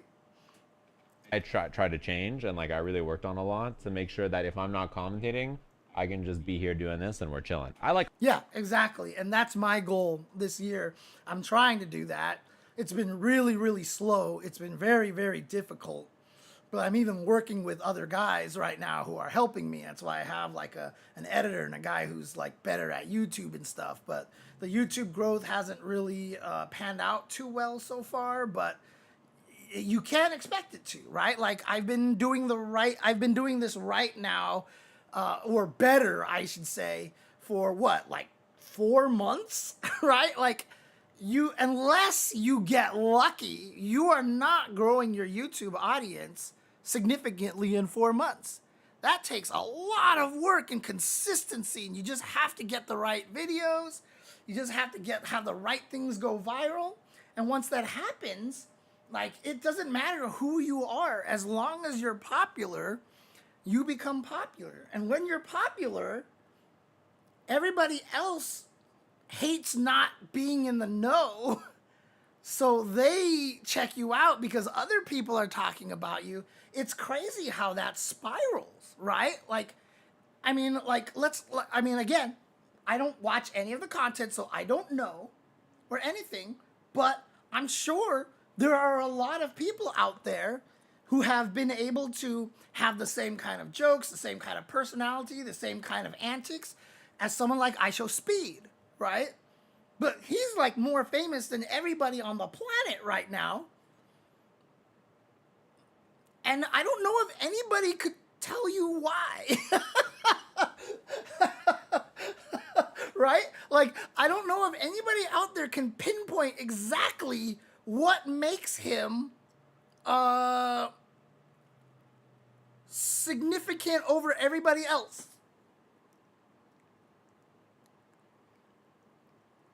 He finally hit a huge sub number on YouTube because CVS 2 is coming out on the collections. Oh, man. So yeah, it's crazy. Like, a lot of that is just momentum or just doing the right thing at the right time. And then also, look, I know people are going to be like, what are you talking about, James? Blah, blah, blah. This is not a TV selling face, okay? Like, this is not, there's nothing about this that's going to draw people in, okay? Like, you can try to be nice. That's not even me just being like, oh, self-deprecation. Like, this is literally a fact. Like, Asian people, especially fat Asian people, are not, they don't attract viewers. And this is just something that's built up over years and years and years, decades of media, right? Asian people are portrayed as not being attractive. Hollywood literally put a hit piece out on Asians. Like, they literally, it was, like, if you look up the history of Hollywood and media, like, Asians were literally designed in a way, like, they went out of their way to emasculate Asian men. And yeah, like, there are so many people out there that, like, people are gonna be like, oh, what about this guy? What about this guy? Well, like, what about Justin Wong, right? Well, he's also, like I said, in my opinion, one of the two goats of fighting games. Like, people like watching people be good at fighting games, or just being really, really good at stuff. Dude, Hispanics have it just as bad. Dude, just as bad. Like, you can be like PZ Poi, who, like, just was super funny and is really good at doing voices and stuff like that. But if you would just look at the general division of things, like, Asian people, I mean, that's why the Scarlett Johansson joke even exists. Because every time you have an opportunity to put an Asian person in an important role, they change their mind. Right? So, like, it's crazy. Like, it's hard to succeed as an Asian person. Honestly, it is. I mean, I still remember, like, when I went to Kuwait that one year. I mean, this is just kind of an indication of how it is, right? You go to Kuwait. First of all, nothing like you think it is. Secondly, they had this ginormous mall. And yes, they had a Victoria's Secret there. They had a Victoria's Secret at the mall. Only difference being that their windows were more blocked. So you couldn't see inside the store, right? But they had a Victoria's Secret in Kuwait, right? A lot of people would be like, what, right? Like, they don't realize this. But here's the craziest thing. is that all of the posters, all of the banners, everything were all of white women. Right? The definition of beauty, the standard of beauty, you know, Asian women are getting there, but Asian men,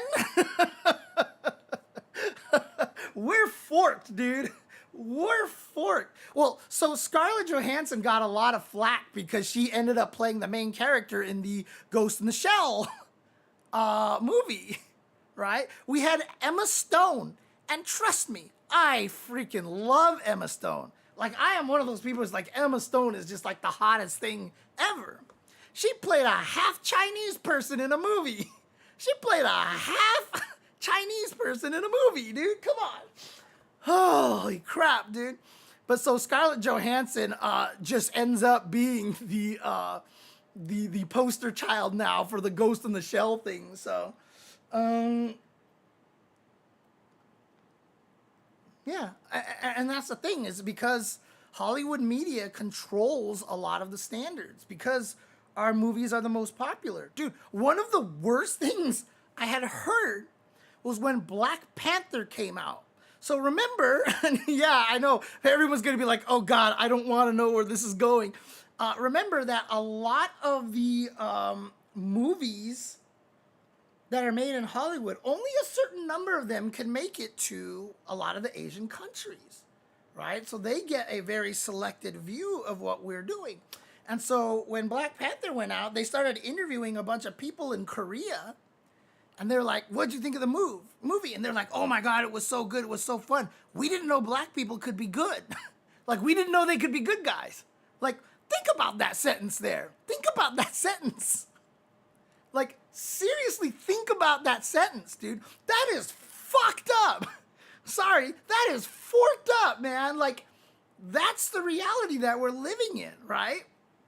The only reason why there's so many Chinese references in a lot of movies, Batman Begins, he goes to China. The Martian, he gets helped by the Chinese. Transformers, one of the movies, had a whole thing take place in China. It's because they're trying to make sure their movie gets, is one of the only movies that ends up being shown in China, because there's a lot of people in China and they make a lot of money in China. Man. Oh, man. So yeah, it's Hollywood controls a lot of it. And so, like I said, this is not a face that sells subscriptions. This is not a face that, you know, gets people to, I mean, dude, like, look at Sports Center or look at anything on ESPN. Like, when they're not, like, actually playing the sport, do you see Asian people on ESPN at all? Right? Right. So what's happening now is that things are shifting. It is clearly a lot better than it was before, especially with all the J-pop stuff going on there. We're getting a lot more movies with Asian people in it. It's getting a lot better now than it was before. Too late for me. Too late for me. But, you know, it's a tough situation, honestly. So it really is.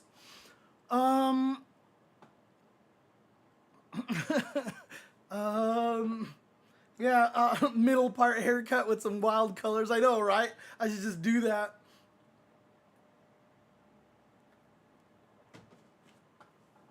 Oh God, the news in China. I don't even want to think about it.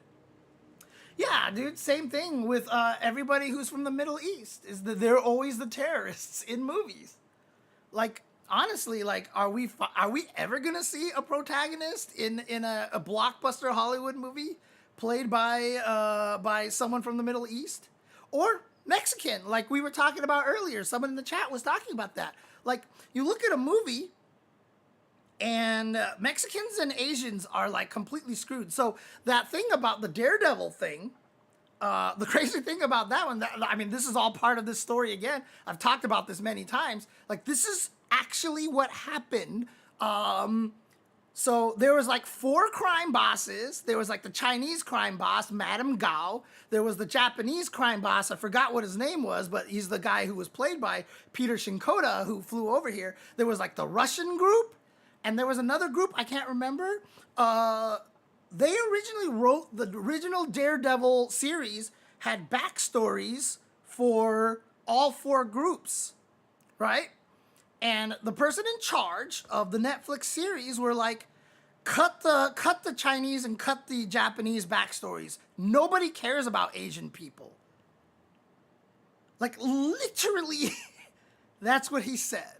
So the Russian guys had this crazy episode where it was all like backstory and all this stuff like that. The Asian guys got nothing. And in fact, the actress who played Madame Gao and the actor who played Peter Shinkoda, they weren't invited to the Daredevil 2 season premiere event in Westwood. They didn't even know it was happening. They just didn't get an invitation. Like, they literally just didn't get an invitation. They were not invited. Even though they played major roles in the 2nd season, they were not invited. It's crazy, dude. It's crazy. And so, yeah, you can't see like Mexicans or Latino or Asian like anywhere. Like again, I am all for and I am appreciative of the colorblind casting. Like, for example, Ariel in The Little Mermaid. I think it's cool. Like, wonderful that we got a black actress to play Ariel in The Little Mermaid. Tell me that a Filipina girl wouldn't have destroyed that role. Tell me how good it would have been if they cast a Filipina person there, dude. It would have been so great, dude. It would have been so good. Holy crap. Oh, man. Hey, you joke about Shang-Chi, right? But like, I mean, Iron Fist was created as, as the wave of popular, as Hong Kong and stuff was super popular. So what did they do? They decided to create a white guy, Iron Fist, Danny Rand, who gets lost in Asia and becomes the best example of that whole Asian culture, and it's just like the character is mired in classic racism. It's how it was back then. I'm not mad about it. I'm not even mad about Danny Rand as a character. That's what shit happened back in the 60s and the 70s. You can't even be mad about that, right? I'm not gonna be all like, oh my God, this is so unjust. But you could fix it on Iron Fist when you did the Netflix show by casting an Asian dude as Danny Rand or something like that. Now, maybe it was better that he didn't because Iron Fist sucked, but you could have fixed it, right? And like someone argued with me one time. They were like, yo, you have to have a white person because the whole point is that he's disconnected from the Asian. And I looked at him, I was like, what part of me makes you think that I'm connected with my past and my heritage? I was like, what part of me makes you think that I have a big connection with my ancestry? Oh, man. Yes, Noob Man, I am ABC. I am ABC. And if you don't know what that is American-born Chinese. American-born, born and raised in Southern California. Right, Killmonger, right? Killmonger, like, he was a great character. He was a great character.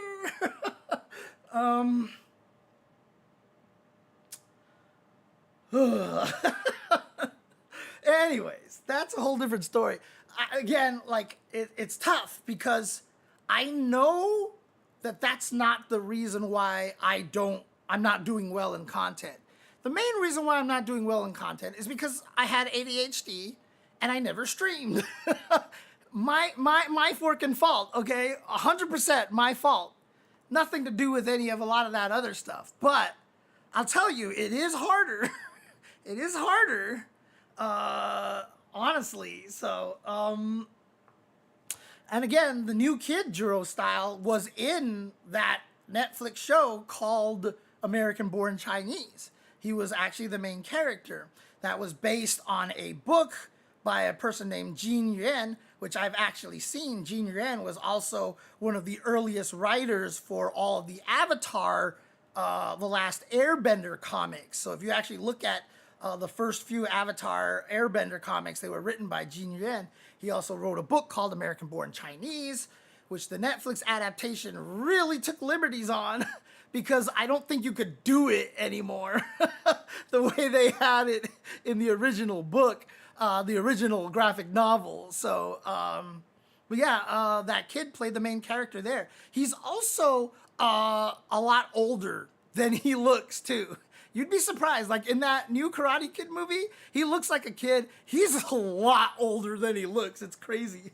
Dude, the Ironheart, like one of the Twitter accounts that tweeted about it had to delete and mute all of their comments. You can't even comment on their thread anymore, dude. Like, it's crazy. Oh, you're right. American Born Chinese was on Disney Plus. You're right. Oh, I love the fact that your name is Mexicantonese. That's actually amazing because I'm just talking about how screwed Mexicans and Asians get in Hollywood casting. And honestly, it's getting better for Asians. It's not getting that much better for Mexicans right now. It's really kind of crazy. Well, I don't think so. Like, I think Ironheart has the potential to actually look. I mean, it looks good. Like, I saw the trailer. I was like, this looks actually kind of neat. I'm interested in this, right? Like, Snow White, like, I've heard objectively actually just sucks. And I've been anti those Disney live action flicks for such a long time that I'm sure that there's a lot of craziness going on those. So, yeah, exactly. Ryan Coogler actually helping with Ironheart makes... So, again, Flashy Flash, I liked She-Hulk. I thought She-Hulk was amazing, okay? I know that's not the popular opinion, but I really liked it. I really liked it. I thought it was pretty accurate, and I think it was pretty much exactly like what it's supposed to be. Like, that's how She-Hulk is supposed to be.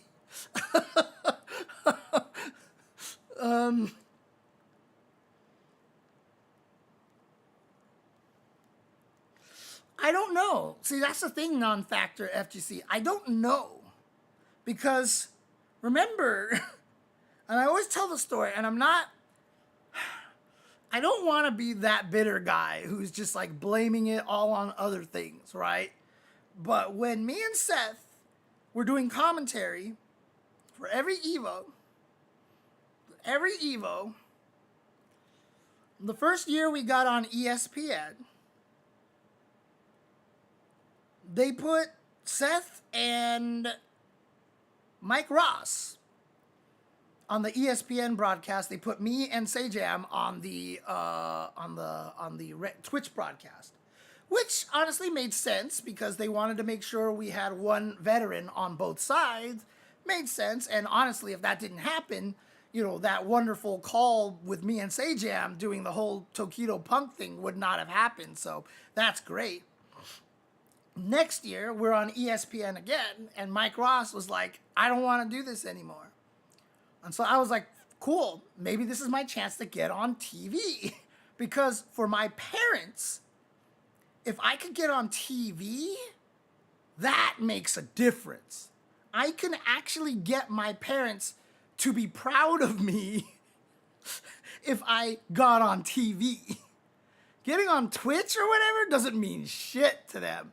So I was like, maybe I can actually get on TV and do this ESPN broadcast the second year now. And they put Tasty Steve on the broadcast. So I was still on the Twitch. So I didn't get to do that. Like, part of me wonders, like, ESPN and ESPN2, like I said earlier, how many Asian people do you see on ESPN and ESPN2? Right? Like,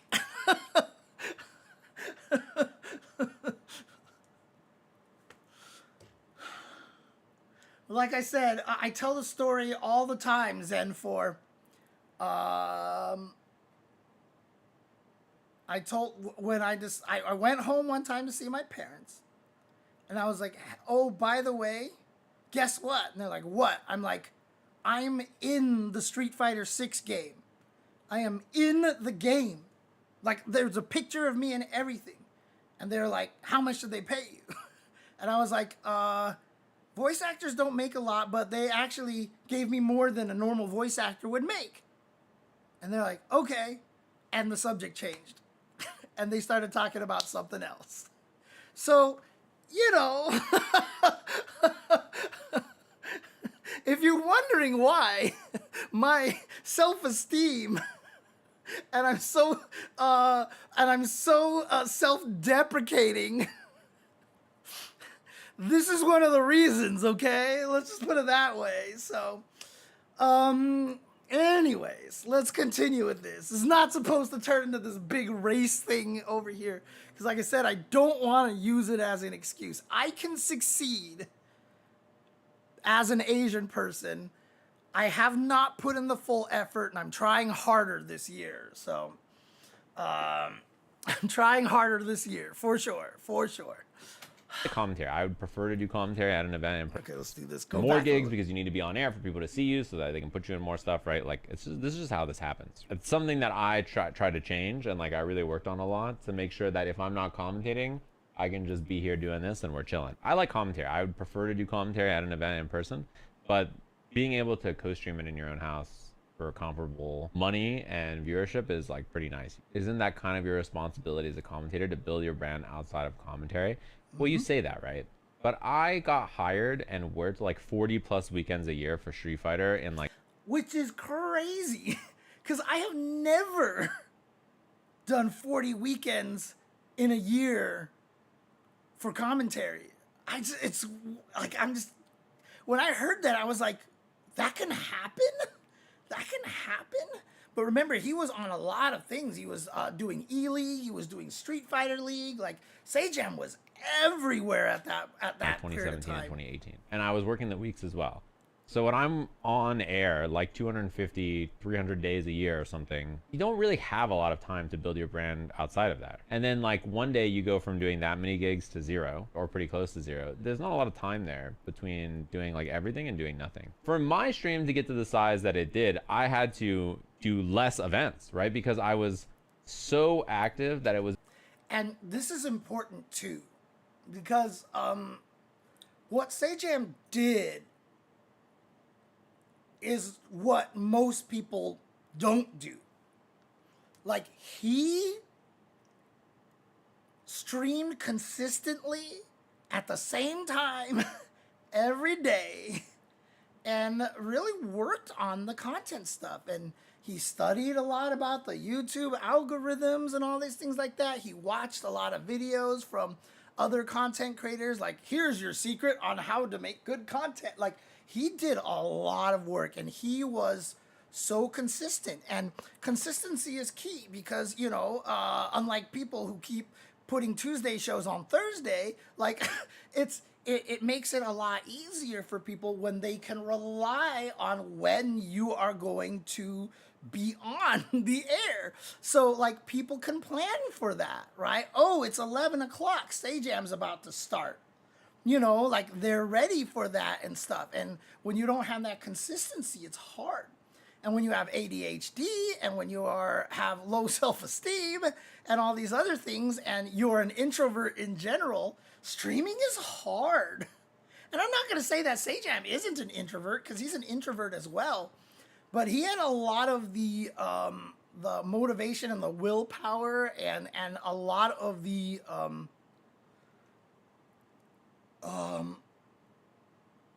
Like, how do you just say, like, he was smart and he was good and he did it right? Like, I don't know.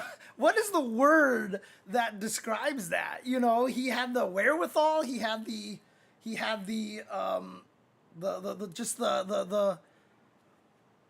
he had the gumption. I don't know what the word is. Like, he did it. He did it.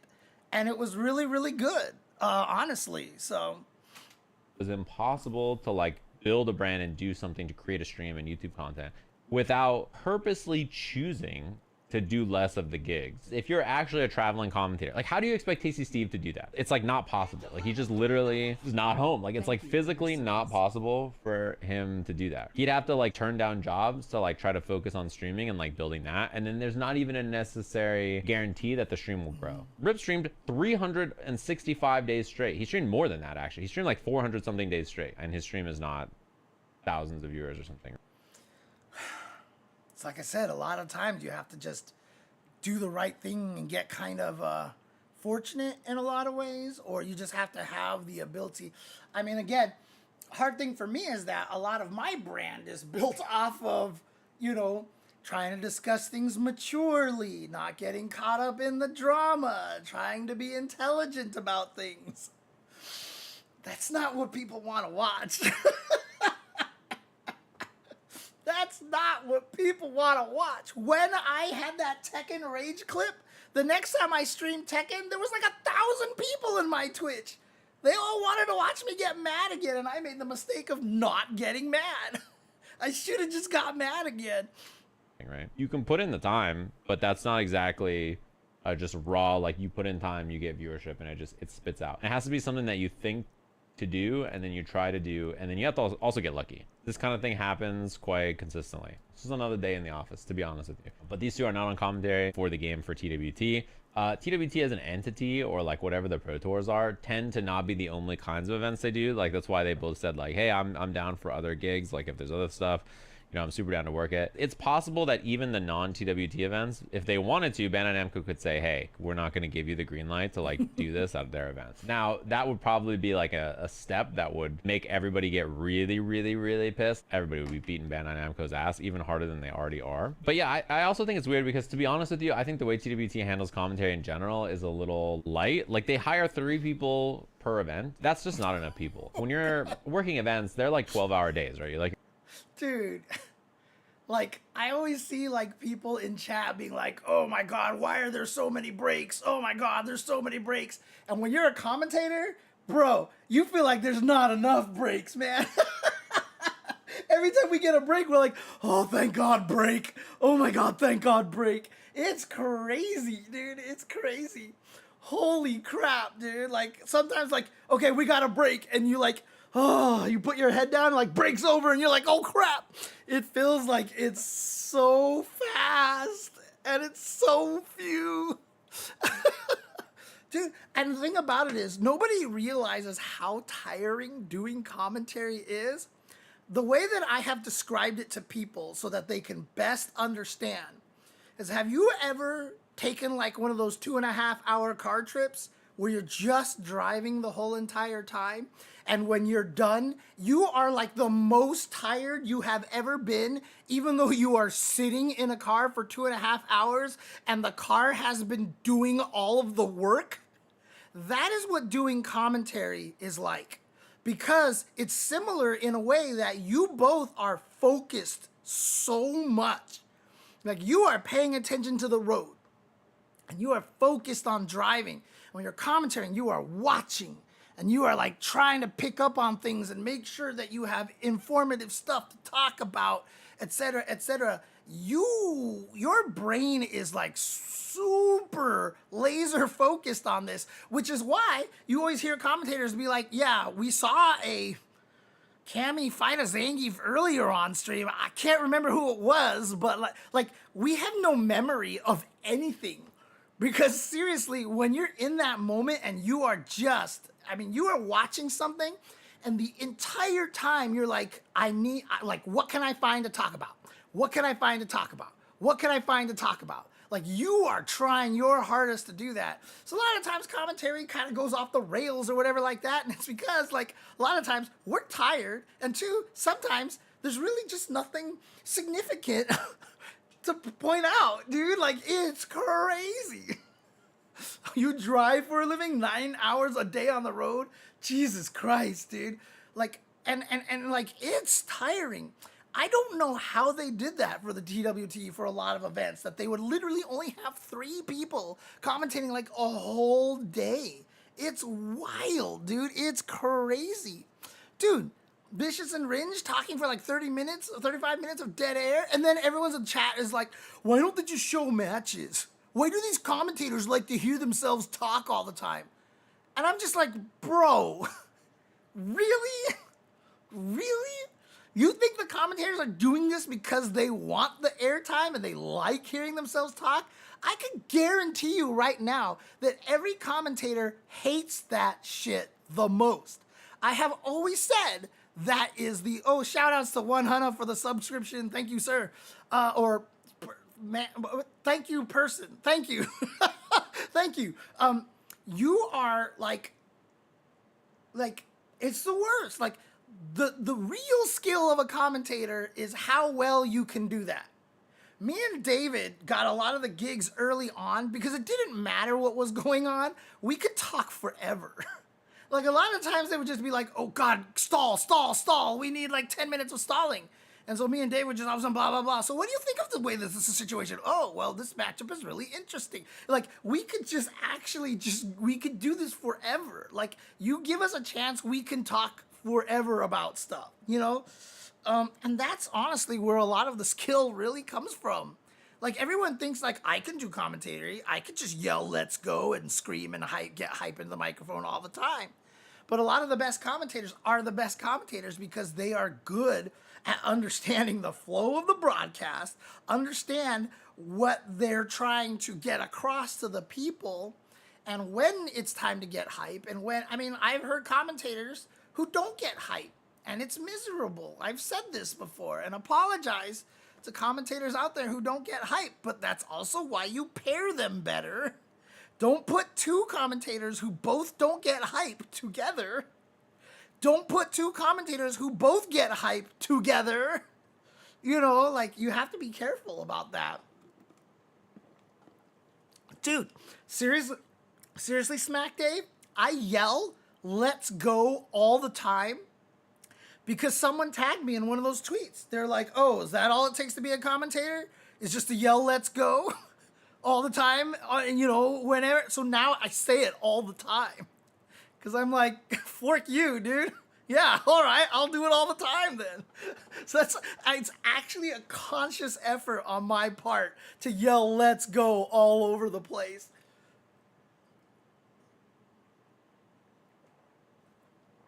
Oh, man.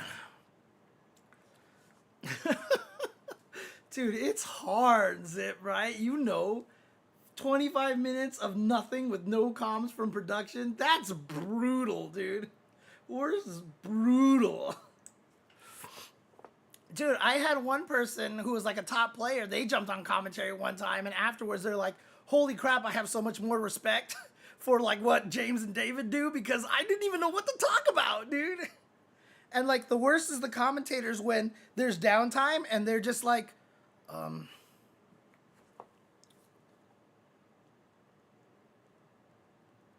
it's just like, put down the phone, put down the phone, put down the phone. Like, I'll look at my phone during matches and stuff like that sometimes to look up information or whatever like that. But like, when you're actually like trying to fill time, don't pick up your phone unless you have a reason to pick up your phone. I've seen that a lot happen back in the old days during events where they didn't formally hire commentary. Because we used to have the term for commentary vultures, that there would just be people who stand near the commentary desk just hoping they can jump on commentary. Like, they would just stand there and like really just hope they could get on there. And then a lot of events, they didn't actually have any schedules. They didn't hire anybody. It was just, hey, can you jump on commentary? Hey, can you jump on commentary? And those people were just waiting to jump on there. And when they got on there and they found out it was harder than it was, then out would come the phone. That's what the phone would come out. The mic vulture. Yep, the mic vultures. Absolutely. That's what that was. So, right. So David would have the tablet, but he always had information on there, right? So it's like, oh man. Anyways, let's continue. You're in the venue from like 10 to 10 or something, or 8 to 10. And when you're in the venue that long, you know, you're working a job where you like need to be on, and then you have like a break, but because the break is 2 hours and like leaving the venue takes an hour, you kind of have to stay in the venue, which means you're going to be in the venue working, either commentating or watching the matches for like 12 hours. Yep. And this is the other thing too. Or 8 to 10. And when you're in the venue that long, I think it's weird because, to be honest with you, I think the way TWT handles commentary in general is a little light. Like, they hire 3 people per event. That's just not enough people. When you're working events, they're like 12-hour days, right? You're in the venue from like 10 to 10 or something, or 8 to 10. And when you're in the venue that long, you know, you're working a job where you like need to be on, and then you have like a break, but because the break is 2 hours and like leaving the venue takes an hour, you kind of have to stay in the venue, which means... Man, every time an event is not at the hotel, or I'm staying at a place that's not the same venue as the hotel, as the venue, I can't even talk anymore. Whenever the venue and where I'm staying are 2 separate locations, I am so sad. I am so sad because being able to go back to my room during the break is amazing. And a lot of times I do it just to decompress because also I'm an introvert. And so when you're actually doing the broadcast, you're just like, oh, wah, wah. And being an introvert doesn't mean you can't do that. It just means you have a battery for it, right? So while you're doing the broadcast and being all like, whoa, my God, whoa, this was amazing, blah, blah. As soon as you're done, you're like, I need to recharge my social battery. So you go back to the room, you turn on the stream, and you sit there and watch the stream while you eat whatever $20 food that you had to buy at the venue that, you know, is like some gross hot dog or like a really disgusting pizza because you can't leave the venue to get food.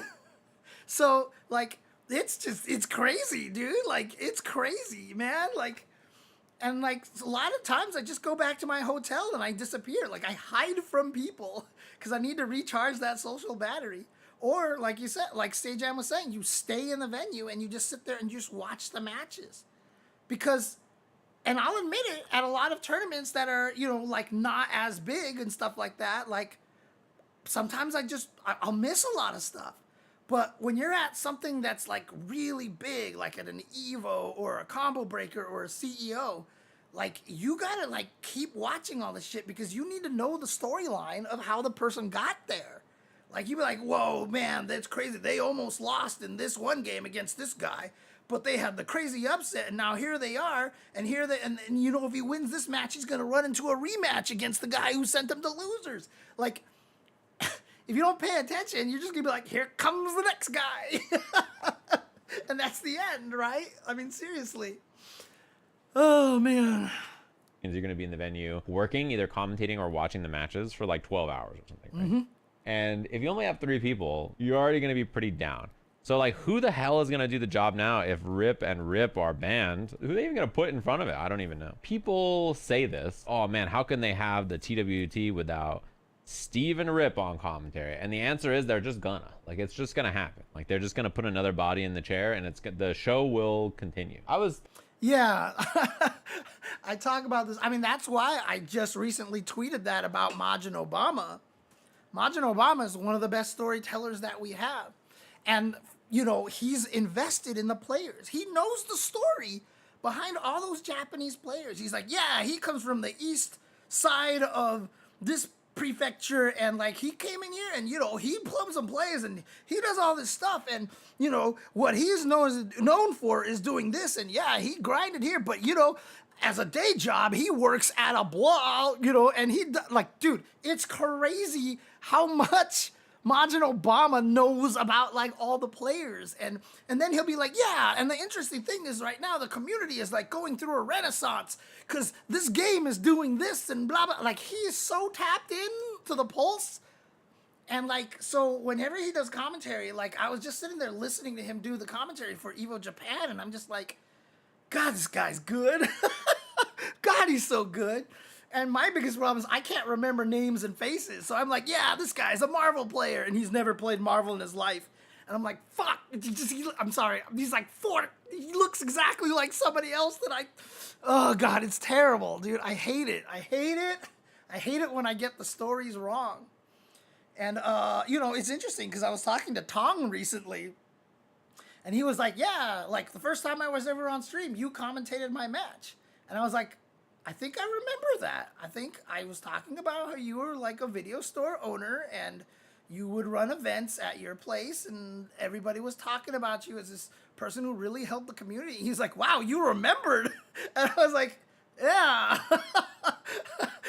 It's crazy, like sometimes you remember stuff and then sometimes like I met you yesterday and I can't even remember what we talked about. It's crazy. My brain sucks, dude. Like, it's so random what actually gets stored to long-term memory and what gets stored to short-term memory, man. Anyways. The commentator who commentated Street Fighter the most for many, many, many years, and then I didn't commentate the game for like 4 years or something, right? It didn't stop for me, right? Like, it's not like it couldn't continue because I wasn't there or something. You're extremely expendable as a commentator. It's so easy to just boot you and put another warm body in the chair. It's so true. You can be a popular commentator and then all of a sudden you're just gone. You're just gone. And like I said, the hardest part is we don't have a way to really promote ourselves. We can't be like, hey, look at these stream numbers. When I'm on commentary, we get longer retention. Or, hey, more viewers tune in. Because in the end, you don't go to a stream necessarily because so-and-so is commentating it. Like, you're going to watch a stream because I want to watch these players and I like Street Fighter. And you turn it on and you're like, oh, so-and-so is commentating. Neat, I like them. Or, so-and-so is commentating. I don't like them. Mute. Oh, I don't like them. Let me jump to a restreamer because I like this guy better. Like, even though we might affect a few of that, that is just such a small percentage. So, like, it is hard. Like, it's hard. And to be perfectly honest with you, it makes a difference. I really do think, like, a good commentator makes a big difference for the broadcast. I really, really honestly think that because, again, like, I don't want to sound like a jerk, but, like, there's a lot of new commentators that I don't think are very good. Like, oh, God, it sounds so forked up to say something like that. But it's like, like, I have commentated with people before that I'm just like, how did you get here? It's like crazy, dude. It's crazy.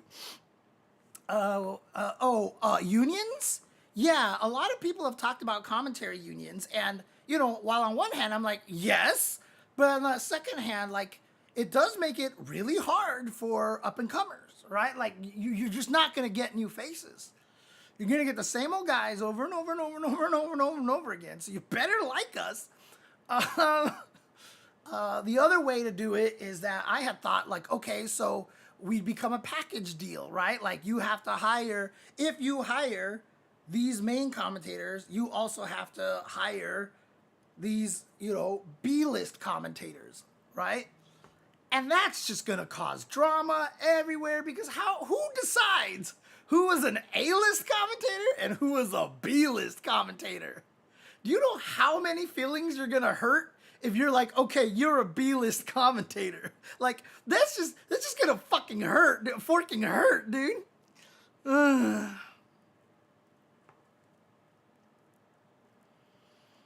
Oh, man. Anyways, okay.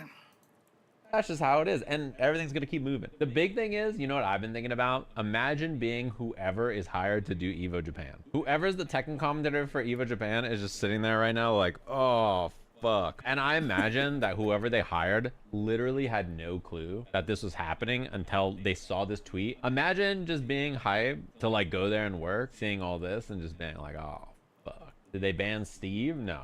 If this shit was like, hey, hashtag taste buds, I've been hashtag banned from hashtag Tekken World Tour, make some noise out there for everybody else who got the job. Like if that was the tweet, there would be riots in the street. It would be over. Not enough typos. Just assume every word I said there was misspelled. The way I look at this is like whatever I feel or think about stuff, I'm like, yeah, this is what I'm gonna say. And if someone wants to hire me, awesome. If they don't want to hire me, awesome. But like I'm not very belligerent, I think, in general about how I say stuff.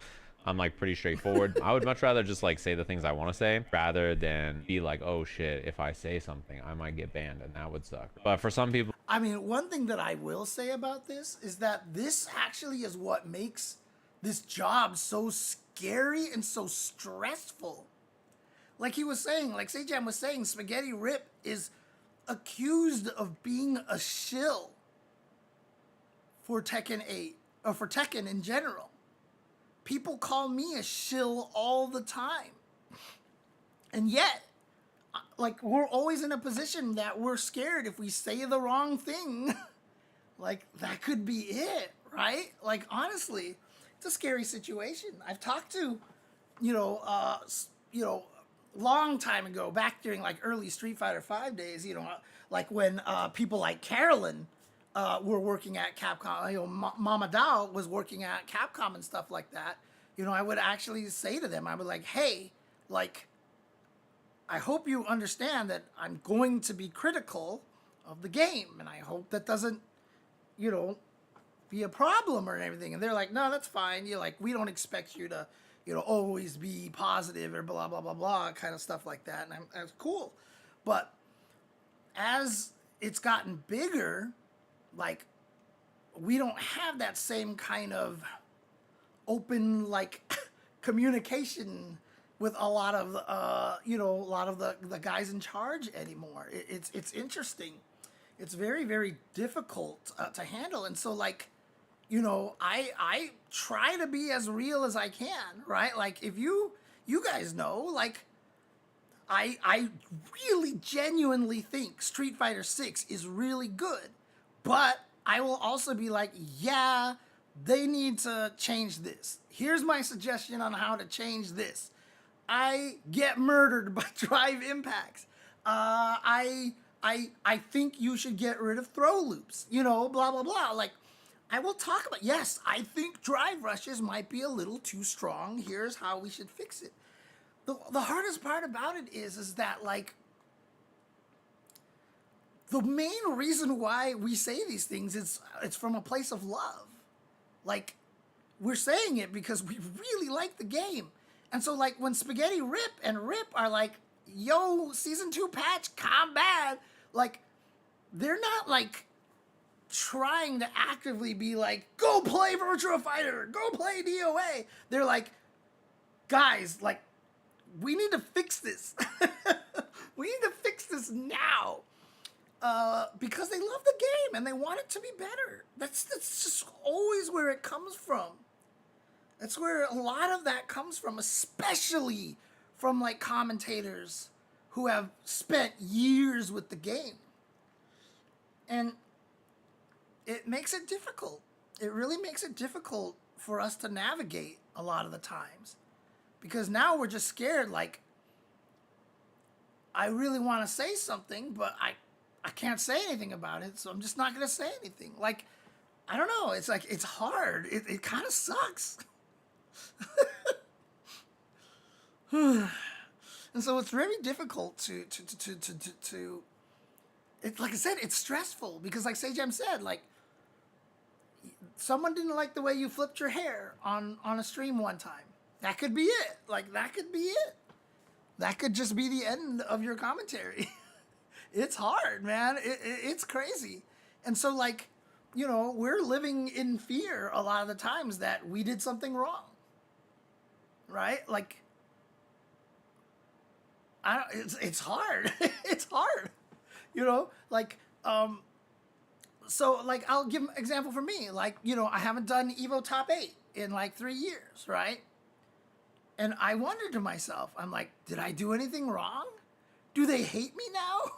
What happened? You know, like, you just, and especially if you're a person like me who's paranoid about everything and has low self-esteem, like, that's just gonna be running through your head like every single day. And it's hard, man. It's hard.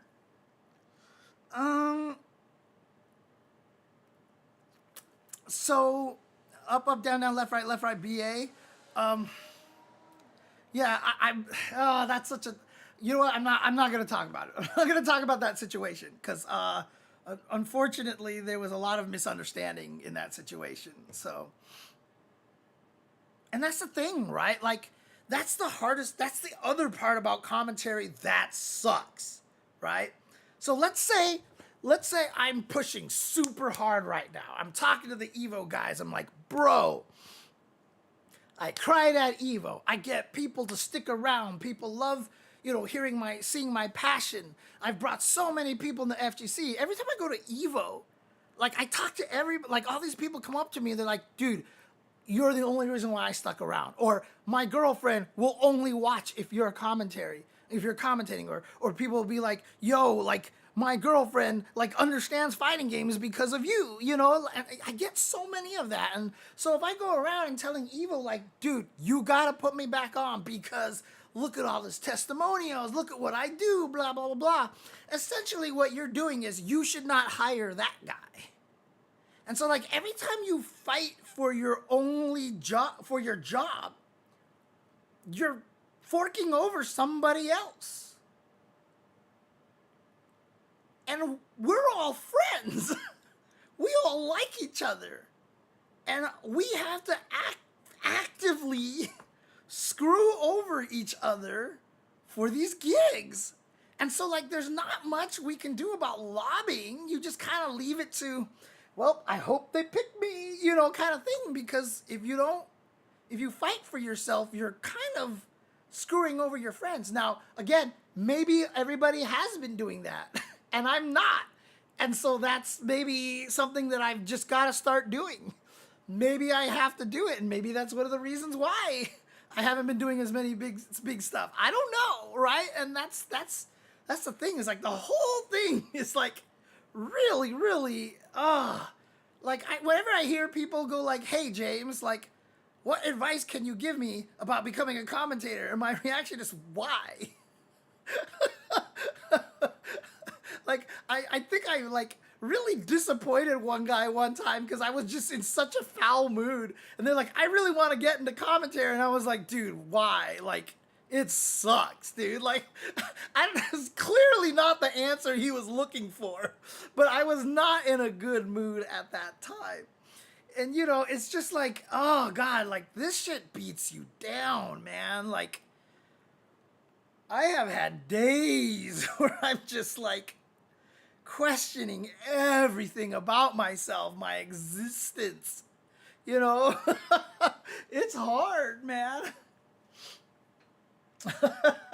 Your wife knows about me because you bitch about me not being on stuff.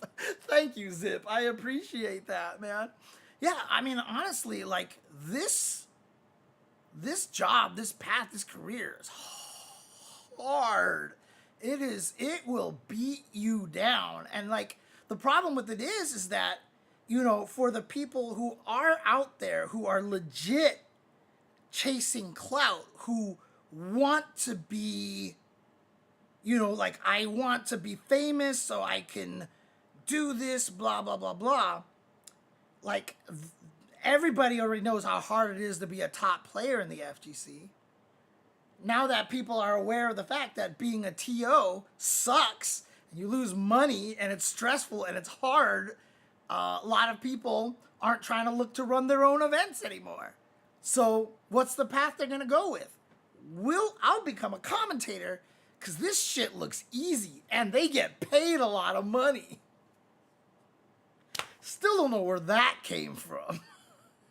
You know, and so there's a lot of people trying to do commentary right now. Honestly, it's and so yeah, when Sajam says like it's easy to get replaced, it is easy to get replaced. It is very, very easy to get replaced. And that weird thing about like that pay too, where people think like the top commentators make a crap ton of money. I know I have lost gigs because they thought I would be too expensive. I'm like, dude, just call me. Like, just talk to me. Like, I am willing to adjust based off of your budgets and stuff. Like, I'm totally down to do that.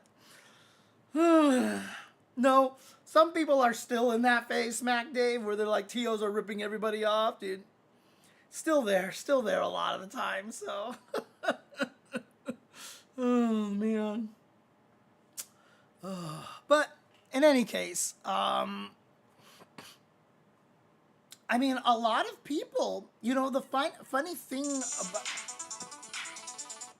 about a funny thing about that, sayonara. When you say you do good commentary, though, I hate commentators that don't have a clue what's going on. A lot of people hate my commentary because they say I don't know what's going on, right? You know, they're like, oh, well, James is giving the wrong reason for why such and such happened and stuff. And it's people don't realize that I'm commentating to a different audience than they are.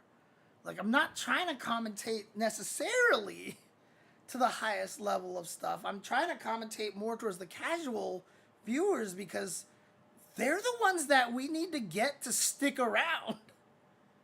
If you are like, James, he didn't do that because of what you say. He did that because in this situation, he's -3, blah, blah. Dude, you're going to watch.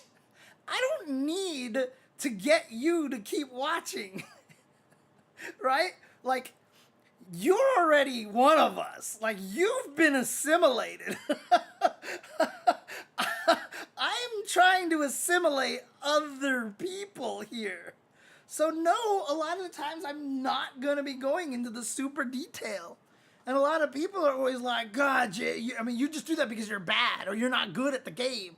And the problem is when I play, like, they can watch me. I'm pretty bad at the game right now. But when you guys actually come and take the time to watch me during my restreams, and I have the time to sit down and really talk about stuff, you hear how analytical I can talk about one interaction for like 30 minutes. You know, I'm like, oh, well, yeah, so, okay, so, yeah, because the problem is, like, when he was doing this and blah, blah, blah, like I can do that, but I realized at this point that that's not the important part right now. And even if you watch any NBA broadcast, if you watch any of those things like that, the commentators aren't being like, okay, you know, he set the screen, blah, blah, blah, blah, blah, he did this, and blah. And they're not doing that live. That's for replays, right? That's when you do the analysis, or that's for the halftime, where the halftime guys get to analyze that. We can't do that on commentary because we have zero idea what replays we're going to see.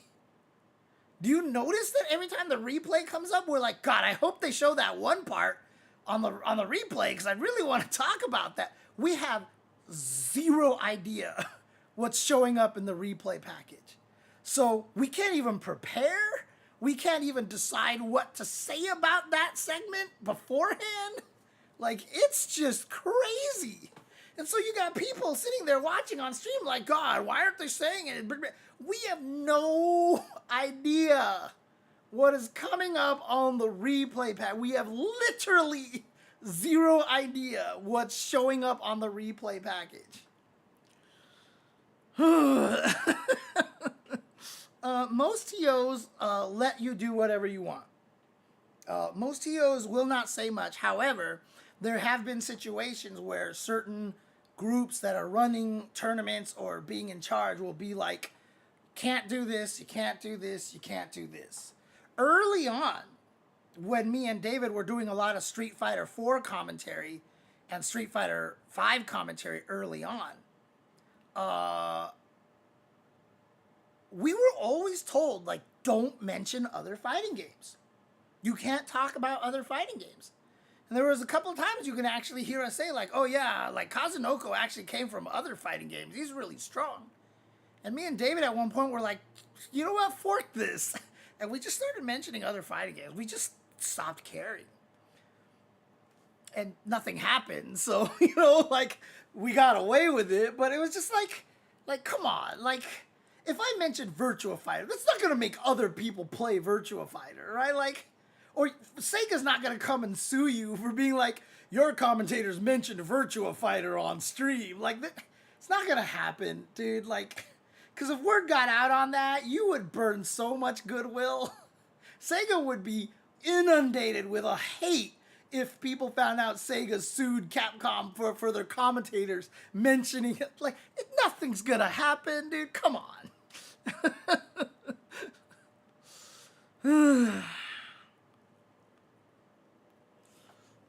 Yeah. Wait, what happened at the Evo Awards highlighting nominees? I didn't see that.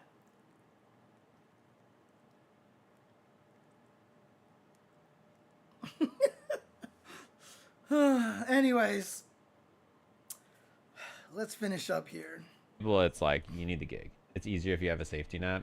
I mean, I didn't really have the safety net when I did it the first time. That's just how it is. Like, I don't know. It wouldn't feel good being dispensable.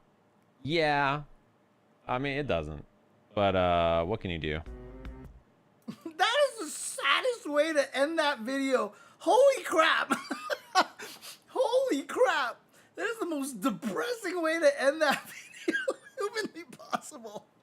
Holy shit. Oh my god. Oh my god. It doesn't feel good to be dispensable. But what can you do? The end. Oh my god, that's amazing. That is amazing. That's how it ended. Oh my god, it's hilarious. Amazing. That's oops. It switched to my live stream. That's cool. Thank you, algorithm. You made me give myself a view.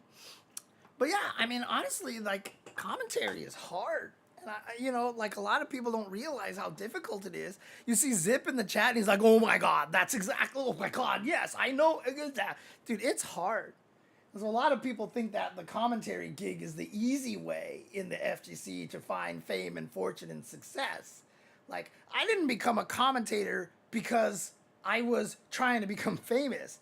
I became a commentator because I've spent my entire time in the fighting game community of over 30 years trying to dispense information and get other people to play and to realize how cool fighting games are, right? I wrote FAQs.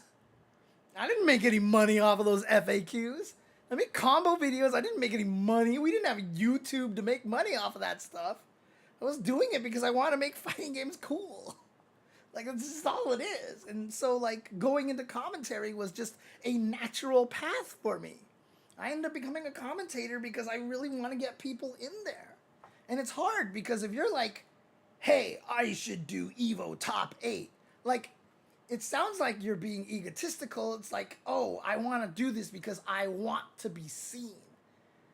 And like, that's not my motivation. You know, like, my motivation is because I feel like I can bring more casual players to stay than anyone else, right? Like, that's just how I feel. And again, like, I have such a bad time with imposter syndrome and self-deprecation. And so, you know, for me to actually say something like that about myself, I mean, I really actually believe it.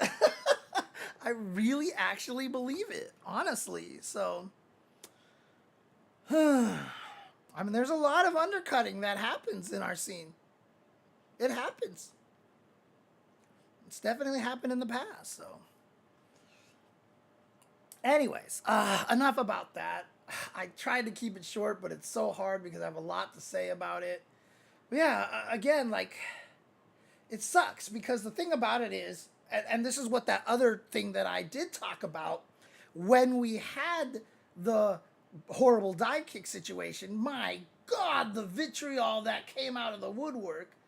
And a lot of people are going to see this video and see clips from this episode and me talking about commentary, and they are going to rip into me. I had one guy say something about like, quoted one of my tweets and was like, blah, blah, blah, implying that I was an idiot. And I wrote back to him, and the first thing the guy's like, James, you're so stupid. Like, you do all this stupid shit, but all you want to do is like this, and you're old, and you're washed up, and you're useless. And I'm like, Jesus fucking Christ, this is exactly what I mean. Like, for some reason, when it comes to commentators, like, people, if they don't like you, they don't like you. A lot of people are going to watch this and just be like, you're just chasing your glory days, James. Just accept the fact that you're washed up and useless now and blah, blah, blah, blah. And maybe I am. But like, when I go around and people are still telling me they like my commentary, or that, my girlfriend told me that I need to frame trap more, and like, she hates fighting games and she only understands that because of you, like, I mean, I met guys at Texas Showdown, and they're like, yeah, every Evo now, me, my wife, and my kid gather around and watch Evo because of you. And my kid is here playing in the tournament because of you. Like, you're the one who turned Evo into a family get-together, let's watch situation. You're the one who did that. You were the one that appealed to, like, that had the ability to draw my wife in to fighting games where she didn't care before. And as long as I keep hearing those stories, I'm going to keep trying to do this. And if it gets to the point one day where people are like, every time, like, my wife gets mad, like, she hates it when you jump on, like, I will leave. I could do something else. I'll do something else. But I still feel like I have a power that I don't think a lot of other people do. Really.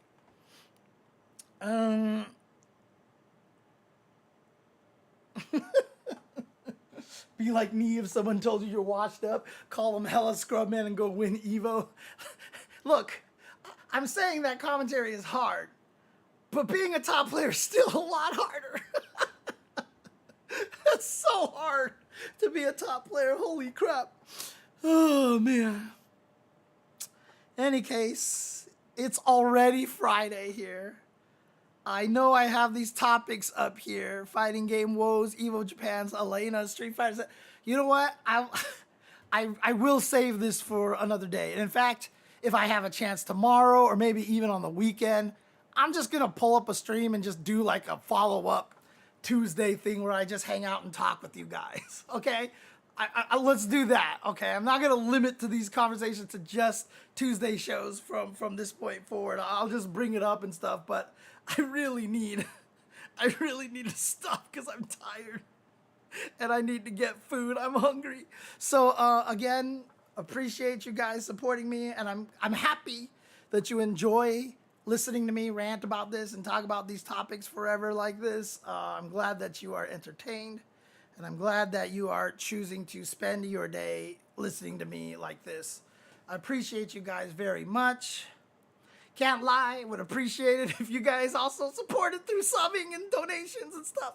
And again, like I said, I hate doing this part, but I am a content creator. And so I will have to beg people for support like that. So if you can, again, I know it's hard for everybody. Money is tight for everybody. If you have anything to spare, I would appreciate it. Thank you guys, as always. So thank you guys for tuning in. Thank you guys for watching. And remember, oh my God, Jasmine is staring at me now, that the day that this podcast graced your ears was the most important day of your life. But for me, It was Tuesday.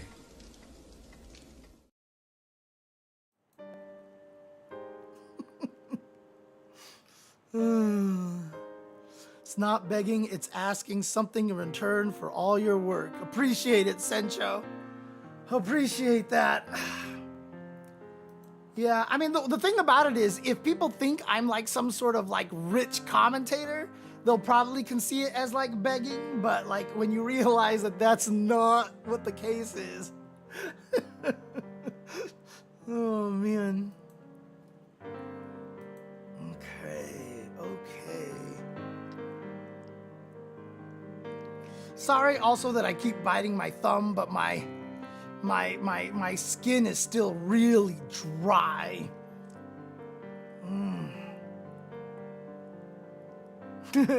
At this point, it is everybody in Japan at this point that's streaming because it's so late.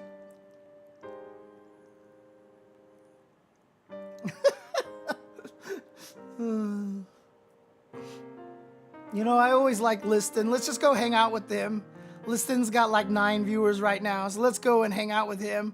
I'll see you guys next time, okay? Peace out and take care.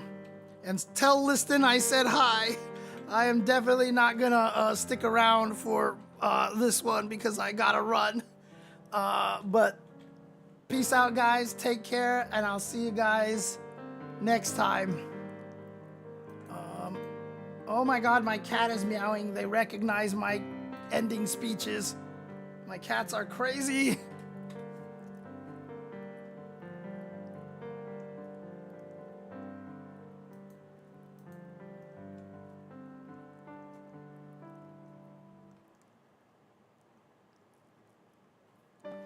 Wait. Oh, there he is. I thought he left. Okay.